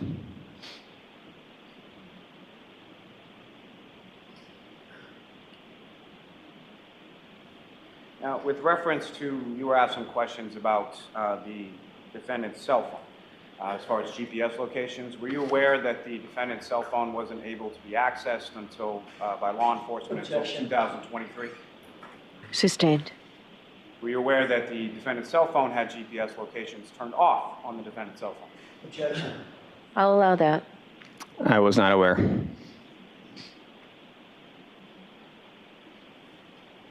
Now, as far as placing the vehicle during that triggering event, 12629B, did you use key cycles to put it back at that location at that time?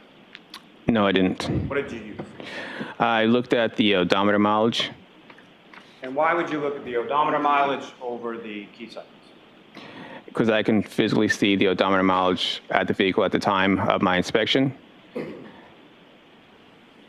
And why would, well, let me ask you this. In your opinion, as far as that is concerned, sort of backtracking to a specific location, which is more reliable, the odometer or the key cycles? I would say the odometer mileage. And why is that?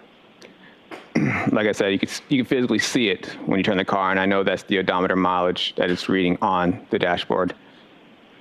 And every key cycle, is that necessarily recorded within the tech stream data? No. And why not so? It only records stuff that related to the triggers. They don't what? They only record stuff that is related to the triggers.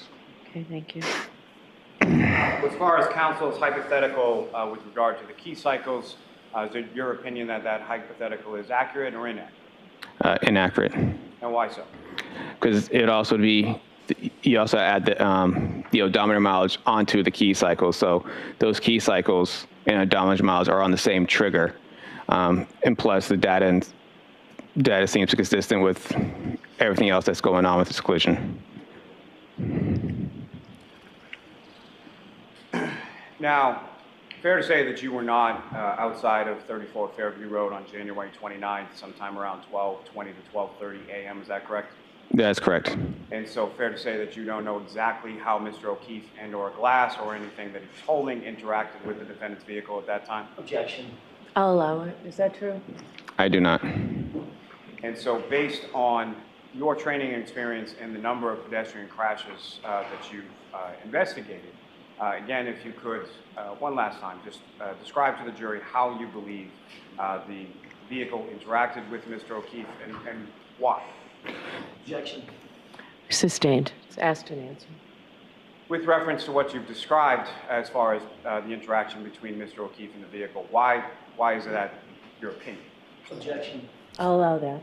Why is it your opinion? Based on the evidence from the vehicle, based on the injuries to John O'Keefe, the tail light appears to be broken and it's sharp plastic pieces that could have ripped his arm, and also the dent with the scratches above it is consistent with a hand holding a glass and the glass on top smashing on the vehicle, and the hand smashing the vehicle. You can see there's a line between scratches and a dent there.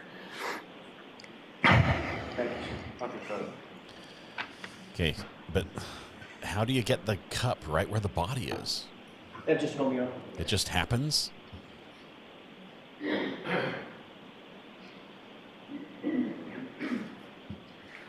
Very briefly, I just want to make sure I clear something up about the key cycles.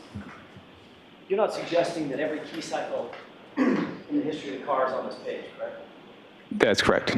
I'm pulling up Exhibit 591. Okay. That indicates key cycles that have triggering events, correct? Yes. Triggering events are something that the manufacturer includes in basically a list of items that will be a triggering event, correct? Yes. It's a list of items basically for mechanics to figure out if there's some unusual driving or unusual event with the vehicle, correct? Yes. But the key cycles go in order. They're numerical, 1 through whatever. Correct.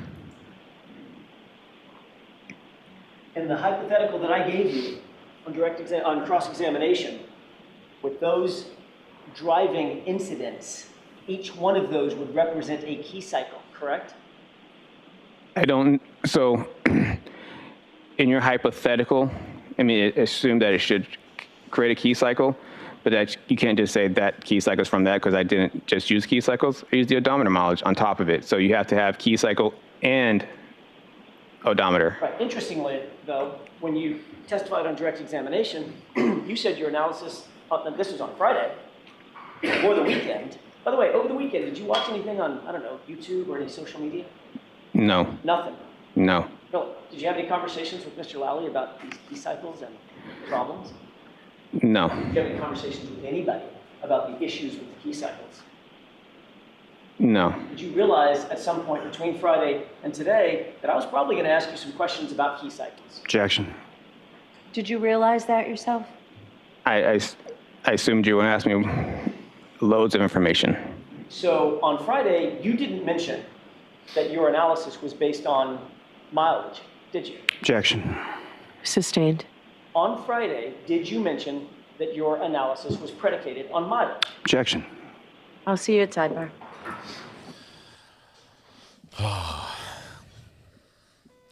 Who doesn't watch YouTube over the weekend?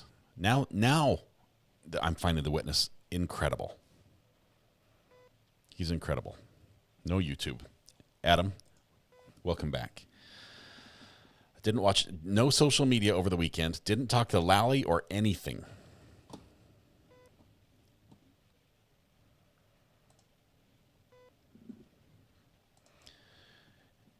What's the difference between incredible and not credible?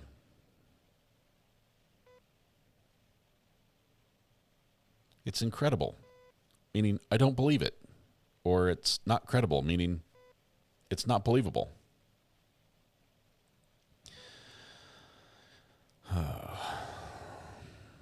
Usually only watch YouTube during work days, says Karina.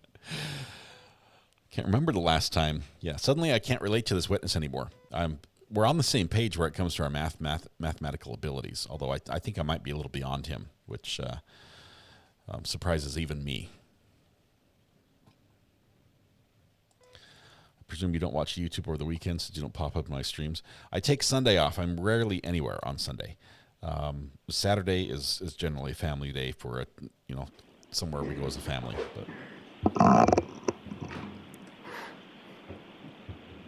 But I might be up late during the weekdays. You'll occasionally catch me on Uncle or Paul, on Rob's. Friday, you indicated pretty clearly that your analysis was based on the key cycles, starting at 1164 when you started your testing, and 1162, which was the key cycle you claimed on Friday was at 34 Fairview.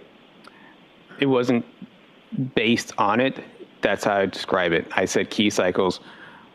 I based it on they were close within proximity to each other, but I've always said it's key cycles and odometer mileage, plus all the information within the triggers themselves. So it wasn't just one of the other.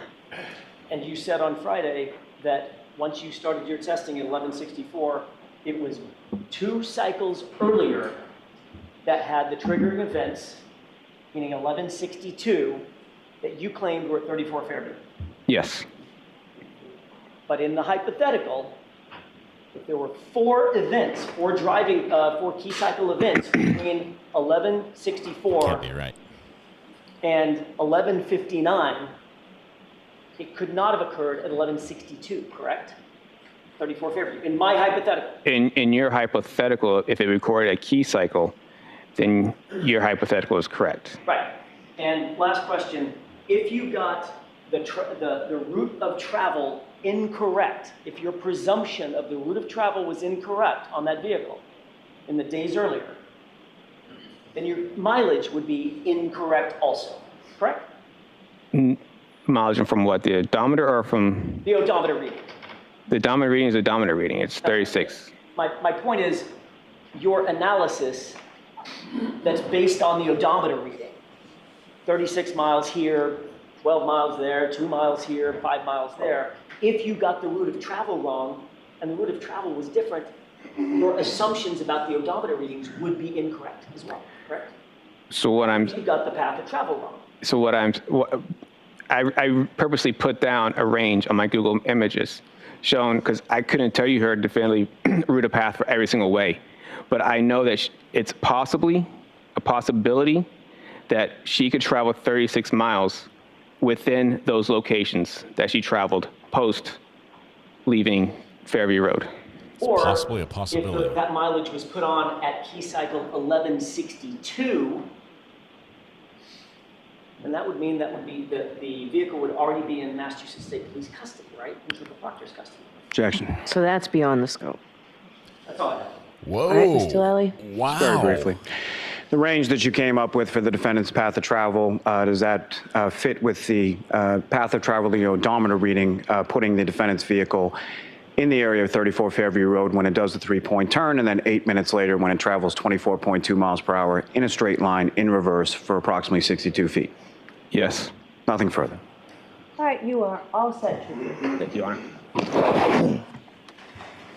Jackson just suggested that Trooper Proctor drove the car around different places to get the mileage. So jurors, we're going to take right? another short break to set up some things in the court. Is that what I heard? All rise for the court, please. Did you guys hear that?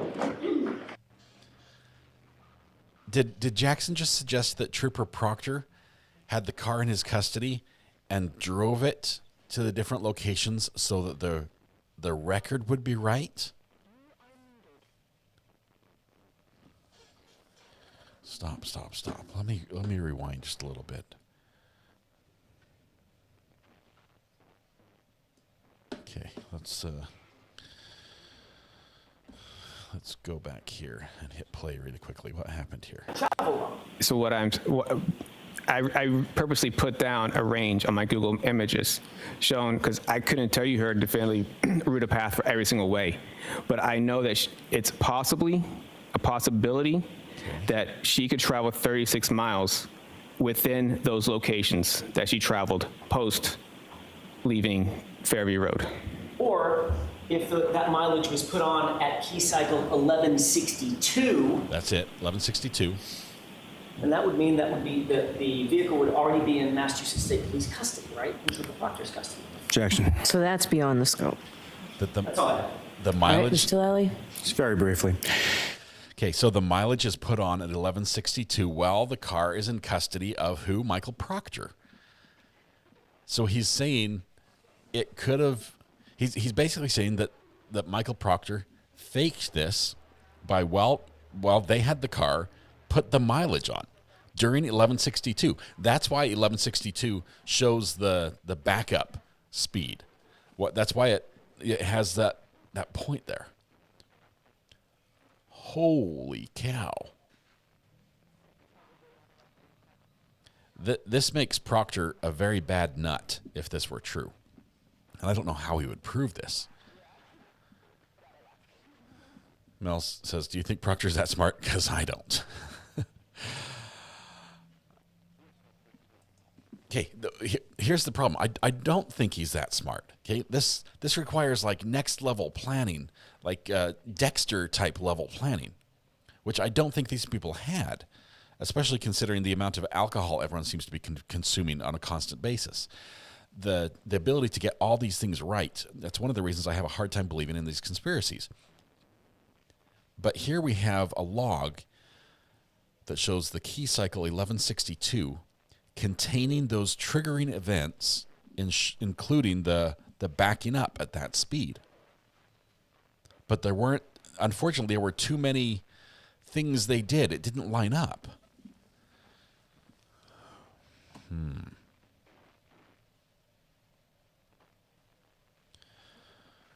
Jackson backtracked all the key cycles. It shows the state would have had possession at key log 1162. Yeah, and that's where this witness says that, that's where he said it happened on Friday. That's where the triggers occurred that happened at 34 Fairview, based on mileage. And he says, I don't know why the key log didn't report correctly, but the mileage matches up.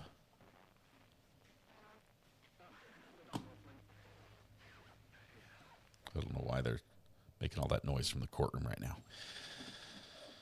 Whoa, that's I still don't think this points to conspiracy. It might be.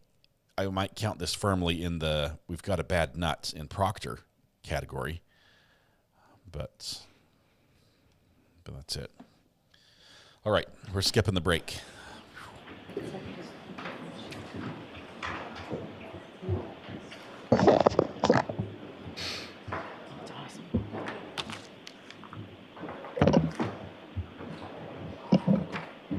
Jury's coming back in. Thank you. Be seated. Close back. All right, your next witness, please, Mr. Lally. Yes, Your Honor. The Commonwealth to call Mr. Ian Whiffen to the stand. Okay. Ian Whiffen? This is a new name for me. And Mr. Lally, you just need to tell me when I need to give that instruction. Yes, sir. We have an instruction coming. I'm so excited.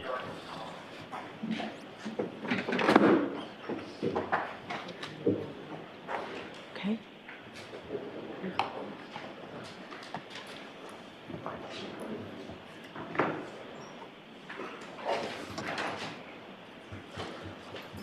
How many incorrect logs do we have now? Step right up and just step for me. Remain standing, face the clerk.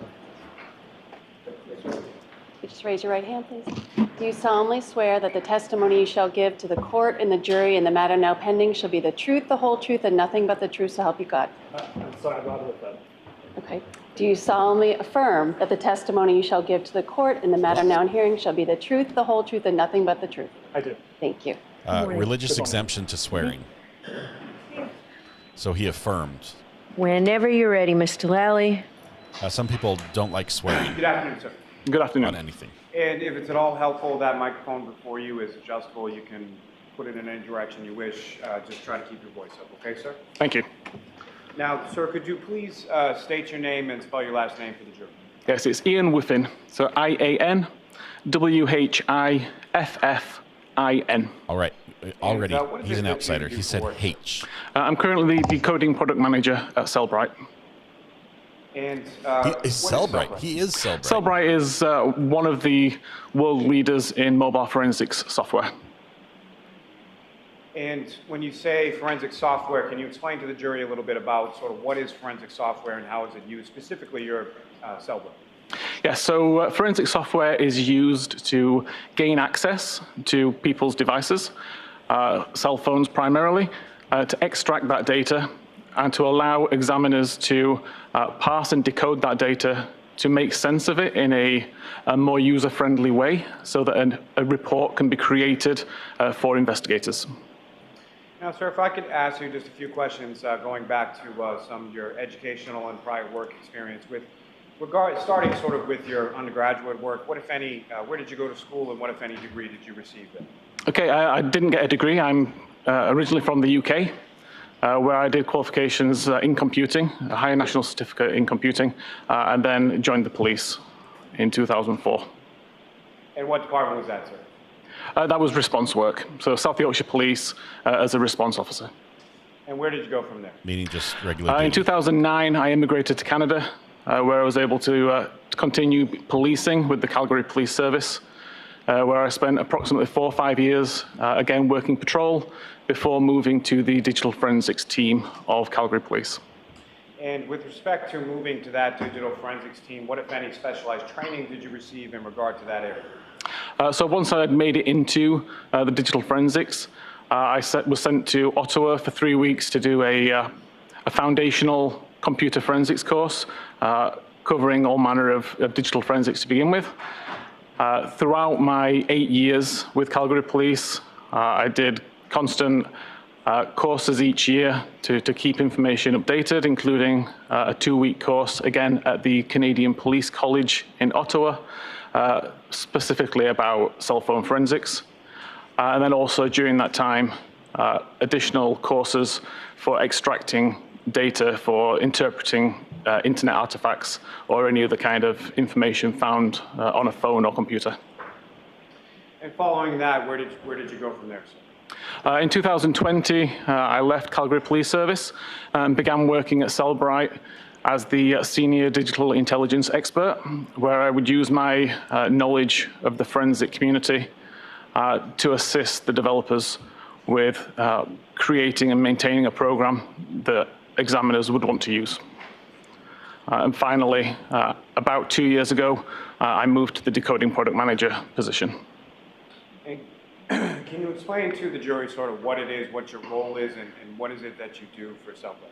Yep, so right now in the position that I'm in, again, I use my knowledge of the digital forensics landscape in the community. I talk with users about their daily challenges, what applications are causing them problems, what they need to get access to, what they need to understand. And I take that information, create a priority list, and then determine with our developers what we will tackle, how we will tackle it, and how it will appear to the end user. Now, with regard to your education in this area, what, if any, certifications do you have? No specific certifications. I've done the Cellbrite coursework since joining Cellbrite, but other than the but you didn't take the test. The 3-week course in Ottawa, and then again the 2-week course in Ottawa. I don't have the SANS training or any of that kind of training certifications. He works for Cellbrite, but he doesn't have the certs. In addition to your work with Cellbrite, what, if any, other areas of the field have you worked in? I'm sorry, could you rephrase that? Sure. Have you given any presentations? Have you published any work in relation to this area? Yes. So since working as an examiner, I identified that there were times that I needed to parse artifacts from applications that the main vendors didn't support. In response to that, I would do my own research. That research turned into a selection of digital forensics tools, and I created a website for myself to share that research, to share those tools with the community. And directly related to that, I have published articles related to accessing data on phones, related to SQL databases, related to various other artifacts, primarily locations. Now, over the course of your work, have you had occasion to testify in other courts in relation to this specific field?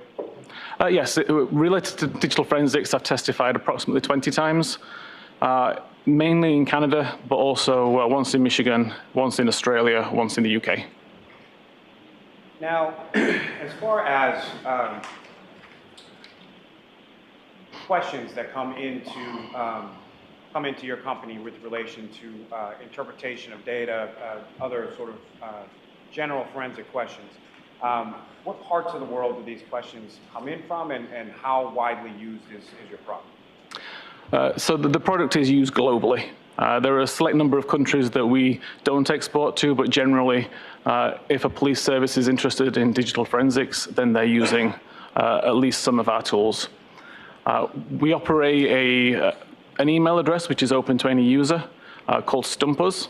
And the idea is that users, if they come across an artifact that they can't explain, they can email to myself and some of my colleagues, and we can research that artifact, and we can try and give them an answer as to say why the artifact's there and how it should be interpreted. You used the term in there as far as an artifact. If you could please explain to the jury sort of what your understanding of that term is and how it's used within your specific industry.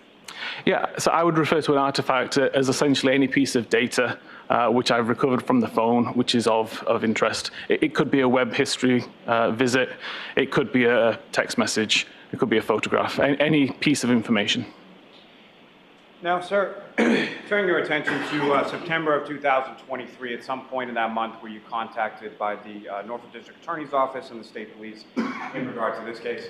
Eventually, yes. Initially, I was contacted by a member of Cellbrite. And if you know why was that initial, as far as the initial contact or initial request from Cellbrite, can you speak about that? My understanding was there was an artifact found on a device, and people were looking for an explanation as to how this particular timestamp was relevant to the case. Now, if you could explain to the jury sort of what you, what were you provided and what were you asked to look at? So the original question is just basically how can we explain this 227 timestamp? I spoke to my colleague and requested if he could contact the investigators and any information that they could share about where this particular timestamp was found so that I could investigate it. I was advised at that time that the case had already been uploaded to our own support network, so the full extraction of the device in question was already in Cellbrite's possession, and I was able to access it from there and start to examine Cellbrite gets all their what the issue data? was that was causing the confusion. Now, with reference to this issue, can you describe to the jury, just in general terms, sort of what this issue was? Yeah, so the issue, as I was led to believe, is there was a timestamp for a web history artifact of 2:27 and 40 seconds AM local time, which would be UTC-5, and it didn't make sense to the investigators. And the question was, is there any other interpretation for what this timestamp could mean? And so essentially you were asked to explain the timestamp and how it came to be, correct? Correct. And as far as this particular issue, has this arisen in other instances? Have you been asked the same question or similar questions in regard to this type of artifact? Yeah, several weeks later, so probably around December time last year, I was contacted by a police investigator in Austria with a very similar question, but related to obviously a different internet search. And about a week later, the defense expert in the same case also contacted me asking the same question. The defense expert in that case was able to provide the database, and I was able to provide the answer. Now, As far as the full Police extraction, is that the entirety of what you looked at in this instance, or what, if anything else, were you provided with in regard to your review and your analysis in this case? So I did work with the full extraction, but my interest was focused on just the web history artifacts. And what, if anything, did you find with regard to the web history artifact? So the 22740 timestamp was correct insofar as that is the time that is shown within the database. It was indeed a deleted record, but the interesting thing was why the timestamp said 22740. And I did some testing on this and discovered the reason why 22740 was actually listed in the database, even though that's not the time, in my opinion, that the search was conducted. And what is your opinion as to when the search was conducted? There's plenty of other evidence on that extraction that shows what activity was occurring at 227 40 seconds. And there's plenty of evidence later on in the day that shows that that particular search was conducted at 6:23, I believe 51 seconds, and then a similar search at 6:24 and 18 seconds, I believe.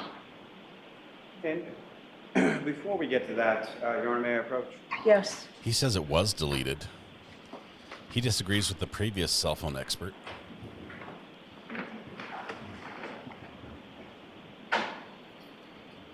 How can you say it didn't happen then, but it was deleted? Whitman, I'm showing you the document and asking you to take a look at Thank that. you. Look up on your phone.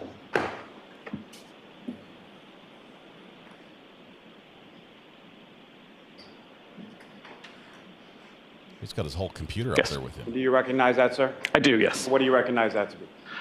This was the internet history, the history.db database table showing activity from the morning of the 29th of January 2022. May I approach again, Your Honor? Yes. I'll seek to introduce and witness the next exhibit. No objection. Okay. It says 14.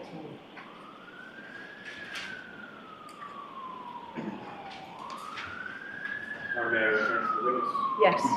Your Honor, if I may, with the court's permission, can we publish it for the jury? Yes.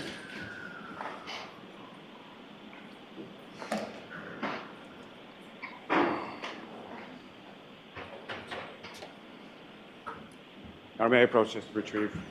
Yes. No, that's my fault.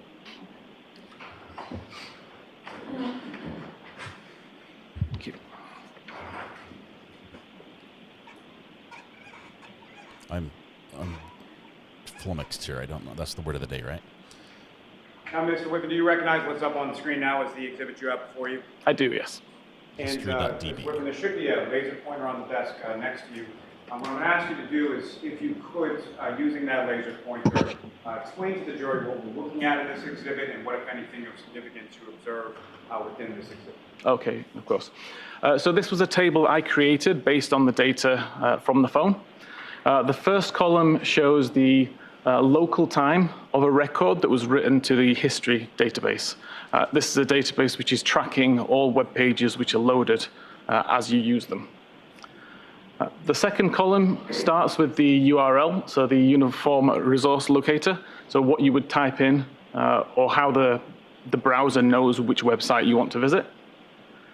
The title is part of the website which is loaded. One of the top attributes of the website will load the title. Visit count relates to an internal counter within Safari, which just tracks how many times a particular website is visited in order to make suggestions to down the road. And then finally, the last column shows the source of this information. So history.db is the name of the database. History_visits is the name of the table. And then the number is the unique identifier, which is assigned to that particular record in consecutive order. So every time you add a new record, that number will increase by 1. Hey, Mr. Whitman, probably a couple of foundational questions that I should have asked you first, and my apologies. With respect to the cell phone extraction that you were provided, that was from a individual named Jennifer McCabe, is that correct? That's my understanding, yes. And fair to say you don't know Jennifer McCabe, never met her, don't know anything about her? Correct. And as far as a extraction is concerned, if you could please explain to the jury sort of what your understanding of that is. What is an extraction? An extraction in this case, all of the files and folders had been extracted from the device, saved on a computer in a zip file container. So essentially in a way that is as close to the original from the device as possible. And again, what is your title specifically with Cellbrite? It's decoding product manager at the moment. And so what, if any, relation does what you do have with relation to an extraction and how that's, what's sort of the relationship between what you do and a Cellbrite extraction? Okay. So once the extraction's been extracted and we have the zip file, then Physical Analyzer is the tool that Cellbrite creates to allow examiners to look at that extracted data in a meaningful way. And my role is somewhat shaping how examiners will see that data when they open up Physical Analyzer and look at the extracted data. He leads the user and interface how team. does your role play into that? What is it that you do what, if any, relationship does what you do have to do with how examiners will view something from a Cellbrite tool? Again, so after being an examiner for 10 or 11 years, I've got that kind of understanding of how examiners work. Being someone who also writes my own software and does my own research, then I can kind of cross that void that usually exists between developers and examiners and help both parties try to come to a meaningful conclusion. Ms. Gilman, if you could shrink that just a little, or zoom out a little. Now, again, Mr. Whiffen, if you could, using that laser pointer, direct the jury's attention to what, if anything, of significance you observed depicted in this particular case. Yes, so the lower two records, which are highlighted in green, are two records which occurred at 2:27 and 42 seconds local time. So 2 seconds after the Google search had allegedly been made. And then the second record is 5 seconds after that at 2:27, 47 seconds. Both those URLs relate to a website of hockamucksports.com.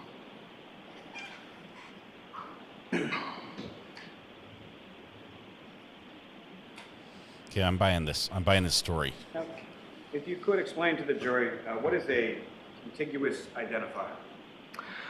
So again, every SQLite database will assign a unique contiguous identifier number. So again, the very first record created will be given a record ID of 1, the second record will be 2, and so on and so forth. Those numbers are never reused. So if I was to delete record 3, that record number will never be reused, and I can see that there's a gap and deleted data in that database. You used another term in there as far as a SQLite database. If you could explain to the jury what your understanding of that term is based on your training experience. Yeah, a SQLite database, essentially, it's a series of tables. It's a way for data to be stored, again, in a meaningful, organized fashion that can be queried, can be examined, can be filtered, searched, etc. It can be useful for anybody who wants to get data from an organized file. Now, with reference to the searches that you observed within this particular web history, what, if any, relationship did the contiguous identifiers, sort of the range, what, if anything, did that tell you? I'm sorry, can you rephrase that? Sure. What, if any, observations did you make as far as those contiguous identifiers in the range they had in relation to the web history that you were observing? Okay, so within the history.db file, there were no missing numbers from the beginning of January, essentially, until early February. That told me as an examiner that no records had been deleted during that time. I thought he said they were deleted. Yes. How do you get it? Nothing was deleted, but it was deleted. Did I hear wrong?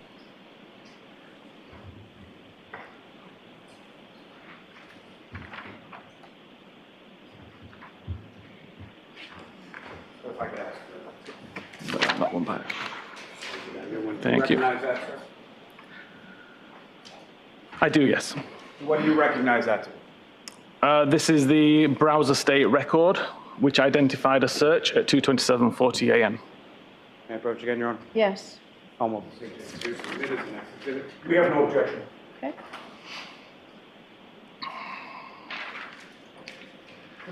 Thank you. May I return to the witness, Your Honor? Yes. With court permission, may we publish it to the jury? Yes.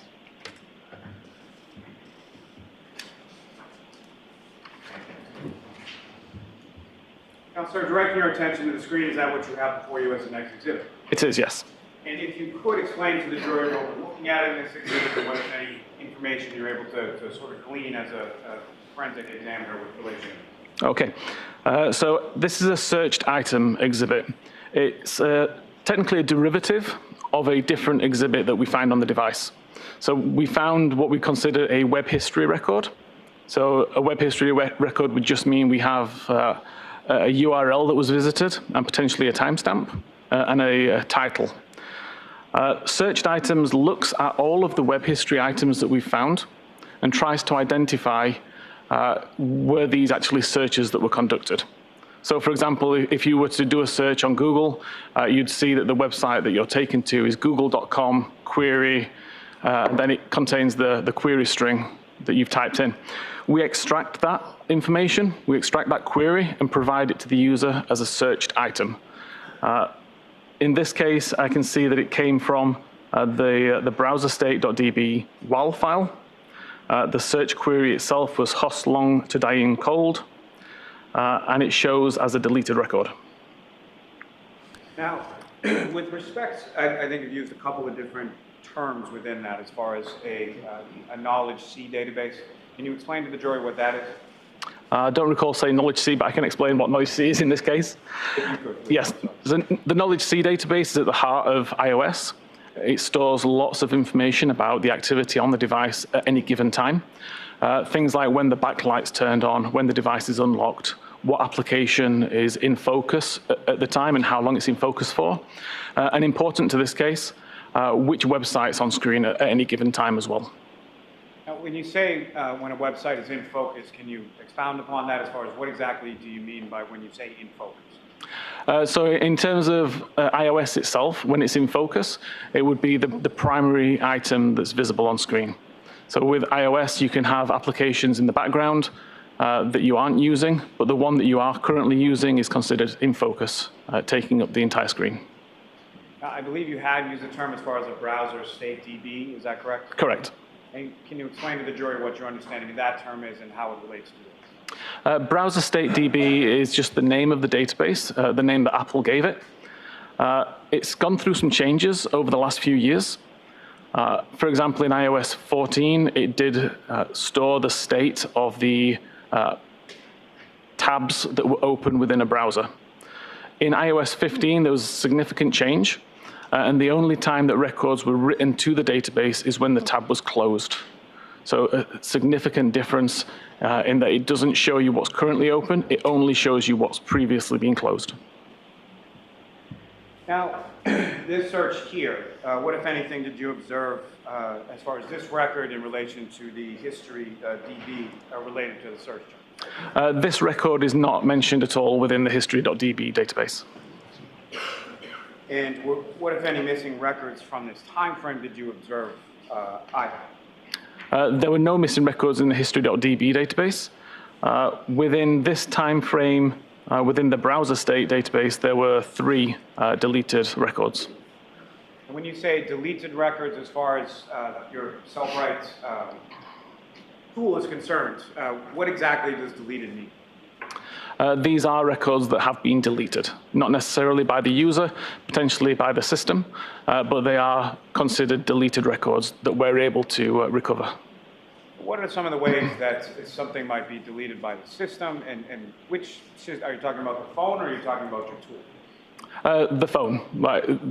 Our tool is designed as a forensic tool. It's not going to edit, delete, or affect the data in any way, just present what is in the extraction. But there are multiple times on an iOS device or an Android device where cleanup essentially happens, and we start to lose data after a certain amount of time. Now, with respect, let me just ask this for a moment. With respect to Cellbrite, as far as the tools, have there been a variety of different versions of those tools as far as conducting that forensic extraction? Yes, so Cellbrite Physical Analyzer has been available for approximately 12, 13 years in various versions. And what, if any, differences are there between, in general terms, between, say, an older version versus a newer version? Obviously, in the digital forensics landscape, whenever a provider creates a new feature, we have to change our code to adapt to what they've now introduced. There can be research that has been done, so we now learn new things, and we add support over time. So something can be supported in this new version of Physical Analyzer that may not have been supported or even existed in a previous version.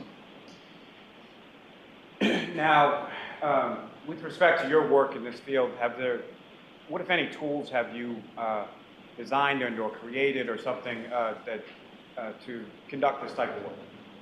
Aside from Physical Analyzer? Yes. Okay, so I have my own tool called Artex, which I've been working on for around 5 years. Since being an examiner myself and struggling to pass any particular application that I needed. So I started to write my own tools, and that's the one that is one that I still maintain on the side in my own time, partly for my own knowledge, but partly because I think it still introduces some fantastic features which aren't available in any other tool for research purposes. So yeah, I continue to write this tool. Would this be considered a conflict of interest? Could you just say the name of for your Cellbrite? ARTEX. Employment?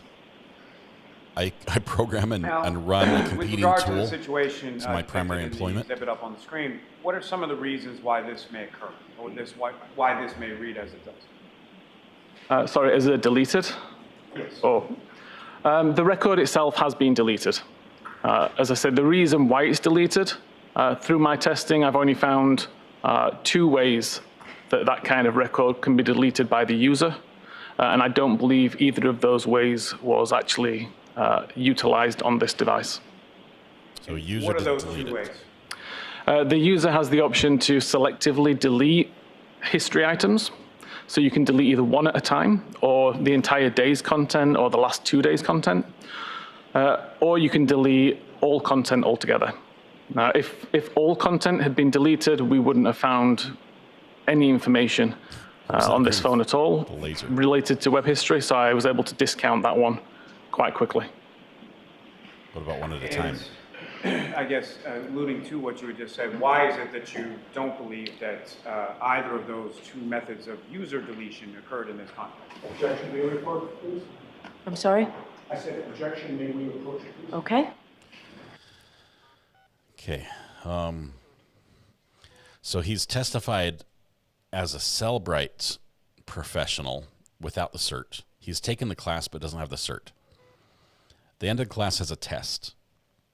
You pass the test, you get the cert. I'm not sure if he never took the test or if he failed the test. I don't know what the deal is there, but he's here representing Cellbrite as a professional, and he's advertising his side business, which coincidentally runs software that is used in the same field as his main employment. Wow. I wonder how long he'll stay employed. Does Cellbrite just be like, hey, that's cool. That's cool, yeah. You can go out and test. They know he's testifying. There's no way he's here in court testifying without Cellbrite's legal talking to him first. He's like, oh, by the way, I'm going to drop the URL for my side business, just a little blog I run, and international phone extraction tool. Don't worry, it's not Cellbrite.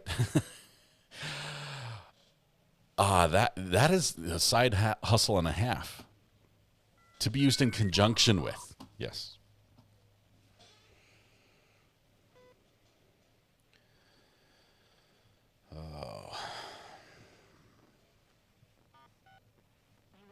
We're unmuted.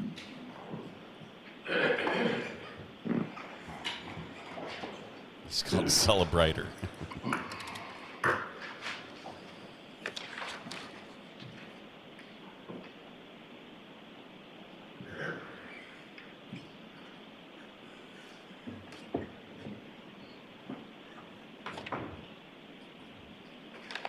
May I have one moment, John? Sure.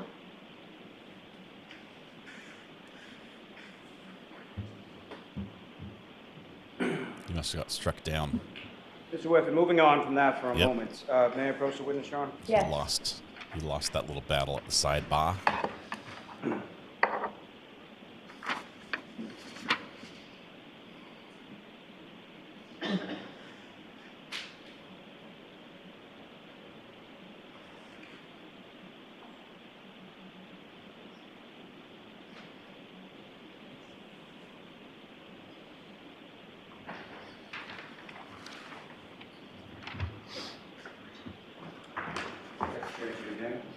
Thank you.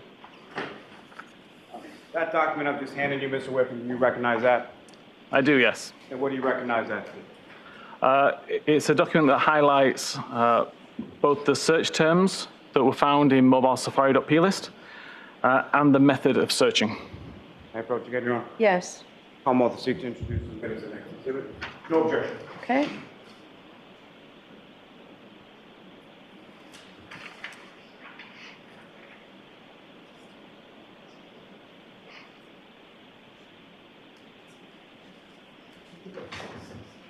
Thank you. May I return to the witness? Of course, Mr. May publish it to the jury. So they're one and the same. It's a DBA, doing business as. I think it's, if he's not here representing Celebrate, it's wrong for them to present him as a You Celebrate. determine there, I believe, Coder. called a P list, is that correct? Correct. Can you explain to the jury what you understand that term to mean and how it relates to what you're about to talk about up on the screen? Yes, so a P list or a property list is Apple's way of storing serialized data. That essentially means a list of data with names and values. And, sir, if you could, again, using that laser point, direct the jury's attention to explain sort of what we're looking at and what, if anything, of significance you observe in this particular slide or table. Yeah, so again, this is a table I created from the data within the mobile-safari.plist. The term shown down the left is what the user would have typed in to the search bar. Sorry, I keep blinding somebody. The search bar in the bottom of the Safari browser window. The UTC time is the time which is actually recorded within the plist. It's recorded as a string, so just text as it's presented on the screen there.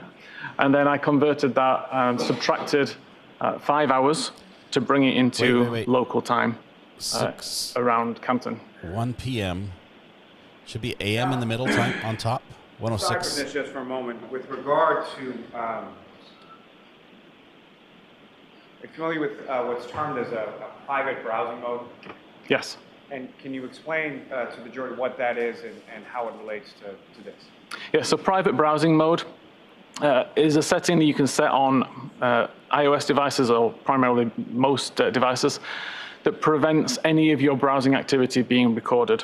So that it won't save the searches, it won't save the navigations, it protects everything so that it can't be found later on. And what, if any, relation did that have to what your analysis of the extraction in this case? If these searches had been conducted while in private browsing mode, these searches would not exist within this file. So is it your opinion that they were not conducted in any kind of private browsing mode? Correct.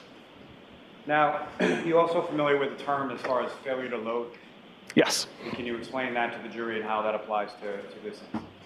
Yes, so obviously whenever you try to visit a web page, there's a stream of information coming from the web to the device, which then renders onto the screen. At the completion of the load event, there's a function effectively which runs, and that records the visit to the history database. If for some reason the page doesn't load and it shows up with an unable to load message, so for example, you don't have an internet connection at all, that unable to load will be recorded. If, however, the device stalls and it just sits kind of waiting to load, nothing gets written to the history database. And if you were to close the browsing window prior to the page completing its load event, nothing will be written to history. Would that be written to somewhere else within the phone as far as any other storage areas? Technically, the only place I found would be the browser state. Now, with regard to the plist files, does the plist file save all sort of history items or no? Primarily, it's used to save preferences. So you'd have a lot of information in there if it's using light mode or dark mode, or when you want tabs to auto clear, that kind of information. But it also records several days history of searches. The actual number of days searches, I actually don't know. And what, if any, relationship does that have with regard to the search bar that's located on the bottom of this table? In order for the search item to be saved to the mobile Safari plist, you need to actually type it into this particular search bar. If you were to just visit google.com and start typing into the Google search bar, it will not be recorded within the mobile Safari.plist.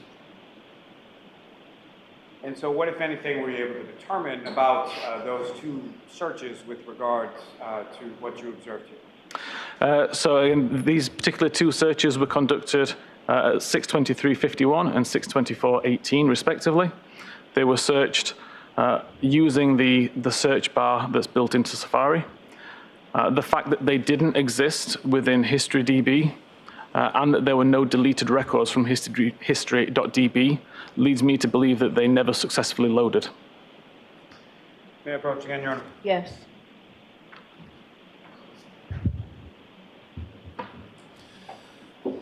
He keeps just leaving it hanging out there that like they somehow exist, but they didn't exist. He's not closing the door for me on this one. They weren't to the record because they never successfully loaded, but they were there because they were done and deleted. Thank you. That new document that I just handed you, do you recognize that? I do, yes. What do you recognize that to be? This was the additional, the items from the history.db, I believe. May I approach, Your Honor? Yes. I'll also seek to introduce and admit as the next exhibit. Objection. Okay. Objection. You want to be heard. Going back to while we have this, I'm pulling up the on replay just this screen. Okay, this is his software. This is Artex. Is that what he calls it? Artex extracts this data. If you look at the top line, BPD and John O'Keefe, that's the term they searched, and they searched it at on the 30th at 1:06 p.m. in the afternoon. UTC time, Boston time, 5 hours previous to that, should be AM, not PM. It would have been at 8:06, 48 seconds AM. Not a big deal, other than the fact that he's presenting this as an extraction of the phone, and timestamps are very crucial. This tells me that this was made in Excel with manual entry, not a software extraction from a database. This is not a log. This is something he created based on something he found. Probably just an error, but that's a little problem. You are unmuted.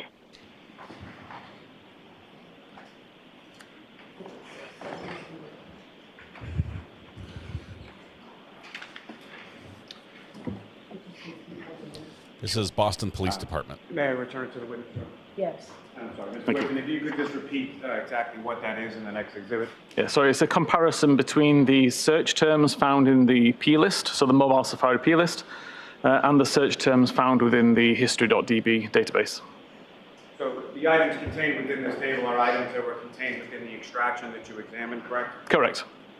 And Your Honor, with court's permission, if I could display that to the jury? Yes. Yes.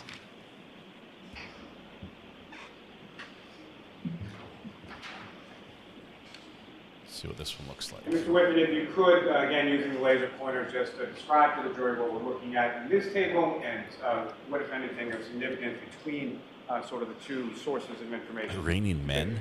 Okay, so the first list, the P list term, shows the term within the mobile Safari.p list, excluding the two that we've already mentioned, which are of note.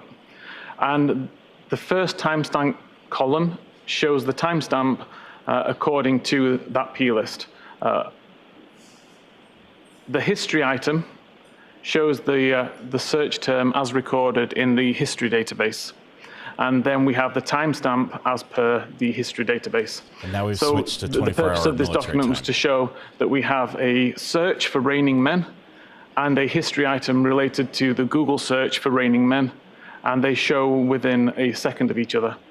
Again, the next one down, Antoinette Ock and basketball, and the associated Google search. And again, the timestamps are within a second. This list was non-exhaustive. There was hundreds of examples within the history.db, but limited examples within the mobile Safari P list. And as I mentioned, the two searches of interest, the how long to die in the kickd and how long to die in the cold, didn't exist within the history.db at all. Ms. Gilman, you can take that down. Those two searches didn't exist in the DB at all, yet we know they were on the I'd like to ask you just a little bit now about the browser state DB. Again, can you explain to the jury sort of what that is and how it, if at all, it plays a role in your analysis? Yep. So initially, pre and including iOS 14, the browser state database would show all tabs that you currently had opened. So as soon as I go into my browser and open a new tab, a record is created. It includes information such as the time that I opened the tab or the time I last viewed the tab, the current URL which is being displayed within that tab. It shows information whether it's in private browsing mode or not. So in that kind of case, in iOS 14 and below, we're able to see current private browsing records and subsequently recover deleted ones. But in iOS 15, things changed. The record was no longer written as soon as the tab was opened. It was only opened when the tab was the record was only created when the tab was closed. That meant that our ability to recover that kind of history was significantly lower. It means that it no longer makes use of the private browsing field because now private browsing records simply are never written to that database. So now we can only really see a list of all of the tabs that have been closed, not which are currently open. Now, with regard to the browser state DB, is there something referred to as a last viewed timestamp? There is, yes. That's one of the fields within the database. And can you explain specifically with relation to that field, sort of what kind of information is kept there and what it means? Yeah, so from my research based on this, that timestamp relates to the time that the tab took focus. So that's either when the user creates the brand new tab, when they switch between tabs and bring a tab back into focus, when they close a tab, which automatically brings one of the background tabs into focus, or if Safari has been completely closed and reopened, that essentially acts like almost a new tab, and the timestamp gets updated at that point.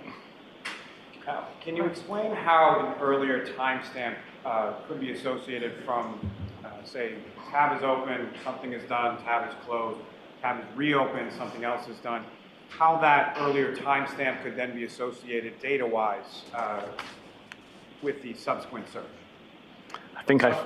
Opening of it. I think I followed that. Okay, so if, for example, at 12 p.m., I create a new tab, I can do a search for whatever I want. And at that point, if I close the tab, then the record that gets created will show that I opened a tab at 12 p.m. and I did a search.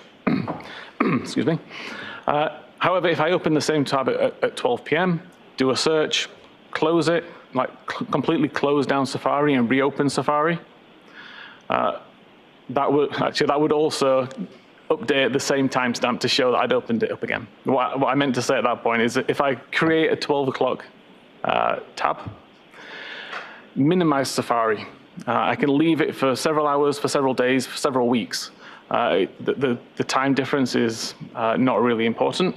When I come back to it and open up Safari again from a background state, the timestamp is not updated. So it will still show 12 p.m. today, and it will show whatever my most recent navigational event is. So I can search for something in 3 weeks' time using the same tab I opened today, and the timestamp will show today's time. All right. I think this is a good place to take our break. Okay, I think what we just heard right now. We, of course, ask you to stay with us, okay? As the jurors file out, you can file out behind us. Thank you. I think what we just heard now is going to be a skill that should be taught in the Walmart murder aisle. Apparently, you have to do all your searches on old tabs. And could I see counsel regarding timing, please? Yes. You need to do all your searches on old tabs. Because the tabs don't update the new timestamp. So if you need to see, if you for some reason had to Google how to hide a body or something like that, you want to have an old tab that predates everything to use, so that it doesn't look like you were Googling that when you were actually looking for that information. So there you go. That's just an example I just plucked out of the air. Not that I would ever, I may have asked Siri that a couple times years ago, but that was it. Do you remember when Siri first came out and that was the big thing? I don't think you'll even do it now. Let's try. Hey Siri, I need to hide a body. Okay, I found this on the web for I need to hide a body. Check it out. Well, look, it says, it used to say, what are you looking for? Like a query, a mine? It used to say lots of things. Closing stream now. But now all your phones did the same search. So if I'm going down, I'm taking you all with me is what I'm saying. Shows a picture of your backyard and a shovel. And now it's in your logs, greeners.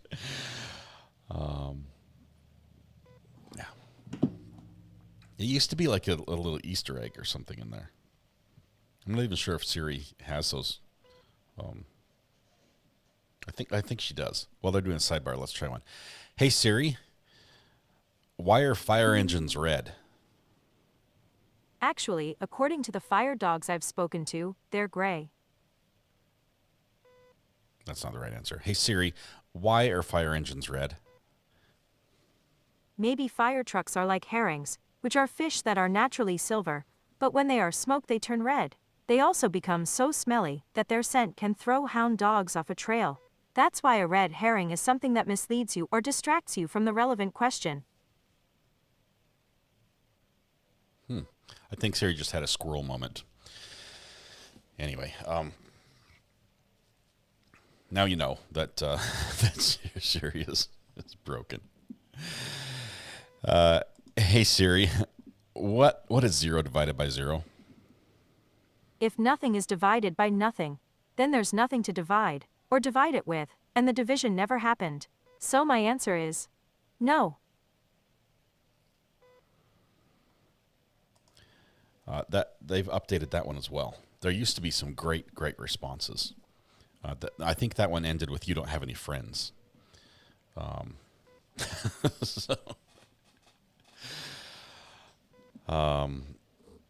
Let's see. She used to say you have no friends. Let's try if she has a different answer. Hey Siri, what is 0 divided by 0? If nothing is divided by nothing, the same thing. then there's nothing to divide, or divide it with, and the division never happened. So my answer is no. Why did Apple develop Siri to the point where they took away her sense of humor?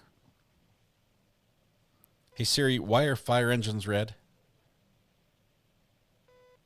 Hey Siri, why are fire engines red? So I used to be a bit confused about this, but I was just using circular logic. and logic comes from logic boards, and the chairman of the board was old Blue Eyes, which are a recessive trait, and traitors walk the plank, aka a board, and bored kids ask, are we there yet? Unmuted. But we are not there yet. Because kids are goats, and goats eat oats, and little lambs eat ivy, and IV equals 4, like the 4 seasons, in the circle of life. And if there's one way your logic, or a fire truck shouldn't go, it's in circles. But now I've finally got it straight. It's because they use the red paint on them. There you go. Okay, that'll be good enough. So,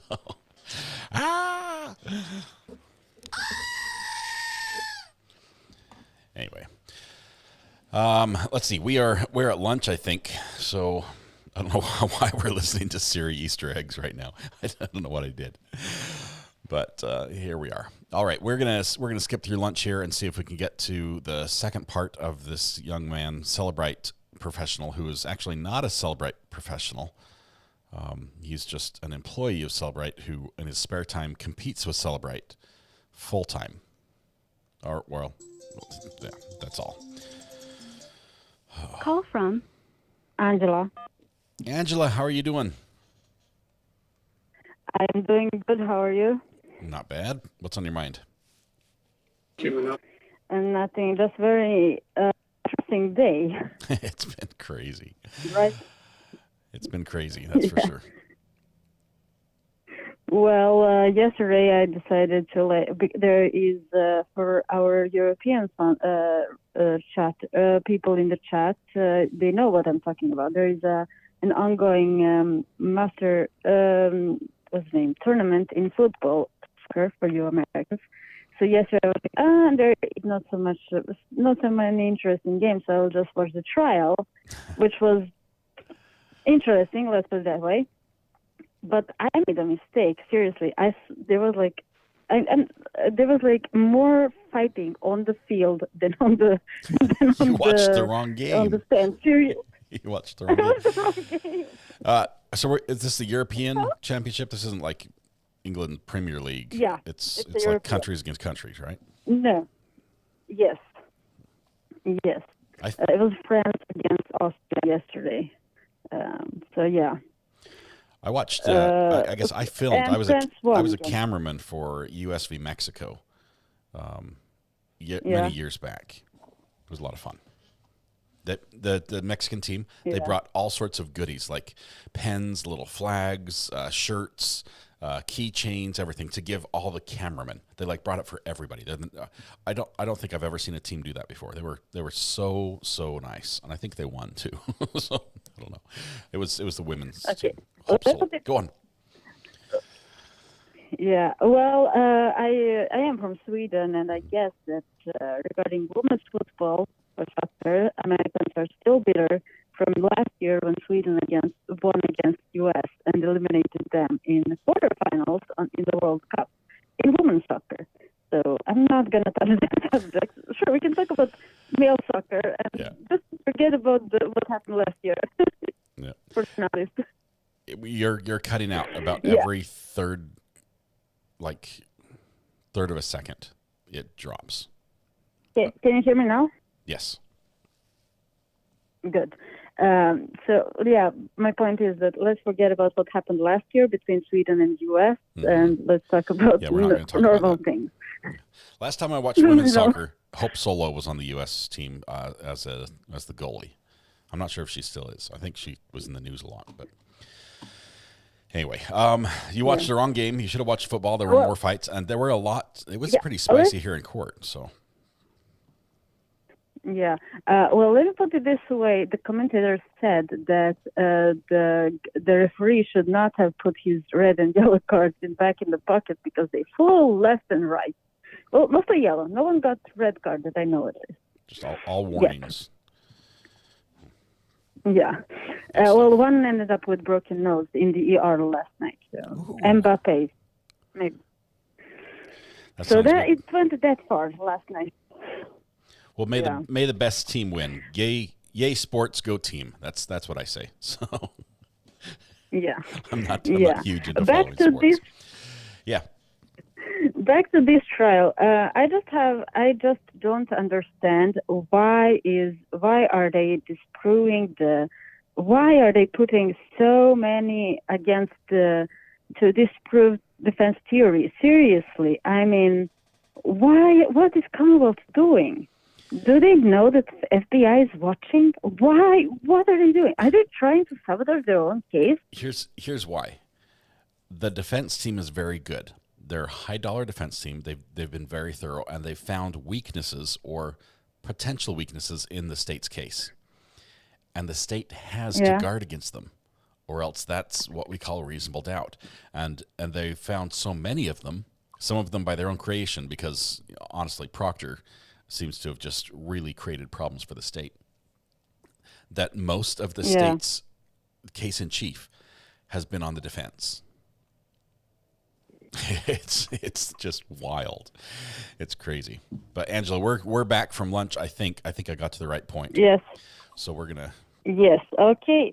Good luck with the rest. Thank you. Good luck with your football or soccer, whatever it is. Thank you. All right. We'll see Bye. you. Bye. Okay. I think we have. That was our lunch break, right? I think it was lunch.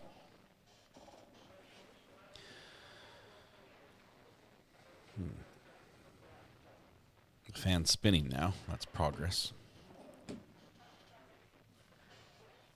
I just don't see enough action there to warrant watching it spin for another 10 minutes. There we go. Here we go. Let's see if this is right.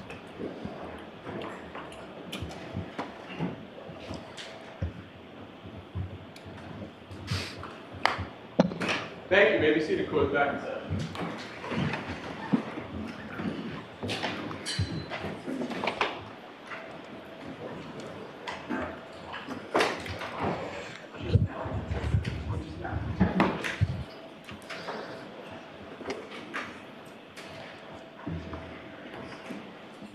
Okay, whenever you're ready, Mr. Lally.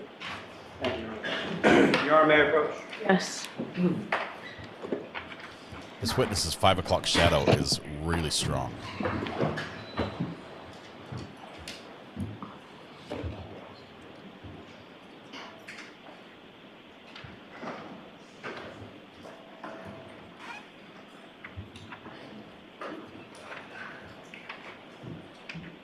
Sir, showing you another document. Do you Thank recognize you. that?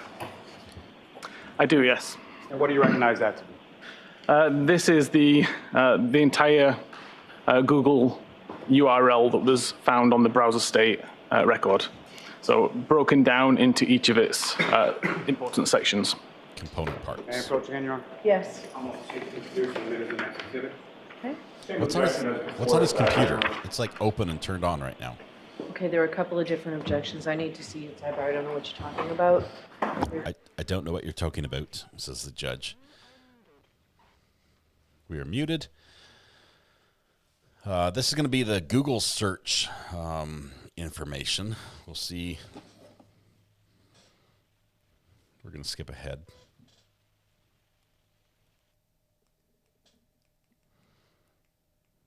Yeah, looks like it was resolved. There we go. 618. Thank you.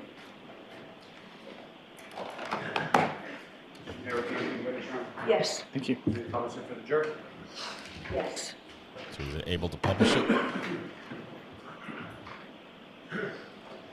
It's small. Now, Mr. Whitman, what's up on the screen now, is that what you have before you at Exhibit 618? It is, yes. And if you could, again, using a laser pointer, direct the jury's attention to what are we looking at in Exhibit 618? Okay, so the left side of the table is the entire URL that was recovered from the browser state record. What I've done is broken it down into each of its individual components and explained what each of those components means. So the very first row is google.com/search. That just tells the browser that we're going to the Google website and that we want to run a search. The second part, the Q equals, is telling the browser what the query term is. So the query term here is host long to dying cold. The little plus symbols in between is in place of a space because spaces can't be part of a URL. Next, we have the input encoding and the output encoding. Just explains what kind of characters to use and what language to use when you're accepting the search query and giving it back to the user. And finally, the important part is the and client equals Safari. This is something that just tells Google that this query is being done using the Safari client. Again, if I was to use Safari and just visit the Google web page and type that in, or type a search in, that part of the string wouldn't be there. That's only there because I used the Safari search bar as part of the Safari application to do that search. Thank you, sir. Ms. Gilman, you can take that down. That looks like a Excel document this guy's typed up. Now, sir, with reference to that, Yes, what, if Excel. any, relationship does that have to the information you were discussing just prior to the break? Again, that confirms that this search was conducted via the Safari search bar feature that's part of the Safari browser application, the same one that caused the records to be recorded in the plist. Your Honor, may I approach the witness again? Yes. So there should be a search in the P list for that if it was searched. But it was deleted, which I still don't get.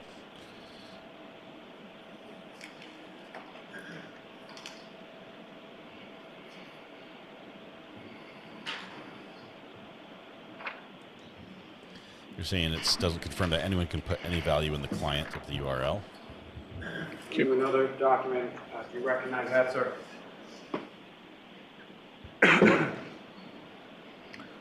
I do, yes. And what do you recognize that? This is the live records from the browserstate.db database. May I approach, Your Honor? Yes. I'm also seeking to introduce the witness. Exhibit. No objection. All right, thank you. Exhibit 6 minus 1. May I return to the witness? Thank you. May I publish that for the jury as well, Your Honor? Yes.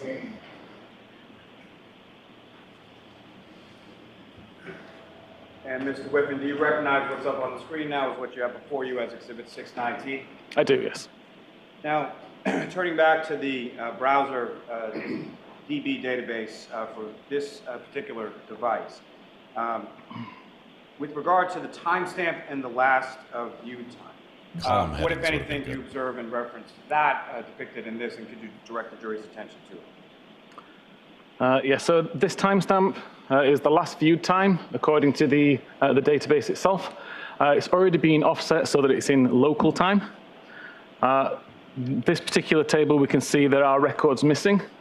Between records 4025 and 4031, we have, 4025 and 4031, we have 4026, 27, 28, 29, and 30 missing. And typically the timestamps that we do have here, some of them are separated by as little as a second or two. Now, with reference to the How Long to Die in Cold, that was record 4028, is that correct? That's correct. And so based on the records missing from this portion of the phone as far as that database, what, if anything, did you endeavor to do with respect to ascertaining what? So first of all, the task was to try to recover the deleted messages. The deleted history records from browser state. So first of all, I was reading the deleted pages, essentially, to find the records that had been deleted from this current version of the page. May I approach again, Your Honor? Yes. I thought at 227 she was looking at Hakamak Sports, and that record shows that 227 she was looking at login to PayPal.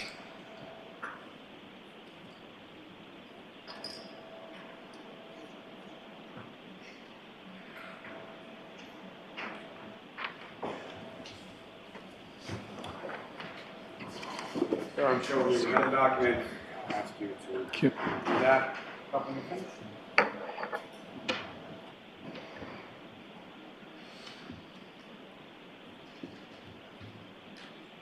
Yes. And do you recognize that document, sir? I do, yes. And what do you recognize that to be? This is the same data source, so it's still browserstate.db, but now looking at it with the unique recovered records. And what is that last term that you use? What does that mean? I'm sorry. So typically there can be lots of different versions of a page within a WAL file. So you may have several page 1s, several page 2s, and so on. What I looked at is doing is recovering the data where the records that I recover are different from each other. So if I recover the same record multiple times, I can ignore it, but if I recover the same record with a slight change, then I would show it in this view. May I approach her? Yes. I'll seek to introduce the minutes of the next exhibit. No objection. Okay.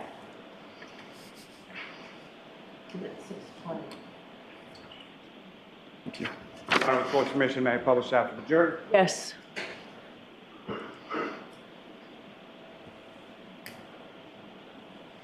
Again, Mr. Whitman, if you could, with the ways of order, find it helpful, direct the jury's attention to what are we looking at here and what, if anything, did you uncover during this portion of your analysis? Yes. So again, the very first column on the left is the unique identifying number. You'll notice that there are some numbers here which are repeated. This is, as I say, because the records are recovered from multiple versions of the same page. There was actually 16 versions of this record across 23 different versions of this particular page.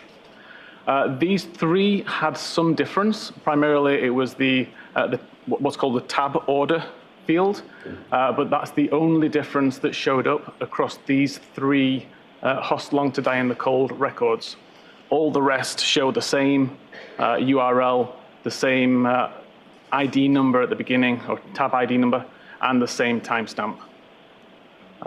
Worth noting, there is no title shown in this particular record. Again, that speaks to the fact that this page didn't successfully complete loading. Otherwise, there would be a title of Google search, Host Long to Die in the Cold, as you saw on some of the other examples earlier. Now, sir, with respect to the table up here, is there any indication in regard to private browsing that you were talking about before? No, in iOS 15, as I mentioned, if you are using private browsing mode, there is no records recorded in this database at all. So the fact that that's not listed in this table, what, if anything, does that tell you? Everything that was recorded in this database was conducted not in private browsing mode. Now, with respect this is nuts. To your work within your field, are you familiar with a term called a session? Yes. And can you explain to the jury what you understand that term to mean and how it applies to this specific instance? Essentially the life of the particular tab. So when I start a tab and I start to use navigation, I go to different websites. All of my navigation events would be considered part of the same browsing session, essentially. Now, sir, if I could turn your attention to the Knowledge C database for a moment. And again, if you could, maybe repeating, just as far as, can you explain to the jury what you understand that term to mean as far as what is the Knowledge C database in respect to the other databases you've been talking about? Yeah, so far the bulk of what we've discussed, the history.db, the browser state DB, and mobile safari.plist are all particular to the Safari application on iOS. Knowledge C is much more global. It's much more ingrained within iOS. Everything is essentially recorded in there on iOS 15. So again, backlight activity, unlock activity, application state activity, and web usage activity is all recorded as part of Knowledge C. May I approach you, Your Honor? Yes.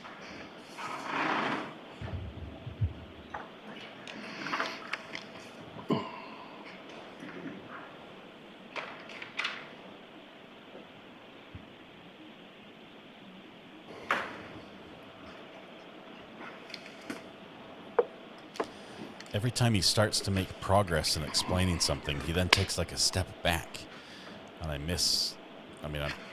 I'm left with questions again.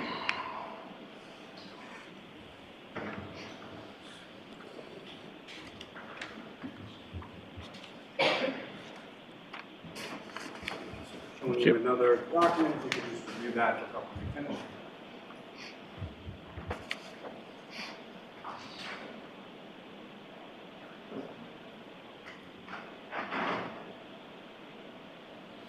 He's a smart guy. Yes. And do you recognize that document, sir? I do, yes. What do you recognize that? This is a document I created based on the Knowledge C web usage records. May I approach, Your Honor? Yes. I'm want the seat to introduce and What we're getting is Thank this you. witness who is creating all his own documents to explain things that the Commonwealth could not understand and needed help figuring out, saying, this doesn't make sense according to our narrative. Your Honor, with the court's permission, may we publish that to the jury? Yes.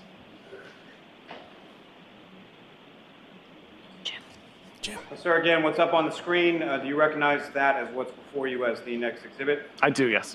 And if you could, again, Ms. Gilman, if I could ask you to scroll down just a bit. Hawkmark Sports, The green tab. PayPal, Okay. Now, YouTube. if you could, sir, again, using that laser pointer, if you could direct And the now she was jury- on well, YouTube first, can I at ask you, 2:27. what is it that we're looking at in this exhibit? Okay, this is a particular, what's called a stream within Knowledge C. A stream is basically all like information being grouped together. So in this particular case, the stream is related to Safari. And it's telling us what web page was visible on screen, what time it started and what time it finished. Now, with respect to this particular tab, there are portions that are highlighted in green and portions that are highlighted in blue. Is that correct? Correct. Can you explain to the jury what the portions highlighted in green represent? I highlighted the sections in green due to their timestamp. So typically these items last between 2:27:37 a.m. and 2:27:53 a.m. So around the time of the Google search, if you were to believe the browser state. And with respect to the items highlighted in blue, what if any? What are those? The ones in blue are the actual Knowledge C records that show when the Hoss Long to Die in the Cold and the How Long to Die in the Kikdi web pages were actually visible on screen. And so from this, what if anything were you able to ascertain as to the searches or the time associated with the searches from your analysis here? At 2:27:40, the only websites that were visible on screen were related to Ozone Basketball and Hockomock Sports, and that the How Long to Die in the Kikdi first appeared on screen at 6:23:56, and Hoss Long to Die in Cold first appeared on the screen at 10:33 a.m. So those two searches from your review of this extraction in this device never appeared on the screen prior to 6:23 in the morning, correct? Correct. 10:33 a.m. How long did I in the cold? I thought. Do we have a third Now, time? From all this, sir, what, if anything, were you able to conclude with regard to these searches? So essentially, ignoring the browser state timestamp is important because that is not a reliable timestamp to show when that URL was visited. We have mobile Safari.plist record searches that show 6:23 and 6:24, and we show the same searches with very similar timestamps within half a second as showing up on screen in Knowledge C for the How Long to Die in the Kikdi.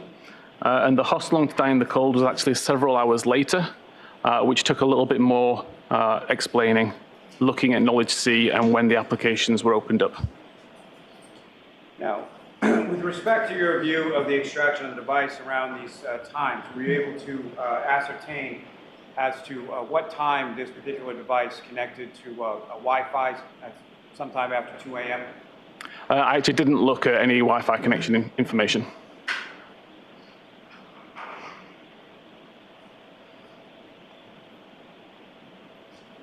And with respect to 2:27 in the morning, 2:27 a.m., what were the websites that the device had visible, and what were the websites that the device was connected to at that time? So according to the Knowledge C records, which were mostly also reflected within the History DB as well, it was the Hockomock Sports, YouTube, Ozone Basketball, PayPal, and that's it for the main domains. Now, with regard to the Wi-Fi connection, is your memory exhausted as it pertains to that? Yeah, I don't remember looking at Wi-Fi history. Your Honor, may I approach? Yes. That means that you were supposed to remember this, and I'm going to refresh your recollection with a report so you can then provide the information we wanted you to see in the first place. I'm showing you a copy of your report. Thank you. Review that and look up when you finish. Ah, there it is. Found it.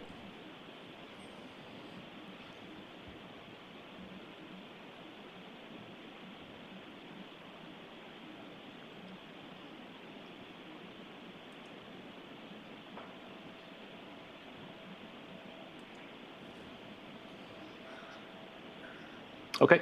And sir, I'm sorry, in the interest of time, if I could ask you just to look at the next page as well, just briefly.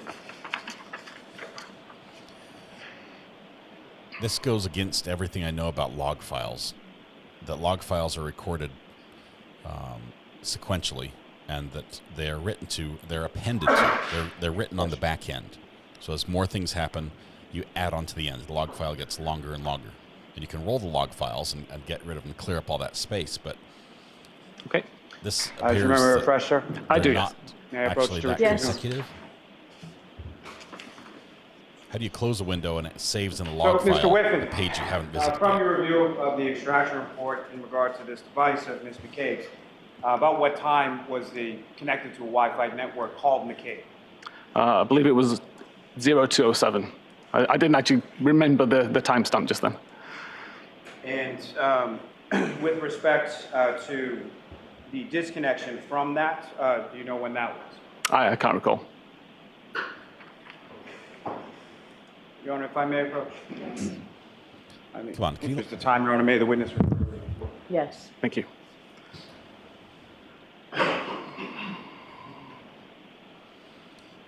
But Mr. Lally, you ask him to look for a certain thing, and then he can look at it, and then ask them a Sir, if question. you can, from looking at your report, if you can just indicate to the jury as far as the Wi-Fi connections with... Okay. The Wi-Fi was connected at 0212 and disconnected at 0539. There was no further Wi-Fi activity until 11 a.m. Thank you, sir. May I approach this to retrieve, Your Honor? Yes. 0212.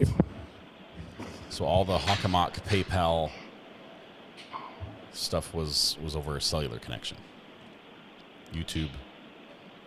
It's ringing. Now, sir, are you familiar with something called a write-ahead log or a wall file? I am, yes. And if you could explain to the jury what your understanding of that term is and how it applies in this specific case. Yes. So a write-ahead log is essentially a temporary store for database pages. When I'm talking about database pages, it's not something that the user ever sees. It's part of the structure of SQLite databases. Just as chapters in a book can span multiple pages, data in a database can span multiple pages also, and it's not necessarily in the expected order. It's up to the database application to find those pages and order them correctly in order to display the data to the user. The WAL file, on the other hand, it still contains pages, but they're organized in frames, essentially. And a frame is the same as a page, but with additional information at the top that identifies what page it is. So I mentioned earlier that it's possible to have multiple versions of the same page within the WAL file. That's because every time I write a record to the database, a new frame is created and the page is updated. So for example, if I was to have a new database, create a record, a new frame is created with page 1, and it adds my record. As soon as I add a second record to that database, a new frame is created again. So I now have frame 1 and frame 2. Both of those frames would contain a version of page 1. The first frame would contain only record 1. The second frame would contain records 1 and 2, and so on. Forensically, where it gets interesting is on the edit or deletion of a record, because the same process is applied. So now a new frame is created. The page number is the same as previously, so we'd still have a page 1. But now only the records that I don't want to delete are copied across. So I could end up in a situation where I have 4 versions of page 1. One has record 1, one has records 1 and 2, one has records 1, 2, and 3, but the most recent version of the page only has record 1 and 3, for example. Now, a normal piece of database software will only look for the most recent version of the page, so you would only see records 1 and 3. The forensic software can look at all previous versions of the page as well, and that's how we're able to recover record 2 in that instance. And that's essentially how we were able to recover the browser state record from WAL. Now, sir, turning to that issue as far as deletion, what, if anything, well, let me ask you this first, just before we leave the WAL file. So with regard to the WAL file, what, if any, relevance is there that certain data only exists within the WAL file? So again, if I create a record that's in the WAL and delete it before it gets committed, which means when it gets merged into the main database, then it exists only in the WAL. It could be that it's a brand new record that just hasn't been written yet, or it could be one which was deleted from the database prior to the commit occurring. When you say commit, what exactly is, what does that mean? Commit's a process where essentially the database looks at all of the most recent versions of each page in the WAL file, copies them out from WAL and puts it into the main database, and then deletes the WAL file altogether. So at that point, we lose the ability to recover data from WAL because the WAL doesn't exist, but we have all the most recent versions of the page. Now, so turning to the concept or the topic of deletion of data, what, if anything, did you find with regard to deletion of data with respect to this search as it applied to the P list that you discussed before? Recovering data that's been deleted from a P list is not really possible. So all we can say is if this record exists within the P list, it hasn't been deleted. Now, same question with regard to issues of deleted data with regard to the history DB. There was no records of any, so there's no evidence of any records being deleted from history.db since early January. I think it was like the 3rd of January up to February 2nd. And how were you able to tell that with regard to the history DB? Again, every record is given a unique number. And there'd be a gap in that numbering system if a file or if a record had been deleted. The fact that there was no gaps indicates that nothing had been deleted.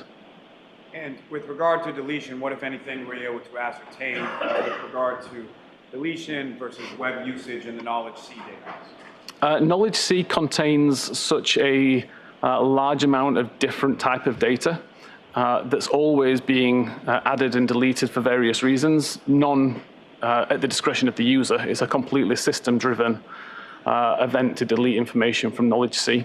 So we can't say what was deleted from Knowledge C, but we can see that during the times of Safari usage, records exist within Knowledge C that indicate, or certainly appear to indicate, that nothing was deleted. What, if anything, were you able to find with regard to deletion in respect to the browser state DB data? Browser state did have numerous records that had been deleted. Some we were able to recover.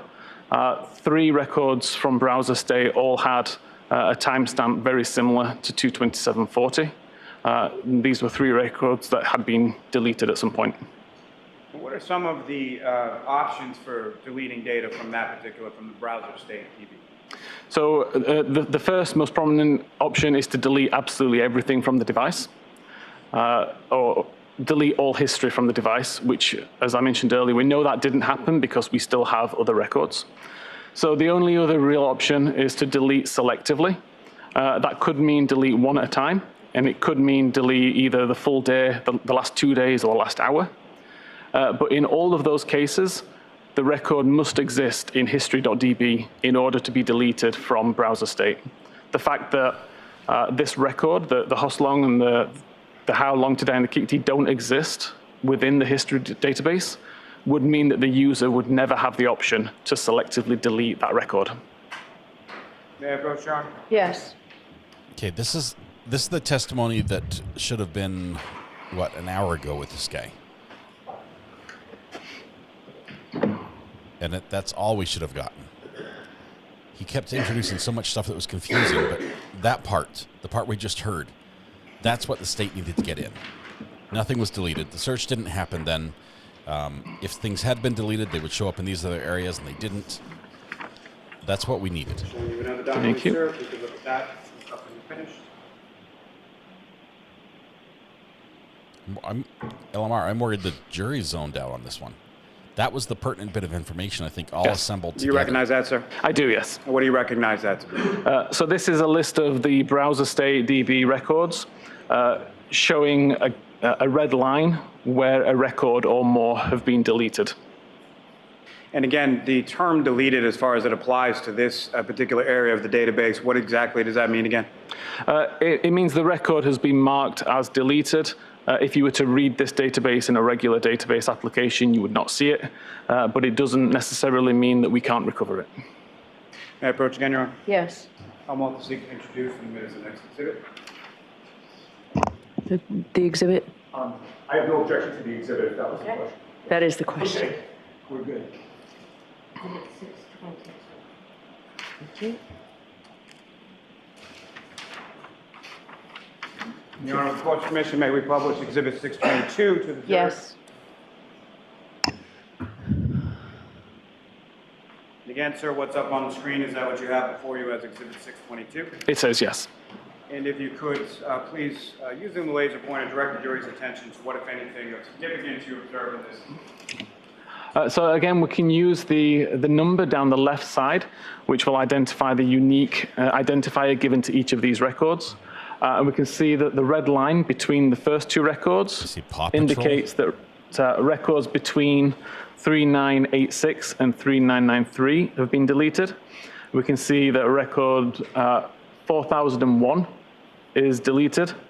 Records between 4004 and 4019 have been deleted. Record 4020 was deleted. And then finally, records between 4025 and 4031 had been deleted also. Now, sir, as far as records 4024 and 4025, what, if anything, were you able to ascertain as far as the dates and times associated with those? Yeah, so these particular records show up at 227.31 and 227.33, respectively. And this matched records within Knowledge C that showed that at this particular time, when the tab took focus, that particular website was also shown visible to the user in Safari.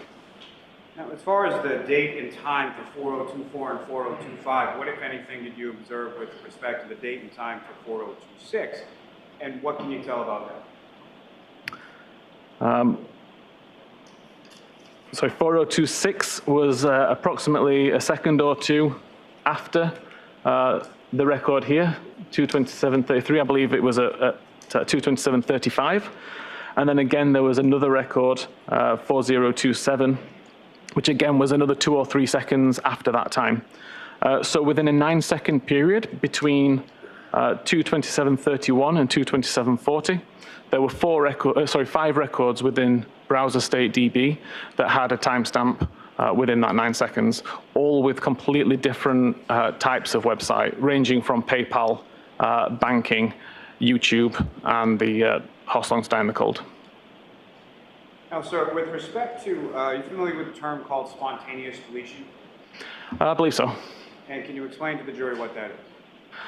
It's not a term that I would use, but essentially a cleanup operation would occur on the device where it would look for orphaned records, records that are old enough to not be required anymore, and they would just be deleted by the system without any direction from the user.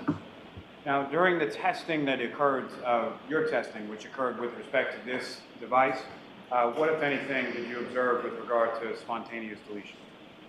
I wasn't able to replicate the spontaneous deletion. I was able to replicate completely orphaned records. So a record that existed in browser state without a corresponding record in history.db. And it meant that there was no way for me to delete that record manually without deleting everything from the device regarding history. May I approach, Your Honor? Yes.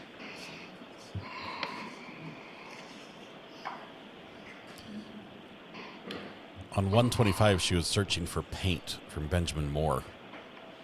Quiet Moments, number 1563. Gentle mix of blue, green, and gray results in a color that exudes tranquility and inspires quiet meditation. May we approach, please? Okay, could you turn the lights on, please, Tony? Thank you. More approaching. While they approach, let's take a quick peek. This is what I'm looking at. Going back to this document.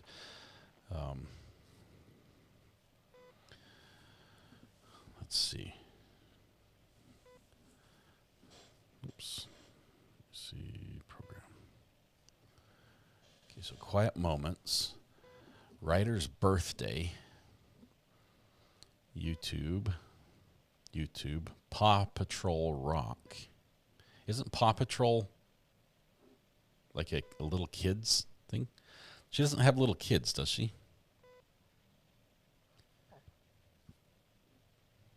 .6:06 p.m.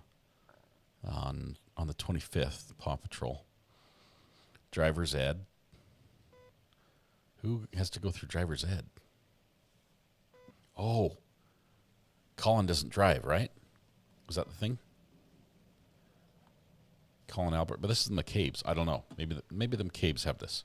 Have kids. Paw Patrol is for everyone. I'm just trying to see. Girls First Ski Jump. You are unmuted. Sorry.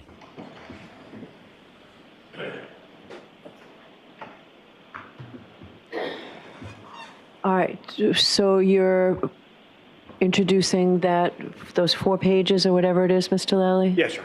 As one exhibit? As the next 4 exhibits. Okay.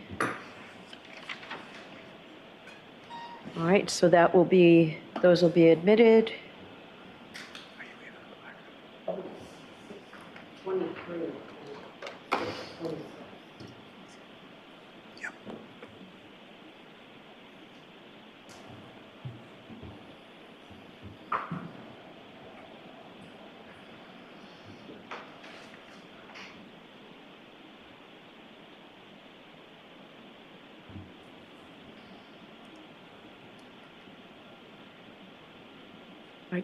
Were you going to publish those? Because you can go ahead and publish them while this is... I don't think that's... Yeah. Great. You got them admitted, but you're not going to publish? You're almost at the end of your case.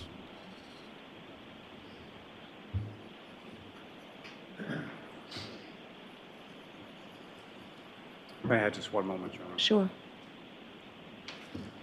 Let's see what Mr. Lally is. Your Honor, if I can take them just one by one, I think that might be... Okay. I'm showing your documents. Do you recognize that? I do, yes. What do you recognize that to be? This is a report from my Artex tool showing the history database at 21:39:34 on the 27th of January and 22:55:09 on the 27th of January. May I approach again, Your Honor? Yes. I'm off to introduce the minutes of the next exhibit. All right, so all 4 are in. Okay, so you don't need... She's already allowed them in. You already locked them in? Artex. Okay. Exhibit 623. I have one moment, Your Honor. You've had lots of moments, Mr. Lally. We need some questions from you. And speak up. And Your Honor, the court's permission if we could publish that to the jury. Yes. Thank you.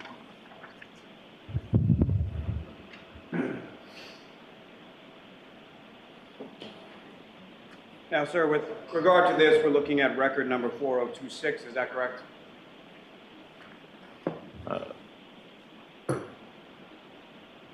Yes, I believe we are. And again, if you could direct the jury's attention to what exactly are we looking at in this exhibit with regard to record 4026? Yeah, so in the right column, we see the source of the information, so history.db. Is the database, history_visits would be the table, and then the unique identifying number of 31407 and 31408. We see that the start time, or the time that particular website was navigated to, according to history.db, was, as I say, both on the 27th of January, one at 21:39 and 34 seconds local time, and one at 22:55:09 local time. And both of these websites are related to Hockomock Sports. We have the URL at the top, followed by the title of the page, followed by a visit count that tells us how many times that page has been visited before.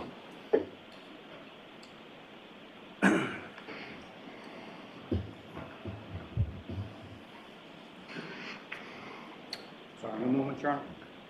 Yes.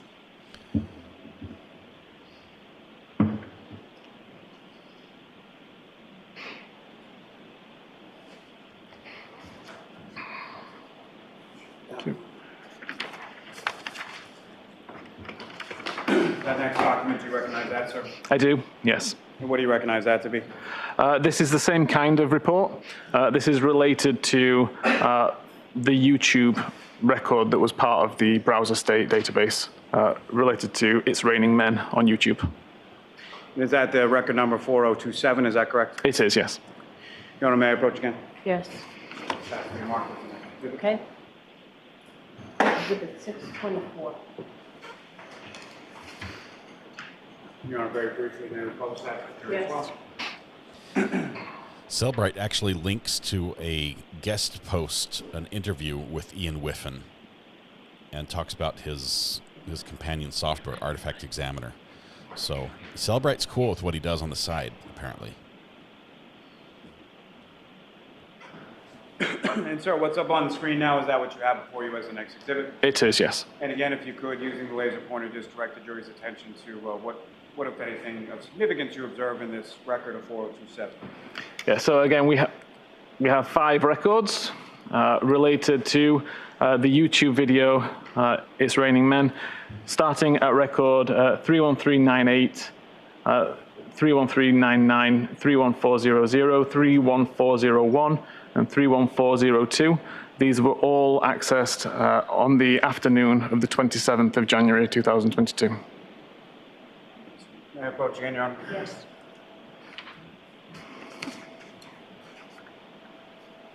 Another document, do you recognize that? I do. What do you recognize that to be? This is the same again, related to record 4029. Shows that a website was visited on the 28th of January 2021.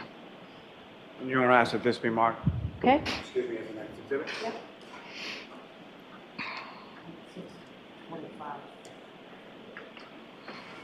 Okay. And Your Honor, with the court's permission, may we publish that briefly? Yes. As well. Sir, what's up on the screen, is that what you have before you as the next exhibit in regards to record 4029? It is, yes. And again, if you could explain to the jury what we're looking at. Yeah, so this URL, cantonma.org, relates to the URL that was provided in record 4029 of the browser state database. It shows that this web page was accessed at 1 p.m. And 17 minutes and 0 seconds, and 1 p.m. 17 minutes and 8 seconds on the 28th of January 2022. May I approach again, Your Honor? Yes. Another document, sir, do you recognize that? I do. And what do you recognize that? Again, the same kind of report. Again, this time for record 4030 from browser state. And it shows access to Ozone Basketball. And with regard to that report, as far as the same kind of report, that's from your tool, the ArtX tool, is that correct? Correct. And that ArtX tool, is that a widely available tool used within the field of forensic investigators? Yeah, it's something that I say I've worked on for around 5 years. I've given it away free to the digital forensics community for 5 years. There's approximately 600 users globally, and it's taught as part of the SANS digital forensics training courses. Thank you. May I approach again just to retrieve, Your Honor? Yes. Almost at access to mark as the next Yes. exhibit. Thank you. May we publish that for the Yes. Your Honor?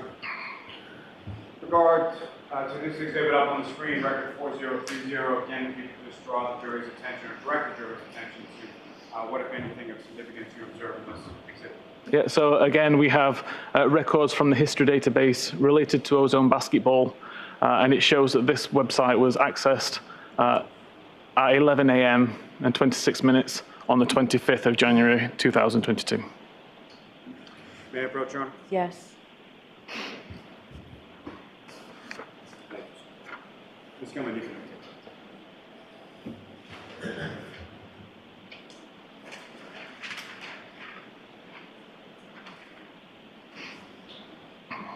Now, with respect to sort of the totality of your analysis, Mr. Whitman, what, if any, conclusions did you come to as to the timing of the two searches in question with relation to what you observed in your analysis and testing of this device? Yes. So in conclusion, I determined that the tab that was used was focused at 227.40. So the tab was opened at that time, at which point it was being used to show Ozone Basketball and Hockomock Sports websites. The 6:23 timestamp is when the search was first conducted. Never loaded the page, otherwise there'd be a record in the history database. And while that page was still loading, a secondary search was conducted for Hoslong to Die in the Cold.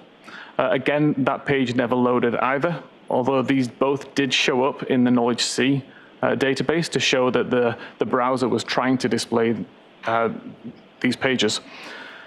Safari was closed prior to the Hoslong to Die in the Cold record being shown on screen at all, but when it was reopened at 10:33 in regards to whatever other Safari activity was to be conducted, it appeared on screen. So we have a 10:33 record where Hoslong to Die in the Cold was shown on screen, even though the page never successfully loaded. And with respect to your analysis and your testing here, what, if any, opinion do you have as to whether or not any of the data marked as deleted was actually user deleted, or a user actually actively went through the process of deleting the data? Yeah. So again, we know that she didn't, we know that nobody deleted the entire history. So that leaves the only option to be selectively deleting records. The fact that there are no missing records in HistoryDB shows that it's impossible that that record could have been deleted by the user. It would have just been orphaned in the database, and I believe would have deleted itself at some stage whenever a particular cleanup function ran. Although, as I said earlier, I haven't been able to replicate that.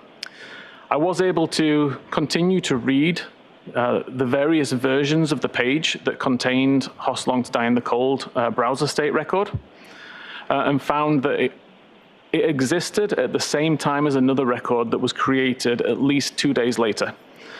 Therefore, I can determine that that particular record was not deleted until at the earliest, 10 p.m. on the 31st of January. And that it's not possible that the user could have created or caused that deletion to occur. Now, over the course of your analysis and testing or review of the extraction in this case, did you have occasion to review an affidavit of a Mr. Richard Green? I did, yes.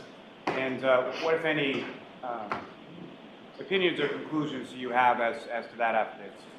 I had issues with several of the statements being made as part of the affidavit. And what issues were those, sir? Namely, it specified that Cellbrite report identified that the search was conducted at 227.40. And as I've explained, I believe the tab took focus at 227.40, not when the search occurred. The report mentioned that Cellbrite report identified it was deleted by the user. We don't do that. We'll tell you that a record is deleted, but we don't specify how the record was deleted. That's something for the examiner to determine. I forget. Oh, and then there was a mention of the purpose of the browser state database. The explanation given was correct for iOS 14 and below, but not for 15 and above, which is relevant in this case. Now, you mentioned this issue as far as coming up, obviously, in this case and some other instances, phone calls or inquiries that you received from Austria and other places. What, if anything, have you or your company, Cellbrite, done with regard to rectifying this issue? Well, I'll allow it. Okay. We recognize that this timestamp could be misleading. regardless of how we label that timestamp, the very fact that a timestamp is there, we feel would be or potentially misrepresented. So the decision was taken to remove the timestamp altogether from that information. So now we show the web page was visited, but we don't attribute a time to that purely because it could be wildly inaccurate. Thank you. Your Honor, this may be the appropriate time for the instruction. Okay. All right, so jurors, we're about to see a demonstration by Mr. Whiffen. It's simply a demonstration to help you to understand the evidence that you've heard. It's not evidence from this case, but it helps you understand the evidence in this case. You must decide this case based solely on a fair consideration of the evidence and nothing but the evidence. But this is a demonstration to help you understand that evidence. Your Honor, our rights are preserved, correct? Yes. Thank you. And so to that point, Mr. Whiffen, were you able to prepare a demonstration in regard to what you've been discussing through the course of your testimony? I was, yes. And that demonstration doesn't specifically reflect on the searches or the extraction report that you looked at in this case, correct? Correct. But as far as the overall issues that you've been discussing in your testimony, correct? That's correct. And with court's permission, may the witness now illustrate that to the jury. Yes. Okay, apparently the witness has a skit he's going to perform for us. So first of all, on the left there, you can see a screen of an iPhone, and that is a phone that I have in front of me live. It's just demonstrating what I can see on the phone. This is my RTX tool, and the feature which I continuously use this tool for, which is not available really in any other vendor tools, is the ability to create a live connection between my computer and the phone. The live connection is what I've just started here, and what's going to happen is all of the files and folders that exist on the phone will be mapped to my computer so that I can navigate it. I can look around and I can take a look at near enough live records on the device. Prior to the availability of this tool, I would have to test a theory on a phone, do an extraction, and then pass the extraction, which could take anywhere between 20 minutes and several hours. The reason that I'm using this tool today is because I can do those same tests within 10 or 20 seconds, typically. So I just need to wait for this section to do. So it's already mapped out all of the files and folders. It's now asking for a few important pieces of information, which it will then populate on the screen. So information such as the device, serial number, etc. What we're interested in, though, is the browser state record. So I can go to the browser state database and take a look at that and open that up. And you can see that at this moment in time, I have no records in the database at all. It's a clean phone. If I go back into the live view of the phone, you can see I have Safari open from last night. So it's been sat in the background overnight and not doing anything.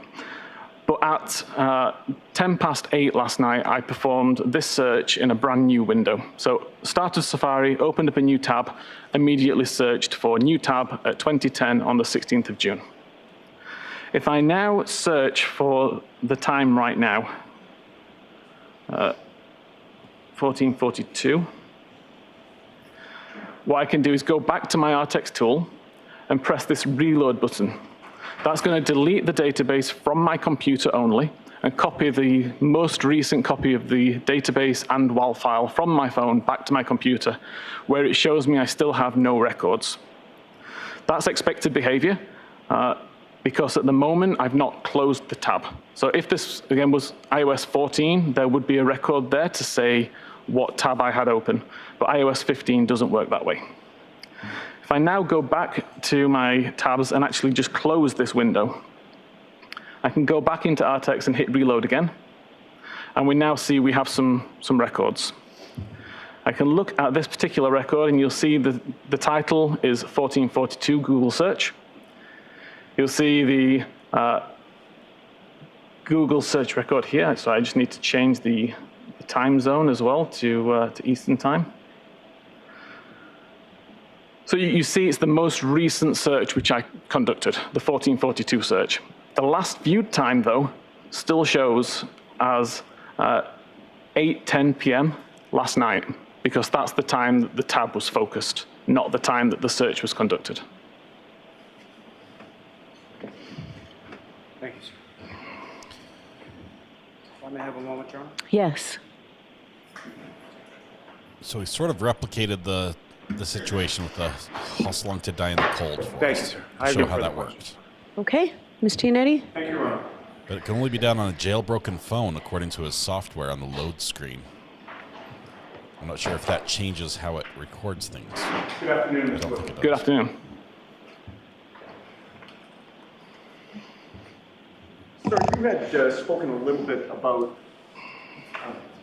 what was your assignment here in terms of the data that was sent to you. And I believe that you testified regarding that 2:27 a.m. or 2:27 and 42nd a.m. timestamp that it didn't make sense to the investigators, correct? Correct. Were you told that one of the investigators was Trooper Michael Proctor?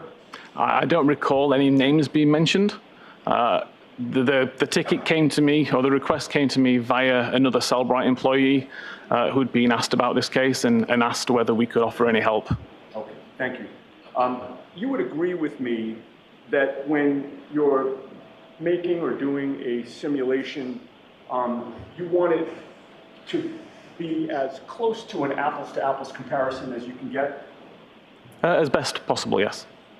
And to get truly accurate research results, you want to eliminate as many variables as you can, correct? Correct. You wouldn't, for instance, want to use an Android operating system to try to replicate the activity from Jennifer McCabe's Apple iPhone, correct? Correct. What version of iOS did you use for your testing of Jennifer McCabe's data? So this test has been undertaken on various different versions of iOS, from iOS 12, 13, 14, 15, 16, 17, and most recently on the beta version of 18 last week. This particular demonstration was on 15.8.2.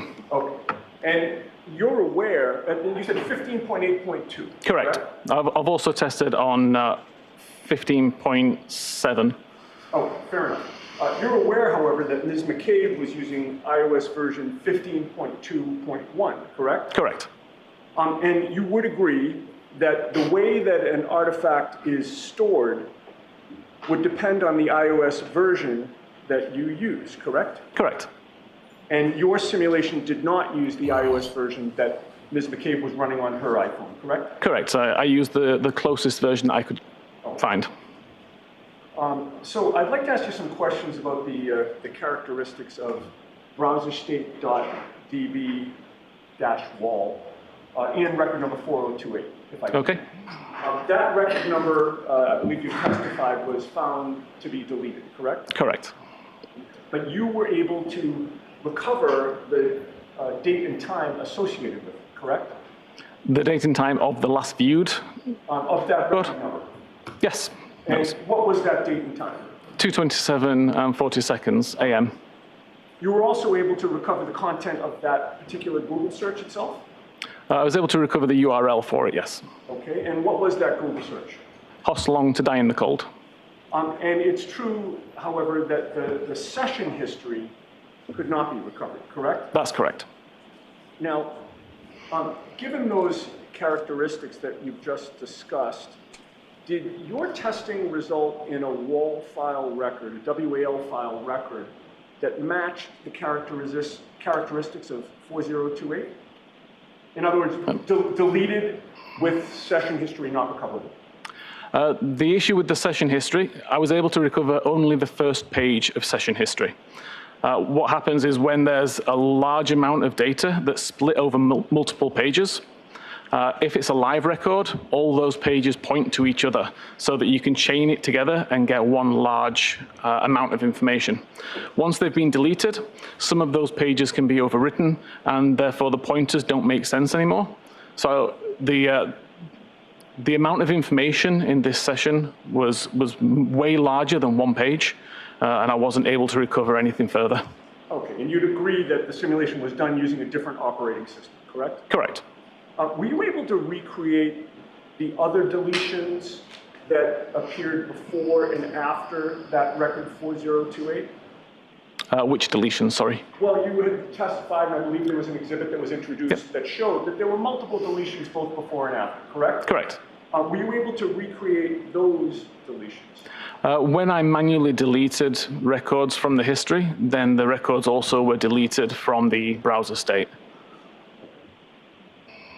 Now, that wasn't the question, was it? I believe that you testified, and if you didn't, I believe it's in your report, that there are essentially 5 mechanisms for record deletions in the browser state database, correct? Correct. You ruled out 4 of them pretty quickly, correct? Correct. And I believe you've testified to that today, correct? Correct.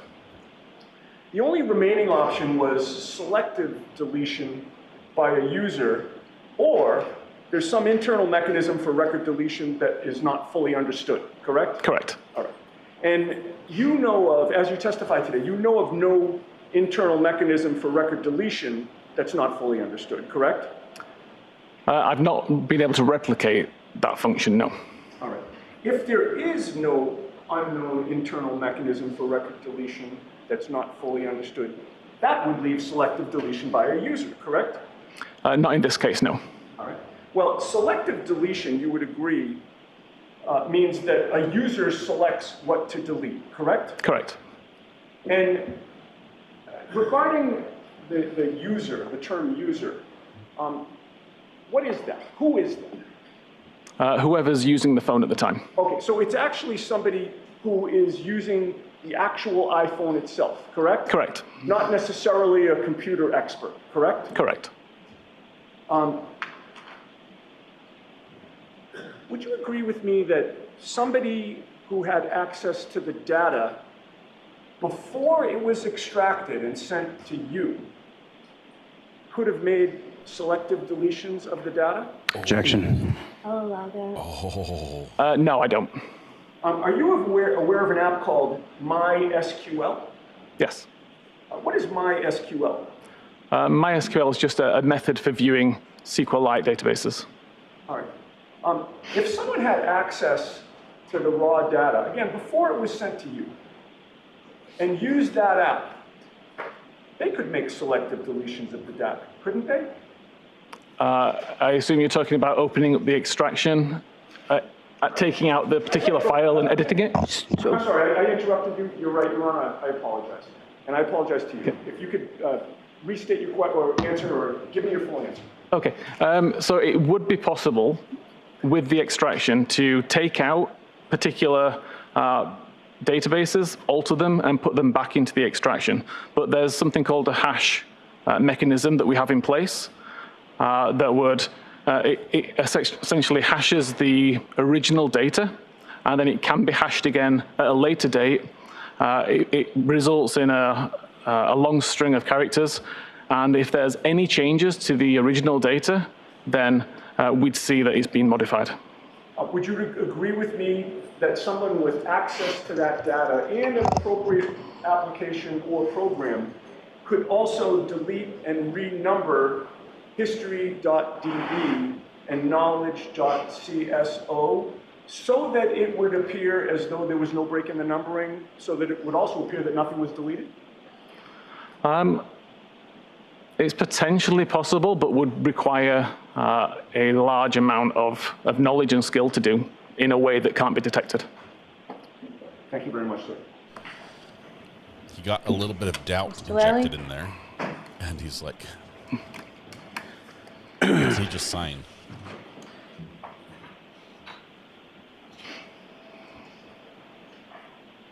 Any discrepancy between the iOS version in Mr. McCabe's phone and the iOS version in the demonstration that you did, what, if any, impact does that have on what you showed this jury? So in this particular case, every iOS version that I tested, as I mentioned, from 12, 13, 14, 15, 16, 17, 18, the timestamp is always referring to the time that the tab took focus. So even though there are some differences with when the record's created, the meaning behind that timestamp has been consistent. Now, what you were asking about what you were asked about in regard to selective deletion, you indicated that there's no evidence of that in this case. Is that correct? Correct. Selective deletion would require that the record existed in the history database in order to be selected to be deleted. The fact that there's no missing records indicates it was never written into that database and therefore could not have been selectively deleted. Now, the hash mechanism that you testified as far as detecting whether or not someone had surreptitiously gone in and deleted things, did you see any evidence of that in your review of the extraction of Mr. McCabe's phone? I didn't have access to the hash information to see whether any changes had been made. That's something that the original examiner would have had access to. Whoa, he didn't. From my point of view, there was nothing in there that would indicate that tampering had occurred. The timestamps all made sense for the files. The historical pages all made sense. So it's probably possible, but it would take a large amount of skill to do. Now, with regard to your analysis and your testing in this case, again, what is your opinion or conclusion as to when these two Google searches were conducted? I'm of no doubt that the only time those two searches were conducted was at 6:23 and 6:24 on the morning of the 29th. What happened to the 10:10 something? Okay, he just described we have this safety mechanism in place to prevent tampering. We didn't use it. It's not a term that I'm familiar with. All right, sir, you are all set. Thank you very much. Thank you. Do you need a couple minutes to take your stuff down? I can probably be quite fast. Thank you. The judge says, take your crap and leave. She smiled while saying it, though, so it was nice. Get your stuff out of my witness box.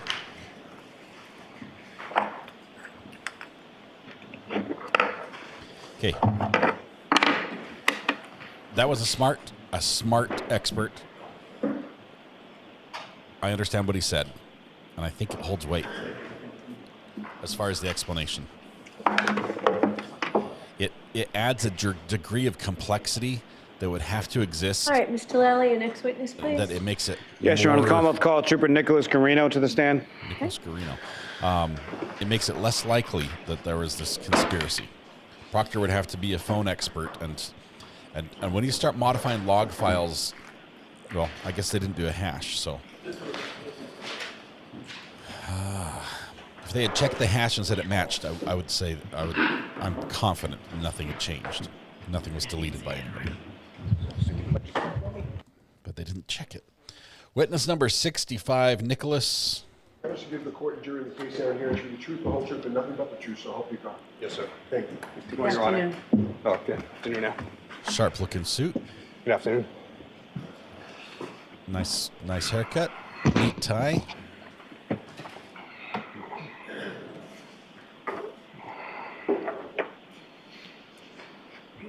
Still don't think he wants to be here. Good afternoon, sir. Good afternoon, sir. Could you please state your name and spell your last name for the jury? Yep, Nicholas Guarino, Guarino. And how are you employed, sir?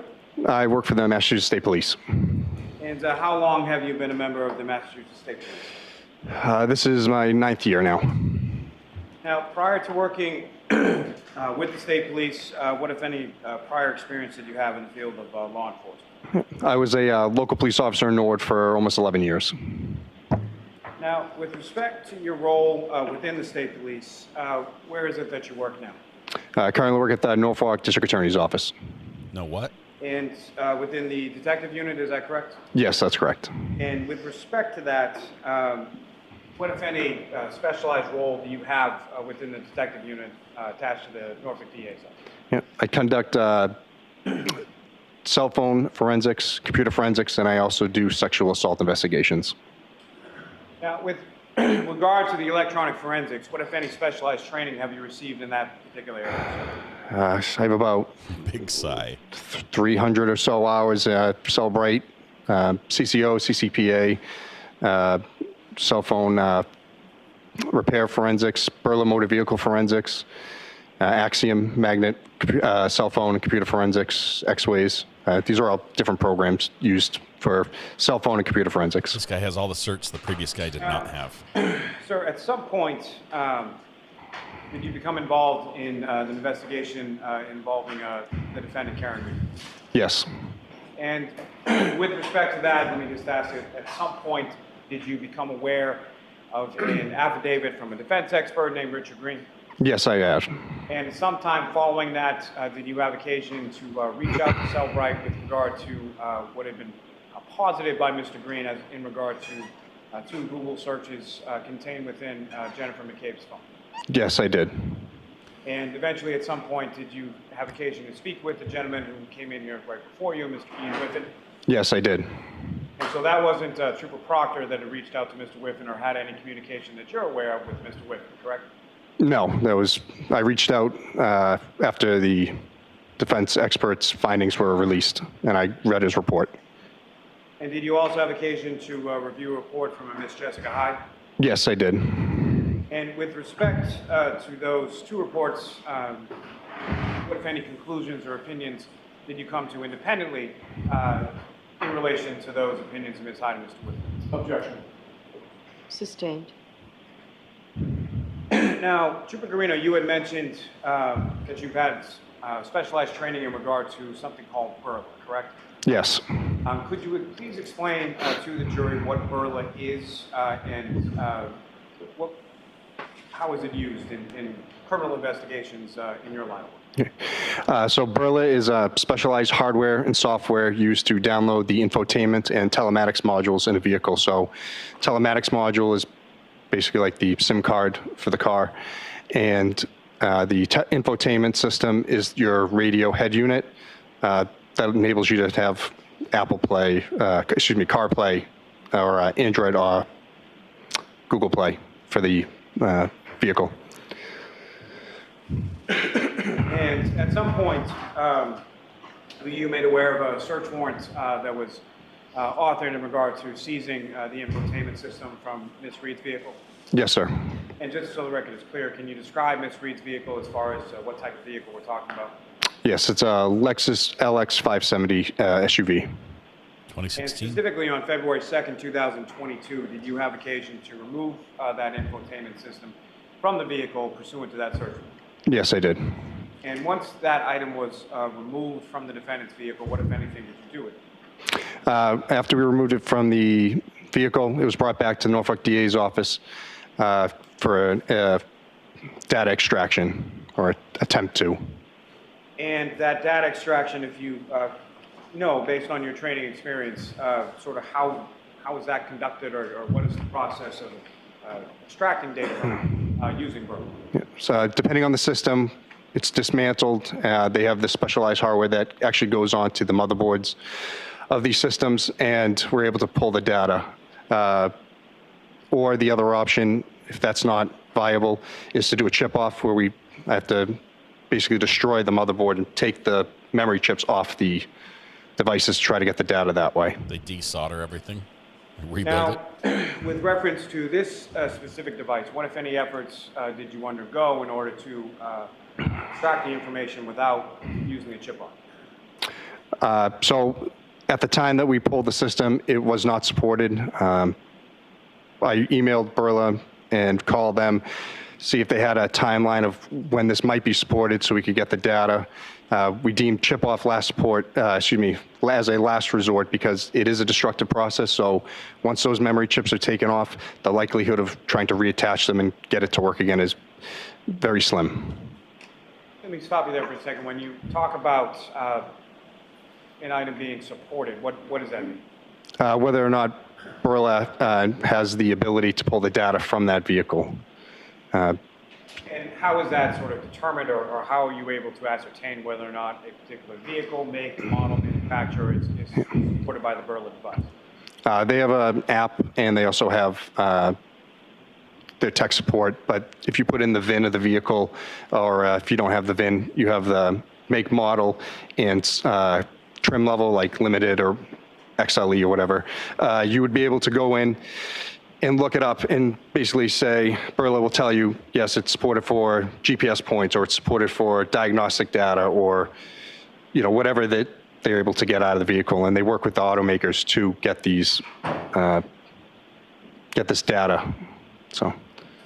And approximately how many different types of if we're looking at sort of the entirety of different makes and models of manufacturers, if you know, sort of what percentage of those types of vehicles are actually supported and Burla can actually extract information?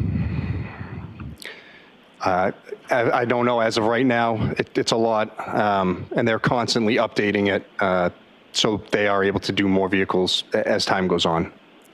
Now, at this particular time, as you sit here today, on June 17th, 2024, the vehicle that the defendant was operating on January 29th, 2022, is that vehicle available or supported by Burla at this time? The trim level that the defendant had is not still supported. There is Toyota and Lexus support now, but it's not, unfortunately, for her model. It's not still, or is now, still not? Now, you mentioned that you had reached out to the Burla company for updates as far as the availability or when the defendant's vehicle might be supported. Is that correct? That's correct. And about how many times and over what time period are we talking about that you reached out to ascertain? Immediately when I did the extraction, I should say extraction, but when I took the system out of the vehicle, I had to reach out to Burla because where it wasn't supported, they actually had to send me tech diagrams so I could go in and, again, not destroy the whole vehicle as I just took those components out. Over the next, almost 2 years, year and a half of going back and forth with them, with their support and their sales team.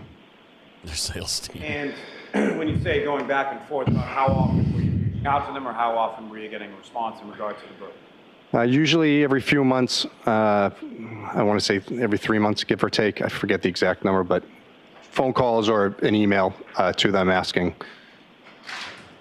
Now, beyond that, are you familiar with a National Cyber Crime Conference? Yes. And do you attend that on an annual basis at least? Yes, I do. And with respect to that, what, if any, time at those conferences did you spend dedicated to ascertaining the availability or the supportability of this vehicle with reference to Burla? So Burla has a booth at the National Cybercrime Conference. I spoke with their sales team there. Their response was to keep calling Burla, keep pestering them, and they might actually get the support sooner than later. So he got the government to pay for his trip to CrimeCon. I mean, whatever that was. Get the support to download the information from them. And he just no, asked unfortunately. them at the booth, now, at you some guys ever point, going to do this? And they said, keep bugging us. We'll see. Free business trip. Conventions. At some point, were you able to download any information from that particular infotainment system from the defendant's vehicle? And not from the infotainment system, but Burla released a new item similar to a mechanic scan tool. It plugs into the OBD2 port, which is underneath the dash. So we're basically, if a mechanic went in there with a scan tool to tell you why you have a check engine light, this does something similar. So you plug it in, and then it pulls the car diagnostic data from that. And as far as the data that you received from that, what, if anything, did you observe? Again, I got a series of 14s was the numbers. It was no readable data. I reached out to Burla and asked them, I said, is there a reason why it pulled this data, but when I put it into the software, it's not telling me anything. It's not giving me any readable data. And they said they know it is diagnostic data, but they haven't got anything from Lexus to say these 14s, these codes mean this. They only know it as emissions. So was Burla itself able to read that information and transform that sort of binary code into any sort of readable data for you? Other than the number 14, no. Now, he pulled the whole infotainment system and ended up with the number 14. From there, what, if anything, did you do with regard to the Burla and the defendant's vehicle? Was placed back into our digital evidence lab, and then we did eventually do a chip off to the device. Now, with respect, to the chip off, that was done sometime in December of 2023, is that correct? Yes, that's correct.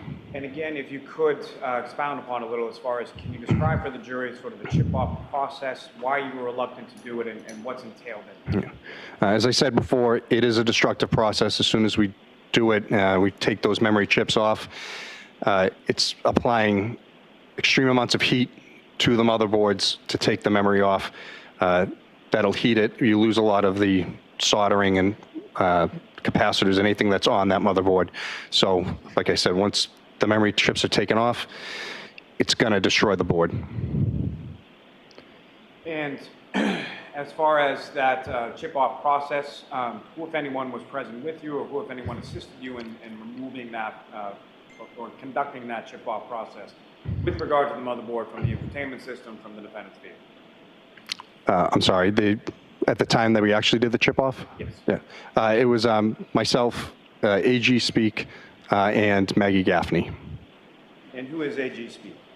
AG Speak is has his own forensic company, I guess you could call it, for Burla. I could consider an expert in the field, former California Highway Patrol officer that exclusively handled stolen cars. And who is Ms. Gaffney? She was the defense's expert. She's the one who actually did the chip off, applying the heat and taking the chips off in our presence. And she, I believe, works for, I'm sorry, the name of the company escapes me at the moment. Now, with respect to the information that you, Ms. Gaffney, and Mr. Speak were able to remove pursuant to that chip-off process, what, if any, usable information were you able to glean from that? As I was told by AG, there was no data that was recovered off the infotainment system or the telematics module from the chip-off. And as far as Ms. Gaffney, did you have any conversation with her as far as the information that she was able to glean or read or decipher from? No, once she did the chip-off, I had not spoken with her since. He's mad at her. You broke it. You have a moment, Tom? Yes. So his whole testimony here is that he broke stuff? Passing a little note to the court recorder.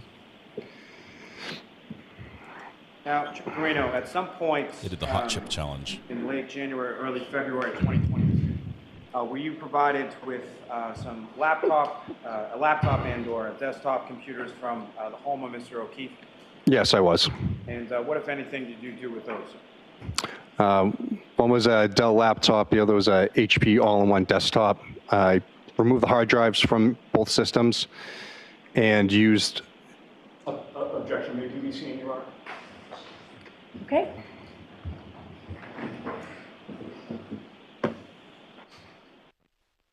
All right. So apparently he didn't just break the car. Now he gets to break the computers as well. Let's see if he does a little better on that. He's pulled the hard drives from 2 computers. We might get to go into that. Man. He sounds pretty mad that that the lady that was working with him that did the hot chip challenge, doing a chip off, was not. It was all damaged. Apparently, there was nothing on it. And what's with AG? Is he Attorney General, or is he just like? I've never heard of somebody having the initials AG before. I've heard of AJ.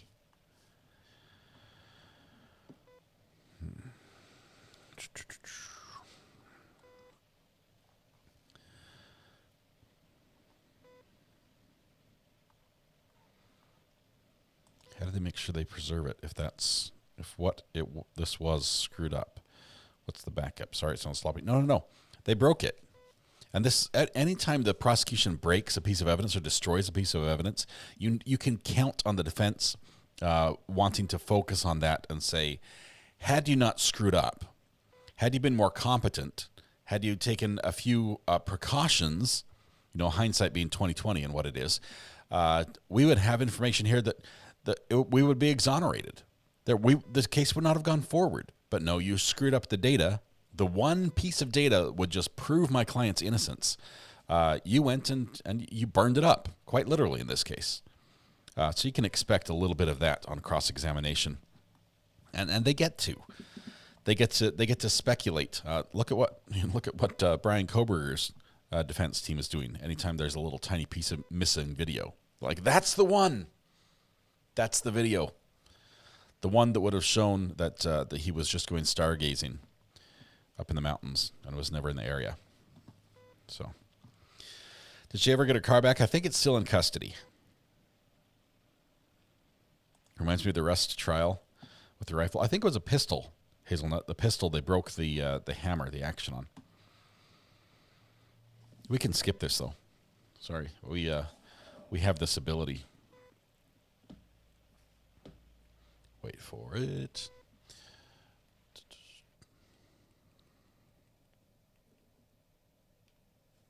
Here we go. You are unmuted.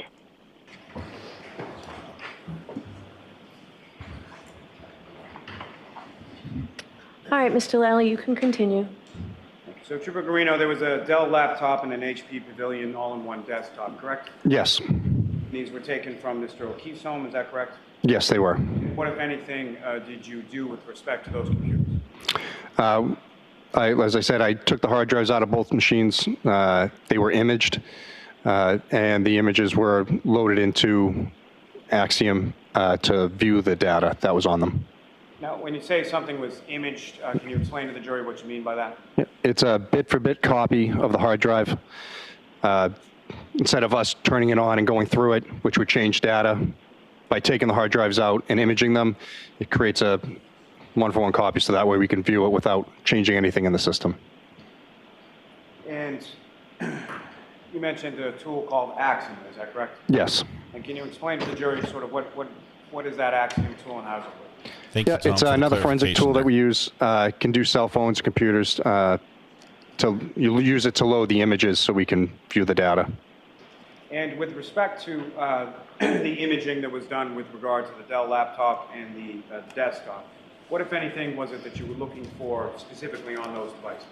We were looking for Ring video to see if either computer was used by Officer O'Keefe as a login machine to handle the account. And from your review of what was extracted or imaged from each of those two respective computers, what, if any, information were you able to glean in reference to Ring.com or anything else? Neither computer was used. One appeared to be used mostly by the kids, and the other, I believe it was the laptop, was used mostly by O'Keefe, but there were no Ring logins. As far as the Ring connection, what, if any, devices were you, throughout the course of the investigation, were you able to ascertain were actually connected to the Ring cameras at Mr. O'Keefe's house? Officer O'Keefe's cell phone. Now, if there were any other devices, whether they were Mr. O'Keefe's or someone else's, ascertained from either the Ring footage or the information provided by Ring, whether or not there were any other devices beyond Mr. O'Keefe's cell phone that were linked to that account? Not that I know of. So only his cell phone access. access. Not that there weren't any devices, or not that you could tell? Not that I could tell, or that I ever heard of. Now, Trooper Guarino, let me ask you some questions just in general about a cell phone extraction. Are you familiar with that term? Yes. And can you explain to the jury sort of what is involved in that and how a cell phone extraction is performed as far as your experience with regard to investigations that you've been involved in? Yeah. So most investigations, we get the cell phones from the scene, from a suspect, from a victim. They're put into airplane mode to preserve the data, so that way a remote wipe can't be sent to the phone from iTunes. If we can't put it into airplane mode, we'll put it into a Faraday bag, which blocks the cell phone signal. And then it's brought back to the lab and put into a Faraday box, which is has electrical outlets inside of it, so that way we can keep the phone charged. And with regard to this investigation, you involved in the extraction of data or the examination of extracted data from any particular phone? Yes, I did John O'Keefe's phone, Karen Reed's phone, and we had two witnesses' phones, but I don't remember doing the extractions themselves. But as far as the data from those phones, have you had opportunity to look at that data? And specifically, I'm asking about both Jennifer McCabe's phone and Ms. Carrie Roberts. Yes, I have. Now, were you also at some point provided with some material from from Brian Higgins' phone? Yes, I saw screenshots of text messages. And from the material that you were provided with reference to Mr. Higgins' phone, were you then able to cross-reference that eventually at some point with respect to the information in both Ms. Reed's phone and Mr. O'Keefe's phone? Yes, I was. From what you reviewed, was the information contained within the material provided by Mr. Higgins, was that consistent with what you observed in Ms. Reed's phone as well as Mr. O'Keefe's? Yes, I didn't see any differences in those messages. Now, with respect to, starting with Ms. Reed's phone, that was received by you on January 29th, 2022, is that correct? That's correct. And do you recall about what time it was and where you were when you received that phone? I want to say 6 or 7 o'clock at night at the Norfolk DA's office. And who did you receive that phone from? Trooper Proctor. And with reference to that phone, what condition was it in at the time, as far as you referenced airplane mode, Faraday bag, things of that nature? How was it sort of when you received it? I believe it was in airplane mode. The phone was in good working order, and it was placed downstairs in our lab plugged in to keep the phone battery charged. Now, the same with respect to Mr. O'Keefe's phone. When and from whom did you receive that, and what kind of condition was that in when you received it? I also got that from Trooper Proctor the same time as Miss Reed's phone. Same condition. Now, with respect to the defendant's phone, at the time that you received it, did you have any passcode or any way to get into the phone? I'm sorry, whose phone? Miss Reed's phone. Oh, no. The software we use to try to bypass passwords to be able to extract the evidence, or I should say the extraction of the data to look for evidence, her phone at that time was not supported. Now, what, if anything, did you do with her phone in regard to that? Again, made sure it was in airplane mode and just kept it plugged in until such time as the phone was supported, and then we could download it. Familiar with a device called Gray Key? Yes. And can you explain to the jury what that is and what, if anything, you did with regard to the defendant's phone and the Gray Key device? Yep. So Gray Key is, again, specialized hardware and software used to plug in the phones, can do Apple or Android phones to bypass passwords. And how does that sort of function, or how does that work as far as when you hook something, a cell phone or a cellular device up to a Gray Key tool? What is it doing and how does it work? If I knew that, I'd be a millionaire, but it basically installs software onto it, and instead of when you put in 10 passcodes to an iPhone, on the 10th one, if it's wrong, it kills the phone forever.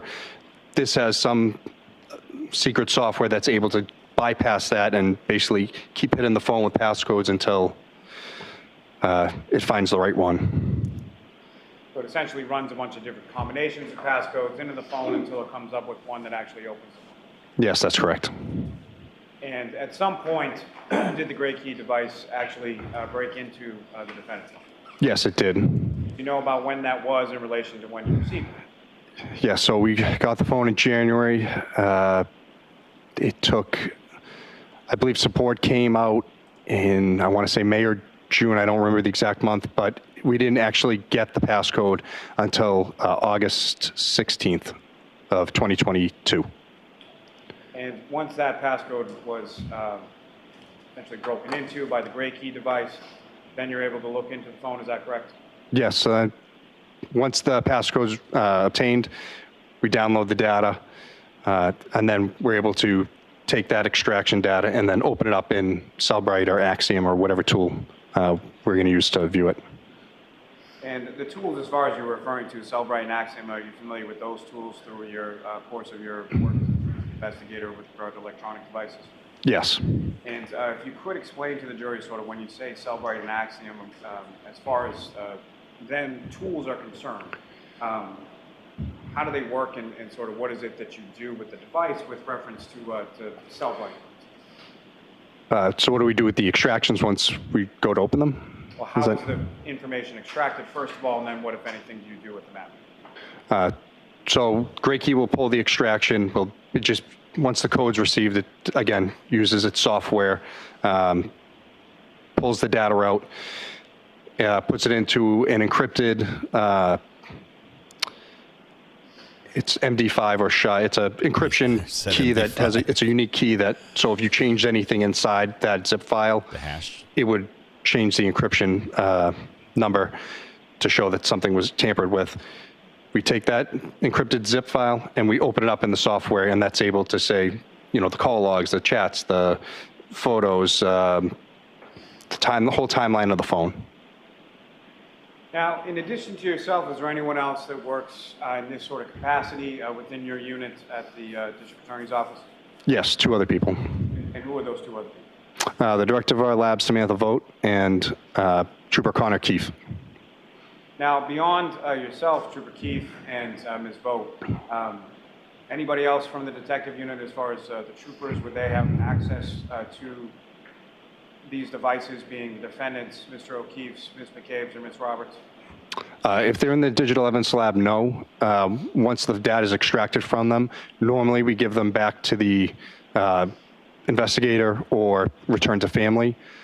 So that would be the only time that they would have access to the devices, or unless we kept them in the lab for, just for, I don't want to say safekeeping, but just for storage reasons.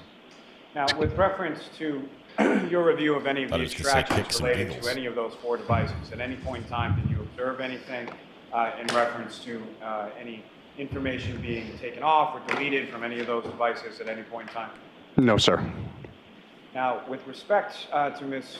Reed's device, the defendant's device, it was sometime in August of 2022 that the gray key was able to break into the passcode and get into the device, correct? That's correct. And so then, once an extraction is done,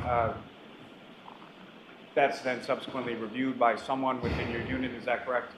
Yeah, so again, normally the investigators for the homicides know far more information about the crime and what occurred. So if need be, I'll load the phone up for them. They can go through it because they know what they're looking for. If they ask me, I'm happy to go through. If they can say, you know, I'm looking for calls between this time period, or, you know, GPS locations, things like that. Now, with reference to the defendant's phone, at some point were you made aware that there was some privileged information contained within her phone? Yes, I was. So as a result of that, what, if anything, happened with the phone from there? We notified our supervisors, and we did not look at her extraction until the privileged communications could be removed, and then we could, again, go back and re-inspect the data. Now, as far as that whole process that was undertaken in regard to that, how long a time period, or when was it that you were able to have the privileged information extracted and then actually get to look at the defendant's phone?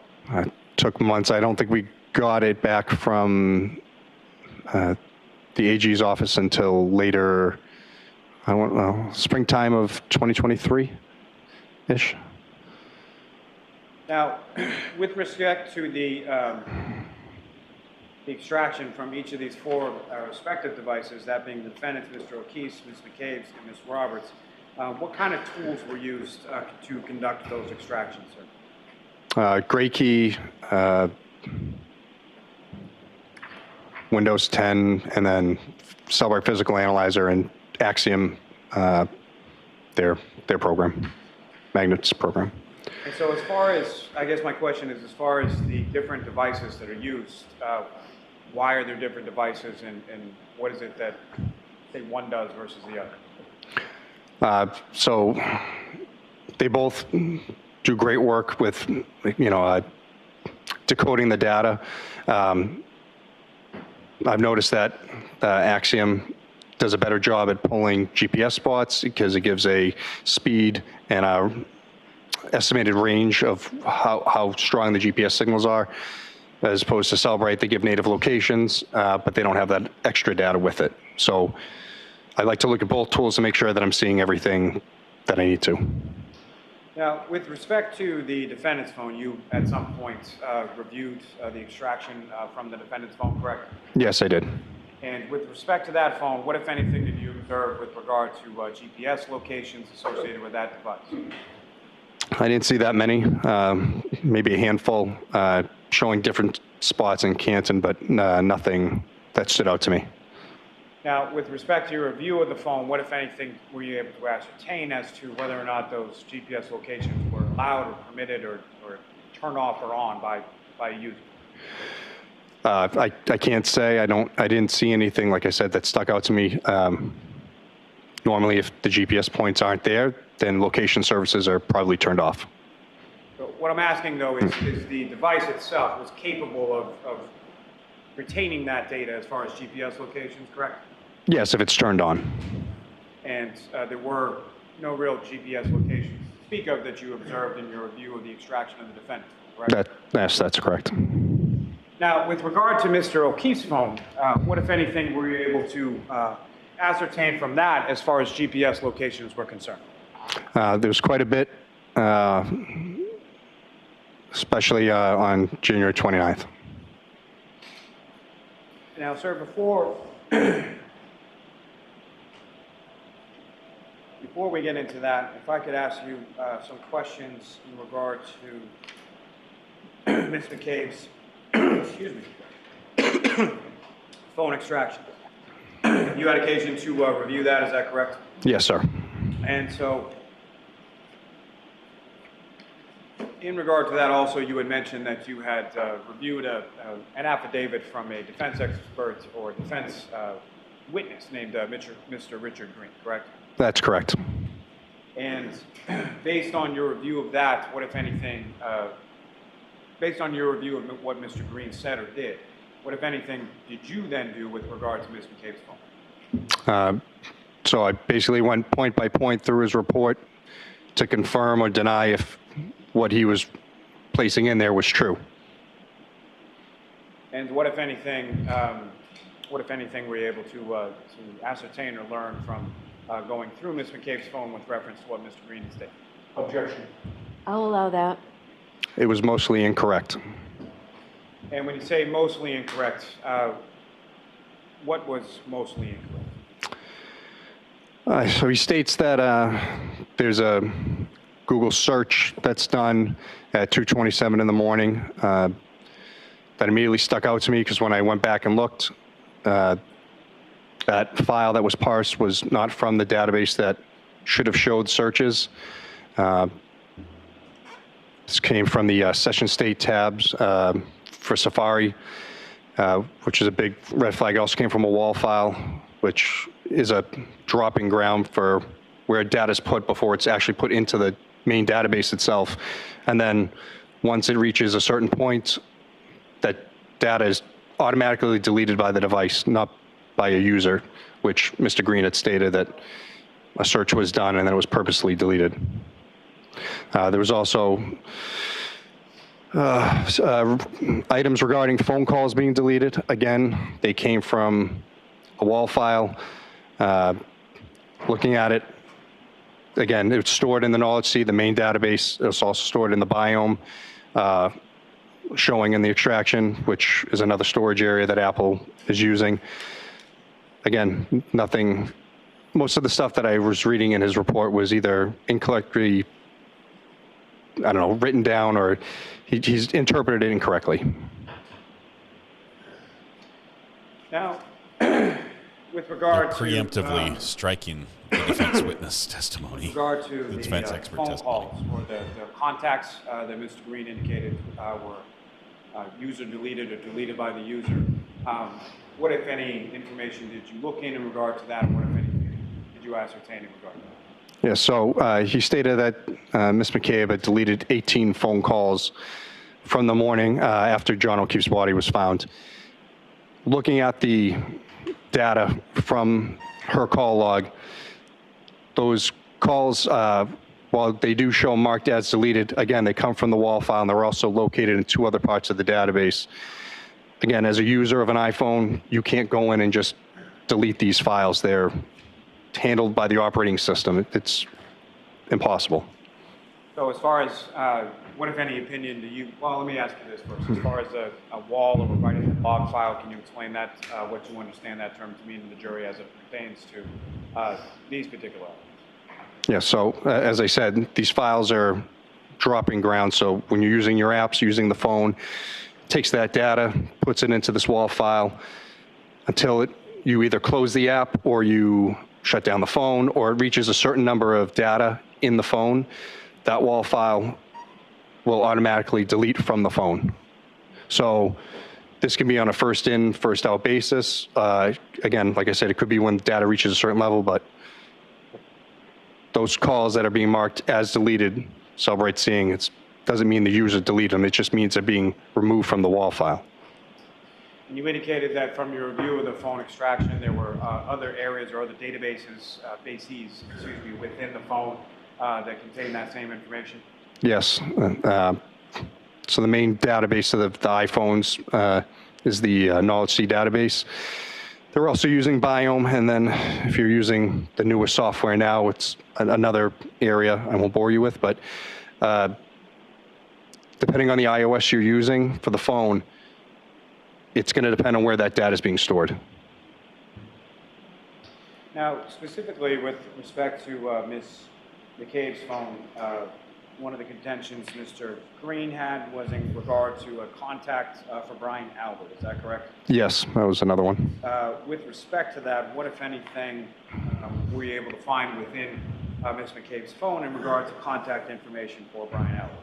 Yeah, so Mr. Green's report said that he located a deleted screenshot of Brian Albert's contact.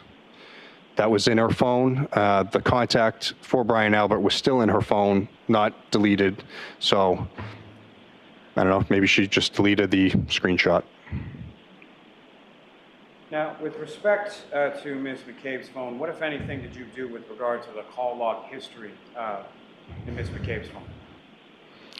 I exported it all out to a PDF so I could view it. And again, like I said, there's, I think, 1,104 phone calls from going all the way back to October of 2020, I want to say. And phone calls, FaceTime, they're all, the calls are there, all the records, and they're all stored in different areas of the phone. The only ones that show the WAL file deleted were the ones from the 29th going up to the end, towards the end of the day on the 29th. And now, with respect to the call history, where or how is that typically stored within an iOS device? I believe that's stored in the call stored -SQLite database.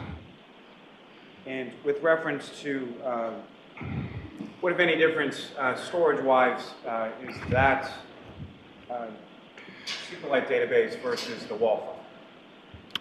So again, yeah, that database where the call logs are sent, it's going to have a corresponding WAL file where the data is going to be put temporarily.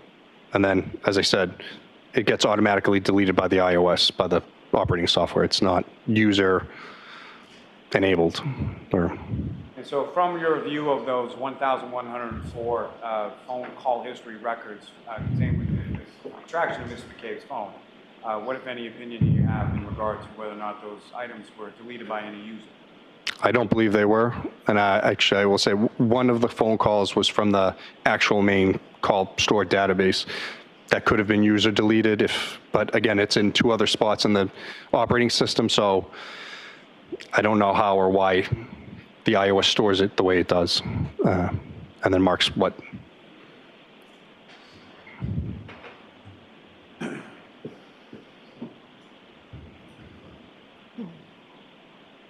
Now, sir, from your review of the 4 phone extractions that you reviewed in this case, were you able to export or print certain chat reports from specific people's phones or from specific people's phones with other individuals? Yes, I was able to. And Your Honor, may I approach? Yes. Sounds like we're getting in some text messages. I doubt it's going to be Jen McCabe. I'm thinking Karen.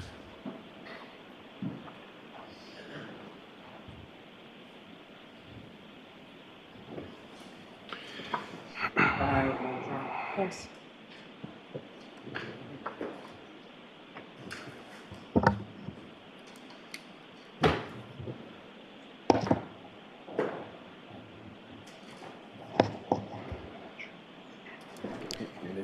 Lolly's opening up a brand new evidence box. Can you pick this up for me? I don't want to stretch the seams on my suit.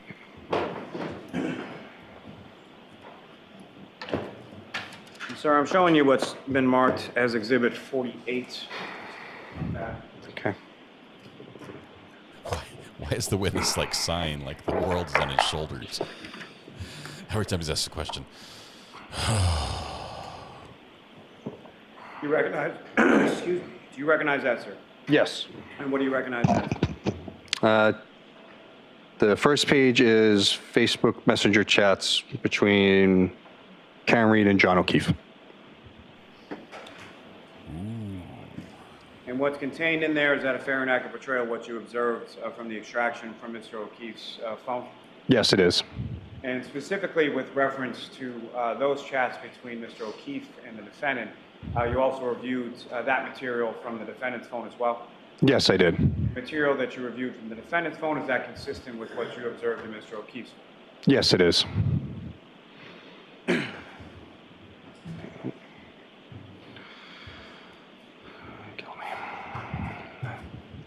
What? Your Honor, with the court's permission, if I could request certain portions of what's been marked as Exhibit 48 being... Hold tight, hold tight. Hold tight. Kill me.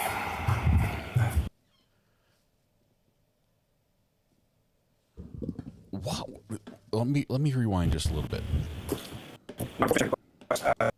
What did he just say before? Certain portions of what's been marked as Exhibit 48 being published to the jury as we... Okay, let's see. Oh, man. Okay. What was he just saying? Why? Sir, if I can just start you out on page 1. Okay. Ms. Gilman, if I could have that up on the screen. Now, with respect to what's up on the screen, the portion that you can see, do you recognize this, sir? Yes, I do. He hates this. Exhibit 48. Yes. Now, within this particular, from the perspective of this is from Mr. O'Keefe's phone, is that correct? Yes, it is.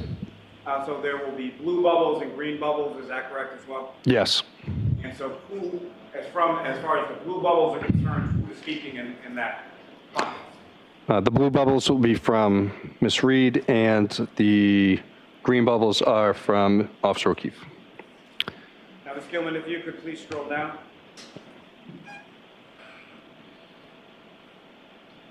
Now, with respect to what's contained on this page 1 at the bottom, if you could read the date and the time and indicate who is speaking and what is said there, sir. Yeah. So the blue bubble is Karen Reed and 1/28/2022 at 3:30 p.m. Hello. John says hi at 3:35 p.m. Okay, I'm gonna pause this for just a second. Okay? Yeah. Yes. We're gonna pause for a minute. I'm gonna go back and listen. I want to hear the question that was coming up. What makes him say this? Mr. O'Keefe's. Yes, it is.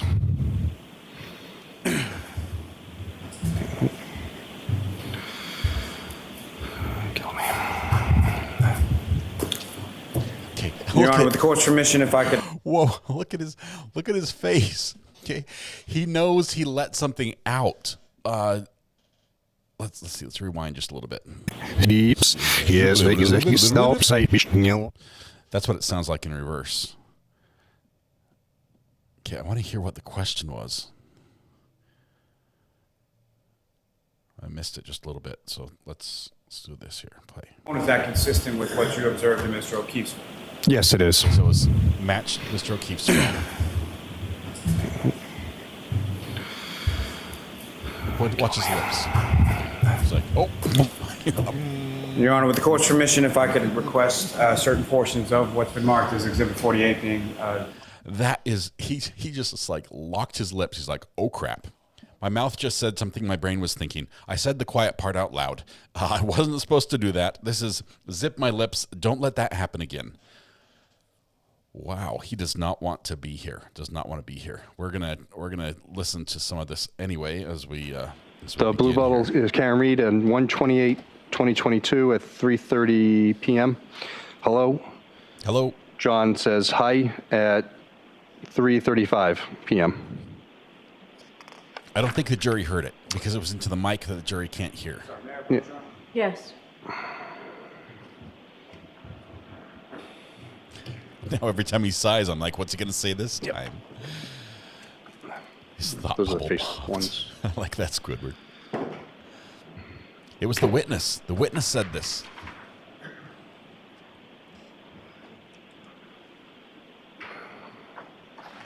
I'm sorry. What's contained in Exhibit 48 is the entirety of the chat report from Mr. O'Keefe's phone, correct? Yes, I believe so. Transcripts. May I approach, Your Honor? Yes. I apologize. Showing you another document. Do you recognize that? Please tell me that made it into the transcript. Yes. What do you recognize that to be, sir?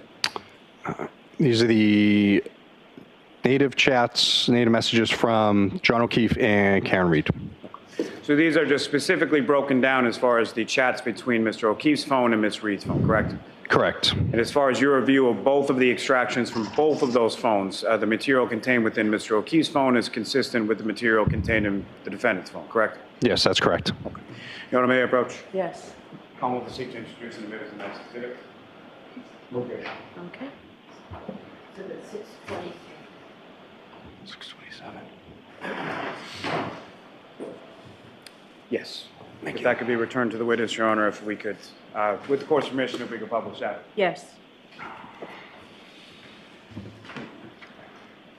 Yeah, this is not the highlight of his week.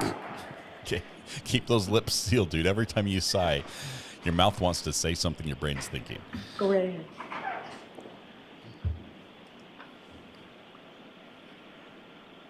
And now, Trooper Guarino, do you recognize what's up on the screen as the next exhibit, sir? Ms. Gilman, I'm sorry, if you could scroll down just a little bit. Yes. Let me move somewhere else. And again, from this first page, if you could, the blue bubble is from Ms. Reed, is that correct? Yes, that's correct. Speed up here. Being from Mr. O'Keefe, is that correct? Yes. And if you could, again, read from this first page as far as date, time, who is speaking, and what is said. Yeah. At 9:49 a.m., Karen says, "You've really hurt me this time." 10:02 a.m., "I'm sorry. This is, sorry, it's kind of hard to read. I'm sorry, this has been an issue with me for 8 years. It physically hurts me to see everyone else in their life do things for them, and I'm forced to always be the bad guy." Green's Karen? Oh, blue's Karen. At 10:09 a.m., Karen says, "I am not the same as everybody else. Most of the time, I try to do what is healthy/smart for them. More importantly, I try to support you and what you need.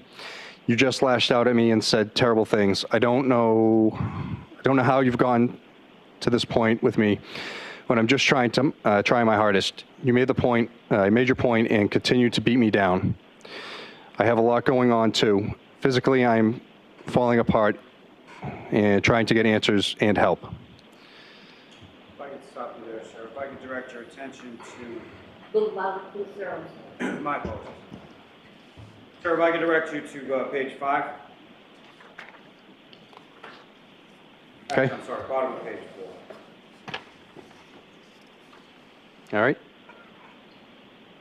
And starting with the blue bubble on the bottom of page 4, again, if you could indicate as to who is speaking, what is said, and the date and time. Yeah. Karen says to John at 1:21 p.m. on the 28th, "Maybe you can call someone." And if you could continue on and through page 5, sir. On the 28th at 1:46 p.m., John says, "Like who?" And 1:47 p.m., "What time are you coming here?" And then there is, at 2:05, there's a message but no content. And the next message at 2:06, sir. Yes, 2:06 from Karen. "I don't know what time, feel kind of out of it, just trying to clear my head." 2:06 p.m., John writes back, okay. 2:06 p.m. again. Karen says, text me later when you guys settle in later. Text me when you guys settle in later. John says, sure, at 2:06 p.m. again. Karen says at 2:16, I feel pretty shitty about this, I feel pretty shitty about how this morning went down. I know you said sorry, but it really stung, especially when I've been trying pretty hard lately. I feel like a loser turning around, just coming back over after everything you said. If I could ask you to continue on to page 7, sir. Okay. At 2:17 p.m., John says, not sure what else you want me to do. I said I'm sorry and I was out of line. If you prefer to stay home, I totally get it. Karen replies back at 2:17, things in my own life have been difficult too, you know. John writes back at 2:17, I know. At 2:25 p.m., tell me if you're interested in someone else. Can't think of any other reason you've been like this. From Karen. You could continue on to page 8, sir. The state's getting into motive. At 2:25, John responds back, nope. Things haven't been great between us for a while. Ever consider that? That was at 2:26. At 2:29, he writes, kids are here, not in the mood to talk. And how does it fit respond to that at the bottom of page 8? So you're not into it anymore. That's fine, but I don't want to keep trying, and you keep treating me like this. At 2:29 p.m. If I could direct you to the next page 9. Yep. Ms. Reed says, I'm trying to hug and kiss you this morning, and you whack me in the face with a pillow. At 2:29. At 2:30, she says, last night you're basically like, yeah, what about? When we talk about the future. So why don't you just admit you're not into it so much anymore? At 2:30, oh, sorry. Go ahead. I was at 2:30, John says, not how it went down, but okay. Now does Ms. Reed respond to that? Can you please admit your head is out of the game with us? And if you could, sir, please continue on to the top of page 10. Okay. At 2:32 p.m., sick of always arguing and fighting. It's been weekly for several months now. So yeah, I'm not as quick to jump back into being lovey-dovey as you apparently. From John. And then John again at 2:32. Oh my God, stop calling. I could stop you there for just Okay. a moment, sir. With regard to January 28th,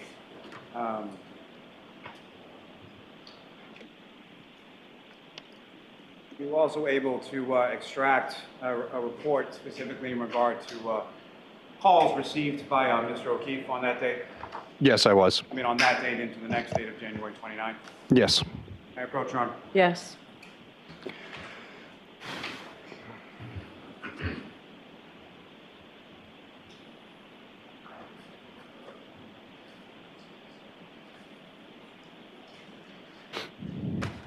Here we go.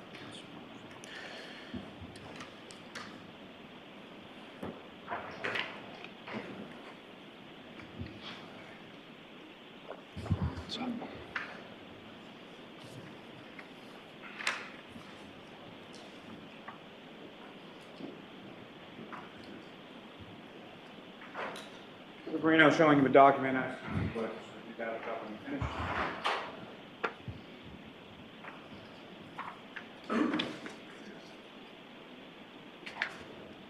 Okay. You recognize that, sir? Yes, it's John O'Keefe's call log. And that's the entirety of the call log from January 28th into 29th, is that correct? Yes, from 28th at 9:19 a.m. to the 29th at 6:03 a.m. May I approach, Your Honor? Yes. I'm about to seek to introduce the minutes of the next exhibit. No objection. Okay. Man.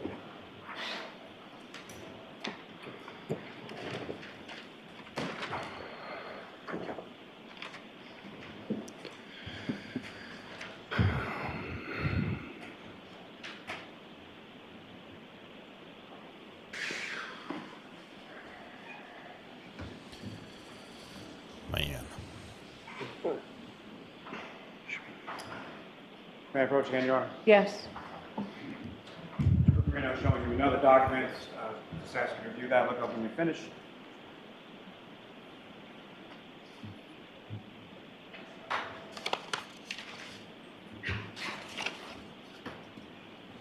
And do you recognize that, sir? Yes, this is Karen Reed's call log from January 29th at 12:33 a.m. to January 29th at 6:03 a.m. And those are specifically calls between the defendant and Mr. O'Keefe, correct? Yes, that is correct. May I approach again, Your Honor? Yes. I'm off the seat to introduce him as the next exhibit. No objection. There was one message that he skipped. It was on the bottom of the page. I'm wondering. Now, Trooper Guarino, from the text messages that you were just testifying from, Mr. O'Keefe indicates OMG stopped calling at 2:32 p.m. Is that correct? Yes, that is correct. Now, from your review of those call logs, how many times did the defendant call Mr. O'Keefe on January 28th from approximately 9:19 a.m. to about 2:58 p.m.? There's 18 calls from 9:19 to about 2:59 p.m. Those calls are listed within those records as various as far as rejected, or missed, or answered, or things of that nature. Is that correct? Yes, that is correct. How many of them are rejected? 11. How many of them are missed? 4. And how many are answered? 3. That's sort of aggressive on the Now, calls. following that text message at 2:32 p.m. from Mr. O'Keefe to the defendant asking her to stop calling him, does the defendant keep calling him? Yes, she does. And at some point, does Mr. O'Keefe call Ms. Reed back? Yes, at about 3 p.m. on the 28th. Double check. Thank you. May I approach, Your Honor? Yes. Mr. Guarino, I can take each of the call logs, but I want you to keep. Hold on a second. Okay.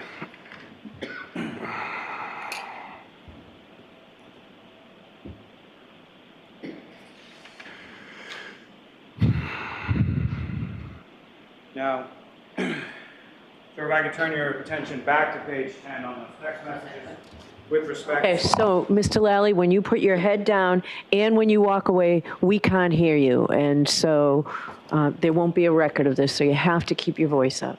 I will do, Your Honor. I apologize. Well, you just said, you just put your head down and your voice went down. So keep your voice up. It's really important you do so.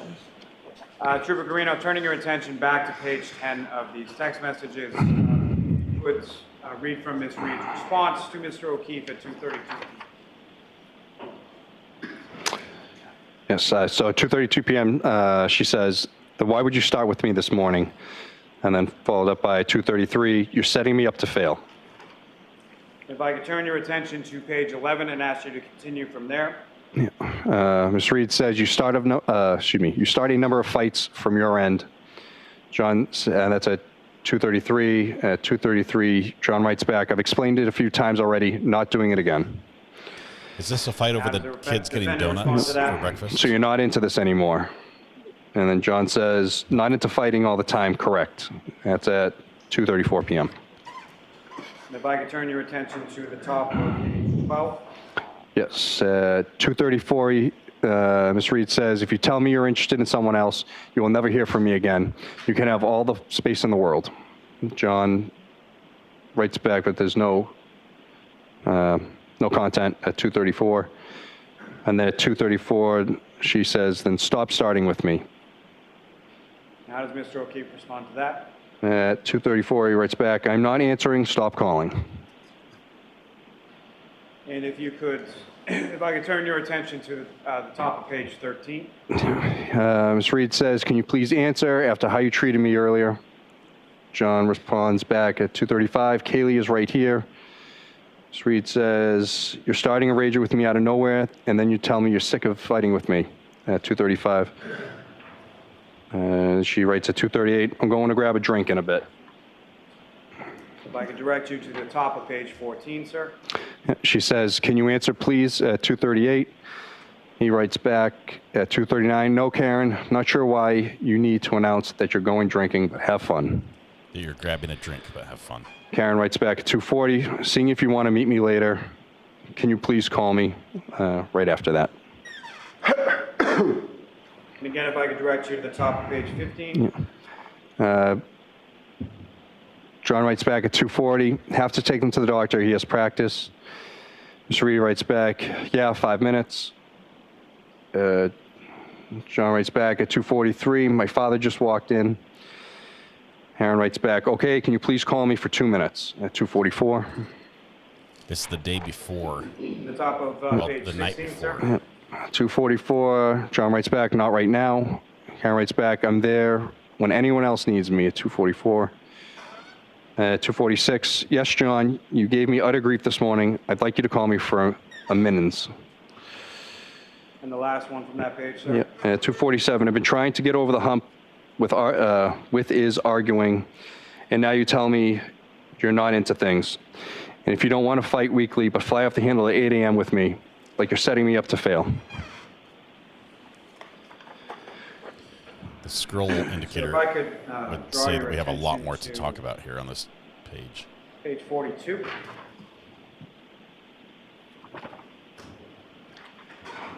Okay. And sir, if I could ask you to start reading from the top. We just went from page 16 to At page 42. 7:41 the p.m., Same day. Karen writes, okay, let me know if you end up leaving. John writes back at 7:42, why? Now you're not coming? Karen writes back, I'm waiting for the plumber. Actually think he's in the driveway. 7:42. John says 7:43, we're taking Mike's car, so I'm relying on you for a ride home if he leaves. Karen writes back at 7:43, he's not going home after. John writes back at 7:43, 8 on a Friday. He may have to get Michael. And you have a plumber coming over at 8. Knowing me and Papa could have handled it. Good luck. And that was at 7:44. Thank you, sir. If I could direct your attention to page 49. Okay. If I could ask you to start from the page 49, sir. 8:29 p.m. Yeah, but he lives right down the road. John writes back at 8:30. Karen, this storm is going to be intense. Can't drive. 8:30. She writes back, okay, well, if he can't, he can't. John writes back, I'll do it Monday. Karen responds at 8:31. Ha, I better not still have this problem on Monday. John writes back, plan on being there. Karen writes back at 8:32. I'd like to know I could take a hot shower here if I need to. John writes back, figured you'd be in Canton until Monday. If I could direct you to the top of next page, 51. John, I'm getting off my phone. Let me know what you're doing. Karen writes back at 8:33. I think the four of us together is toxic to this relationship. Would like to limit it. And says, you've said so yourself for probably a year now. And John writes back at 8:33. Blizzard tomorrow. Nobody is going anywhere. Sir, if I could direct you to the top of page 52. Okay. Karen says, maybe I'll come back late tonight. Bad snow is in the early a.m. That's at 8:35. And again, 8:35. I'll head up there in a few minutes. Let me know if you leave. John replies back, sure. And then the next one's not until 12:55 a.m. on the 29th. I'm going home. And the I'm going home is from the defendant. 12:55 a.m. Is that correct? Yes, that is correct. And if I could direct your attention to the top of page 53. Yes, at 12:55 again. See you later. Says he was hit. At 1:02, your kids are cucking alone. 1:29, 1:04 a.m. I'm back in Mansfield. The kids are home alone. Thank you, sir. Madam, may I approach to retrieve? Yes. Can I see counsel at sidebar about scheduling? Code word scheduling. It's always scheduling when the jury's here. We're just talking about scheduling.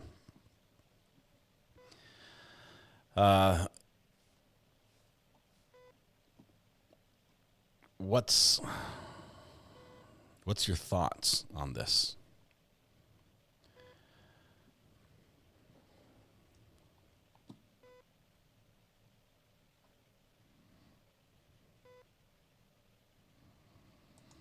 not willing to judge the relationship based on cherry-picked text messages from one side. It sounds like they were in a spat. I'm not sure if this is a cycle that repeated itself or something that happened in the past. And obviously, these messages the state's picking out are the ones that will paint the picture in the light most favorable to their narrative, right? So there's pages we skipped that may look very different from what we've just heard.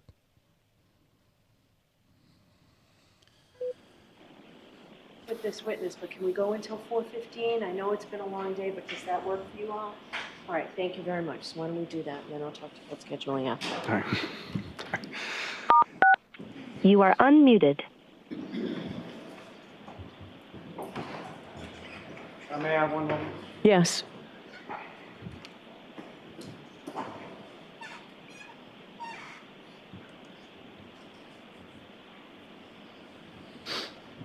May I approach this, Richard? Yes. Mr. Yanetti's been doing a lot of yawning Now, during court. I think he's studying stuff late at night. Trooper Gino, you were also able to get some chats as well as some phone calls between the defendant and certain individuals. Is that correct? Yes. And may I approach, Your Honor? Yes.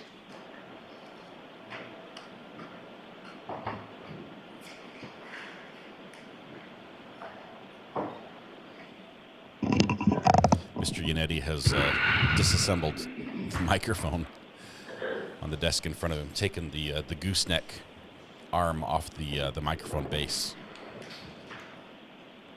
Not going to be caught on a hot mic on that table.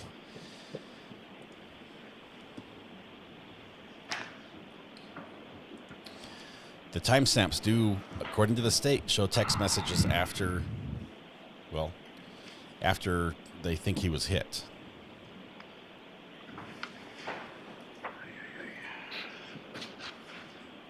Now we got an I. Did you hear that?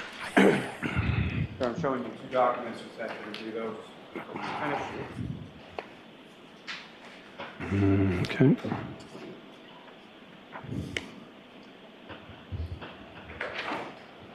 Okay. And do you recognize those, sir? Yes, I do. And what do you recognize those to be?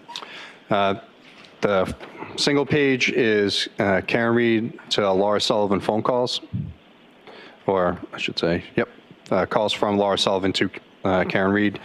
And the other one is Karen Reed and Laura Sullivan's chat messages. What's contained in those documents, is that a fair and accurate portrayal of what you were able to extract from the defendant's phone? Yes, sir. May I approach again, Your Honor? Yes. I'm about to seek to introduce the minutes and next exhibits. No objection. Okay.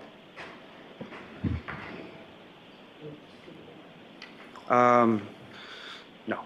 It's getting hot up there, sir. 6:30. Phone calls will be exhibited at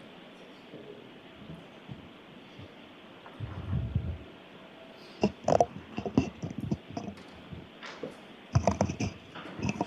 Don't play with it. It's not a toy.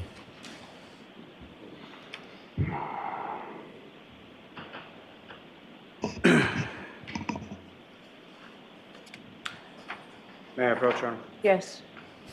Adam.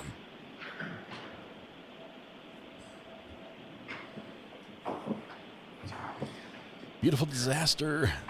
Thanks for your continued support. Love the yellow courthouse.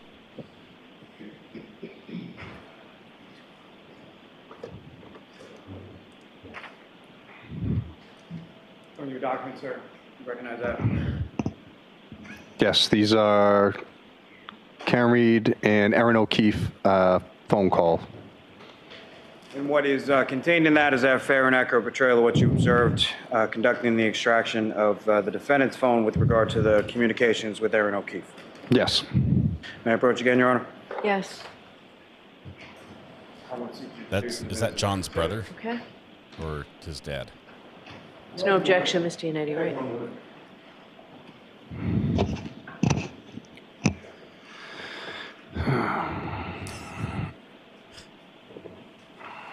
No objection. This witness, John's May- brother's wife. I'm very sorry, Madam Clerk. Oh. Your Honor, may I approach the witness? Yes. Is she the one in yellow there behind Mr. Yannetti? Previously been marked as exhibits 51 and 52. Ask if you recognize those. Yes, these are phone calls between Karen Reed and Katie Camerano. And 52 is chats between Karen Reed and Katie Camerano. Can I approach this to retrieve your? Yes. Ricky Watson, thanks for gifting a Contained membership. in those exhibits 51 and 52, is that a fair and accurate portrayal of what you observed during the extraction of the material from the defendant's phone? Yes.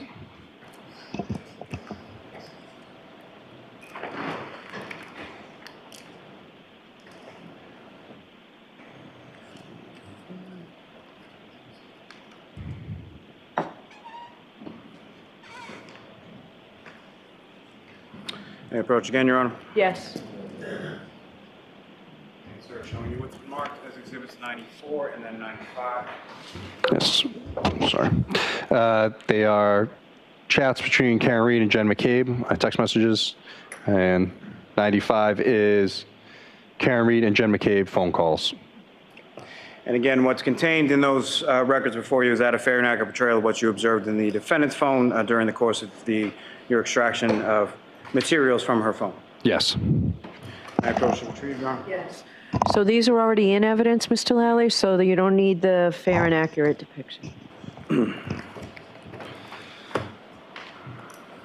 need to lay foundation. Does he have cufflinks on?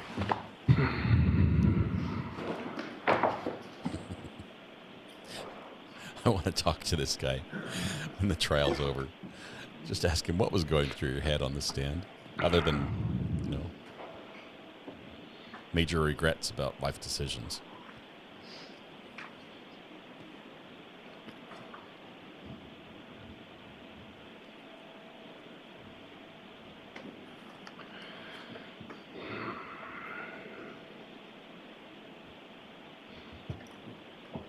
May I approach again, Your Honor? Yes.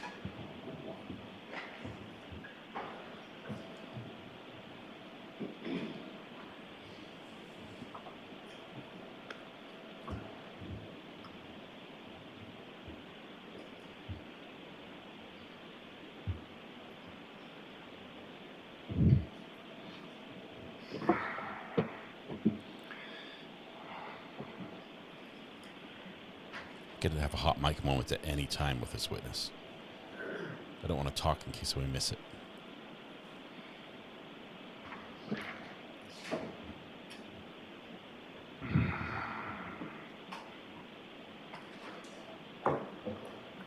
Maybe he just needs a Tums or some Pepto.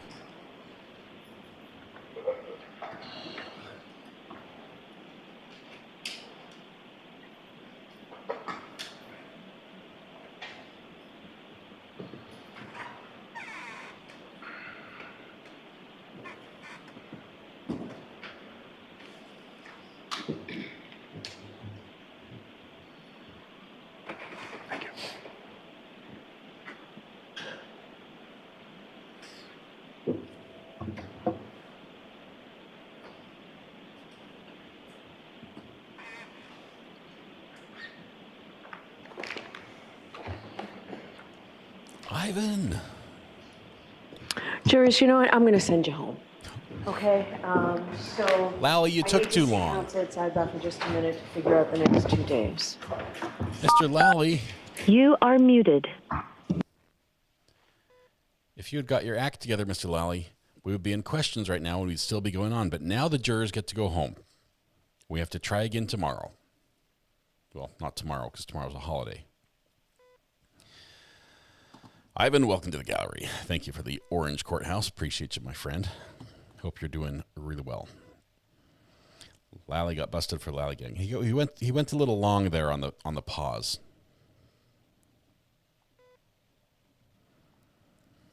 So it looks like they're going home.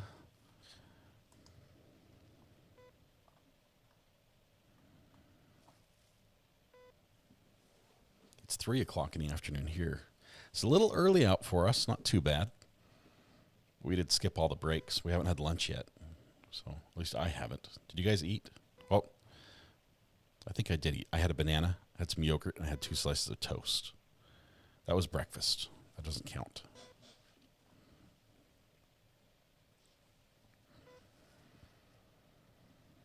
What's the takeaway from today? Are you guys buying the testimony? I have to say, me being an IT guy, I've got a soft spot in my heart for IT. It sort of resonates with me. I didn't like the presentation necessarily, particularly from Joe Paul. He did a very terrible job, but he did have some very compelling evidence that was authenticated and presented through him about the black box. Then at the same time, he introduced a huge big question mark about the key cycles. We will You be are at session unmuted. tomorrow, but you won't be. All right, so it's very important that you don't watch TV or listen to anything, or read about anything. So we will be don't here watch us tomorrow. Wednesday We'll be is on. the federal holiday, so we're not in session. I know there's supposed to be some big heat wave this week. I really appreciate that everybody dresses respectfully for court. I suggest you come in comfortably. It's an old building. The air conditioning's been great today. I don't know that will hold up when really pushed. So feel free to dress comfortably. We'll plan on seeing you on Thursday. If that changes, the court officers have your contact information. But we're planning on seeing you on Thursday. All right, so please, those 3 cautions: do not discuss this case with anyone. Don't do any independent research or investigation into this case.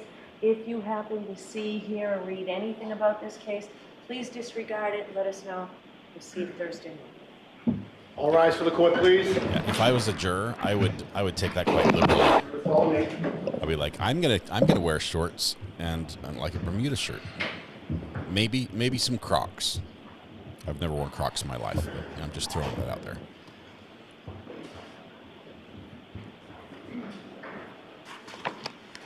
All right, and Trooper, you can just follow out behind them, okay? Thank you. A kilt would be nice as well. It'd be nice and cool. Never worn a sundress either. Tank top.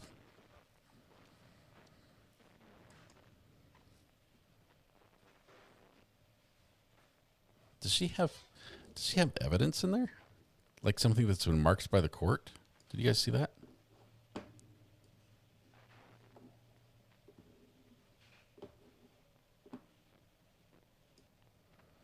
Is it wrong of me to zoom in and look? I'll do it on my screen.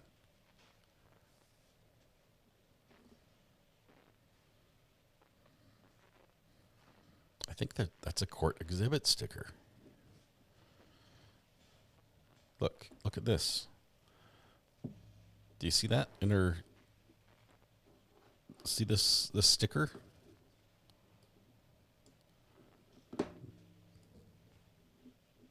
She opens it up. Whoa, laptop in the binder. That's a cardinal sin. That's not cool. That's not cool. Wham, wham, wham. That's not cool. I'm not a big fan of that. But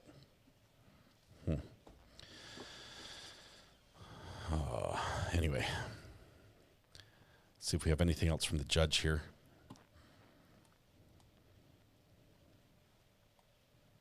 I think if laptops were designed to go in 3-ring binders, they would have holes punched in them already.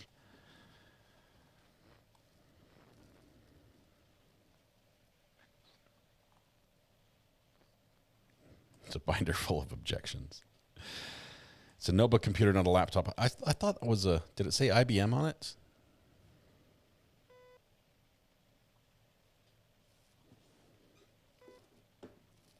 Looks like a ThinkPad to me.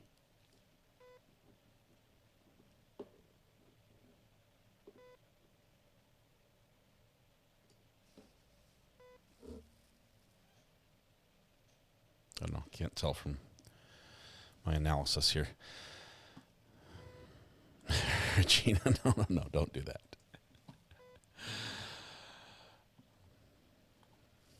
See you tomorrow. That's it. That's all we get.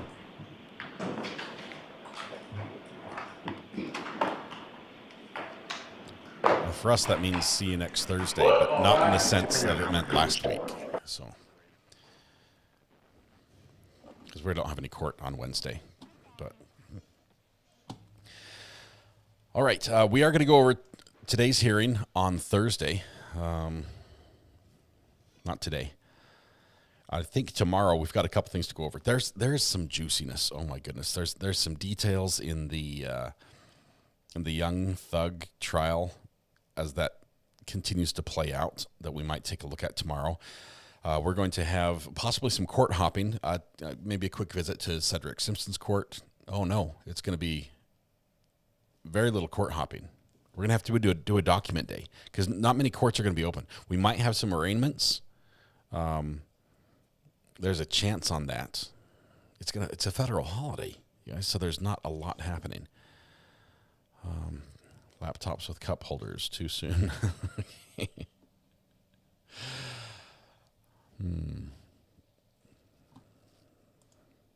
Yeah, so we're going to do probably a catch up on the documents, all the filings that have happened on Young Thug, because more details have come out. It's there's more. Is there mail tomorrow? No, I don't think so. No mail on a federal holiday. We should watch today's tomorrow so we can watch the penalty phase for Wade Wilson on Thursday.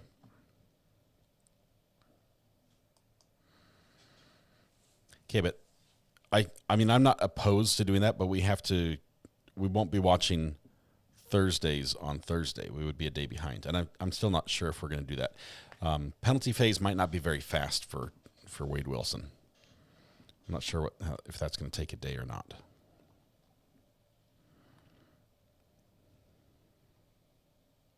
Sun's out. Just heard thunder. I've got a couple kids who left this morning for a summer camp. A couple teenagers that are going to go off and do some whitewater rafting and camping, surviving in a tent in the great outdoors. And I'm not with them, which is the first time in a long time that I haven't gone with them. So, but we'll hope they stay cool because it's I think it's 70 degrees here in my house, which is perfect. Vicky, I have some saved stuff I can share with you. Some of it is uncut though.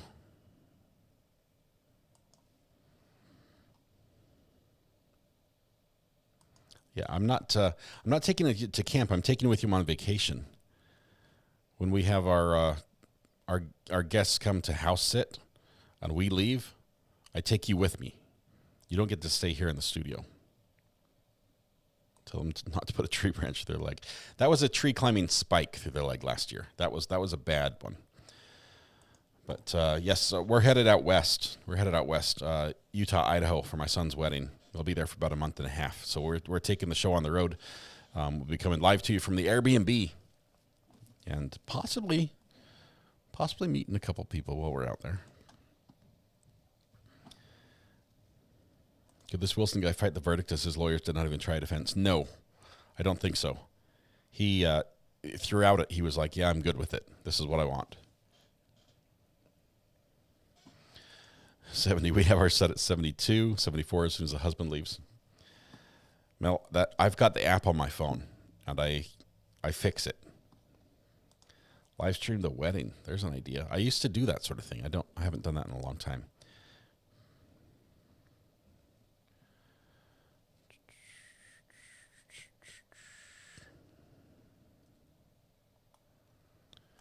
Going to do like me and take selfies with other addicts along the way? I think we might meet up with a couple people. There's actually there's a producer, movie producer I met here in North Carolina that we might be meeting up with to go to a premiere of their movie when it releases while we're over there. So we might go to a movie premiere because that'd be cool. I've never been to a premiere before.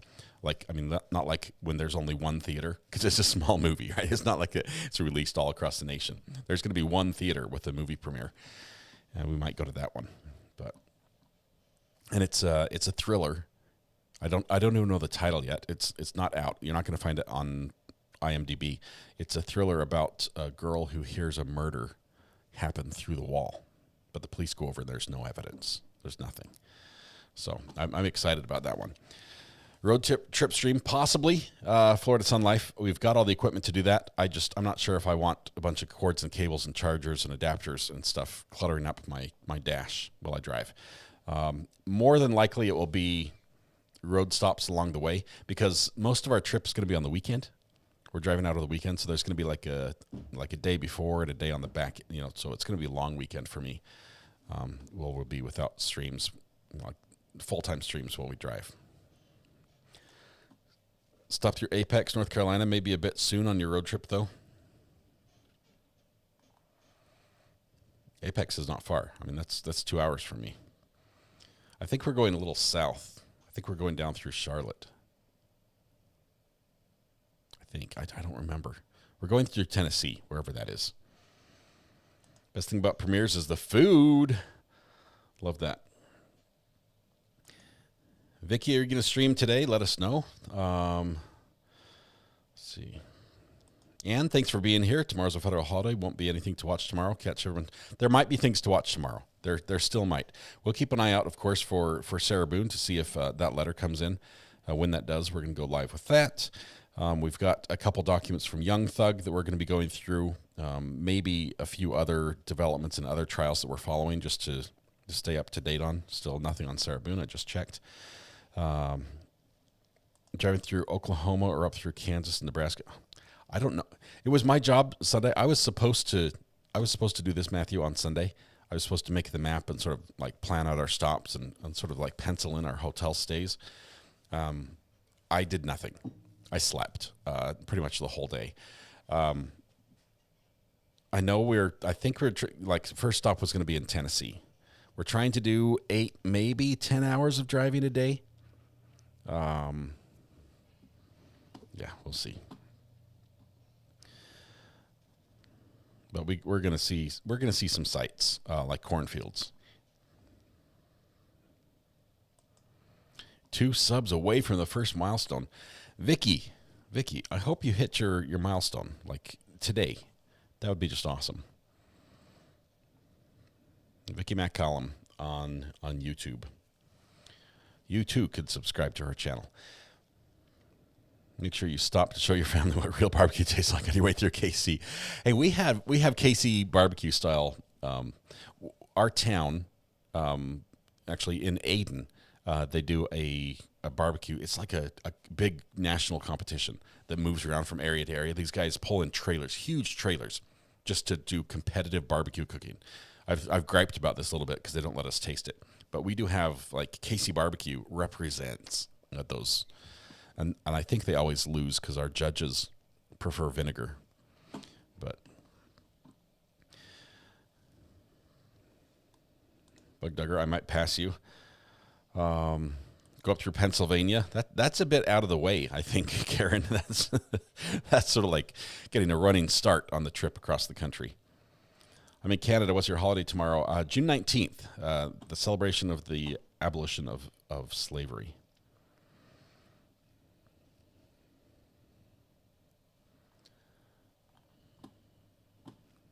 Anyway, good stuff. All right, you guys, it's been a lot of fun today. We've had a lot of brutal cross, quite honestly. I feel like I'm on the team with the bully. I always like the defense team, just like pounded it to an expert. Expert witnesses, in my mind, they're just like fair game, right? It's not like someone who got subpoenaed and has to be there and doesn't want to be there. This is someone who's like, this is my job. This is what I want to do. For a career, I'm going to be the guy who proves the point for for one side or the other. And so they're fair game. That's like you can go there, and Mr. Jackson just destroyed him. I mean, like I'm worried about his well-being. Destroyed him, Mr. Paul. That was just brutal. Anyway, road trip would look like a radio wave with all those stops. I'll wave out the window about your 6-hour mark, says Bug Duggar. Sounds good. Are you in? Where's Bug Duggar? Where are you at again? 6 hours. That's still North Carolina. That's roughly. I'm trying to convince him to plan his route right now with all of us. Once we get some stops, we might publicize a couple stops. We'll see. Vicky's going live right now. I'm not sure if I can redirect you, Vicky. I might try to see if we can send a couple people over to see what you have to say today. I will say that tonight when you go home, please hug the people you love, smile at someone to make their day just a little bit better, and please stay safe till we go live again. I think it will be tomorrow morning. Let's see, Vicky Mac. Oh, look at this. Redirect privileges needed. Ask Vicky McCallum to add you to their live redirect list in community settings. I can't go to you. I see you live, but I just can't redirect. So I tried, Vicky. If you need more legal content, as always, Matthew Harris Law is there. Click that as well. That's some good watch. Good watching. Good stuff. And I got the question wrong yesterday, Matthew. I hate to admit it.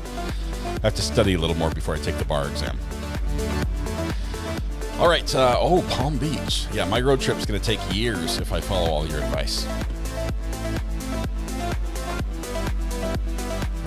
Wax Museum. You guys be good to each other. We'll see you maybe a little today if news breaks. Otherwise, we'll see you tomorrow morning. Have a good one. Bye-bye.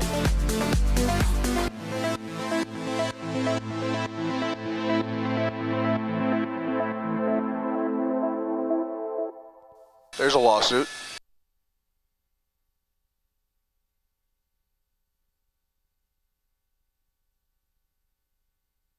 Alex stole it.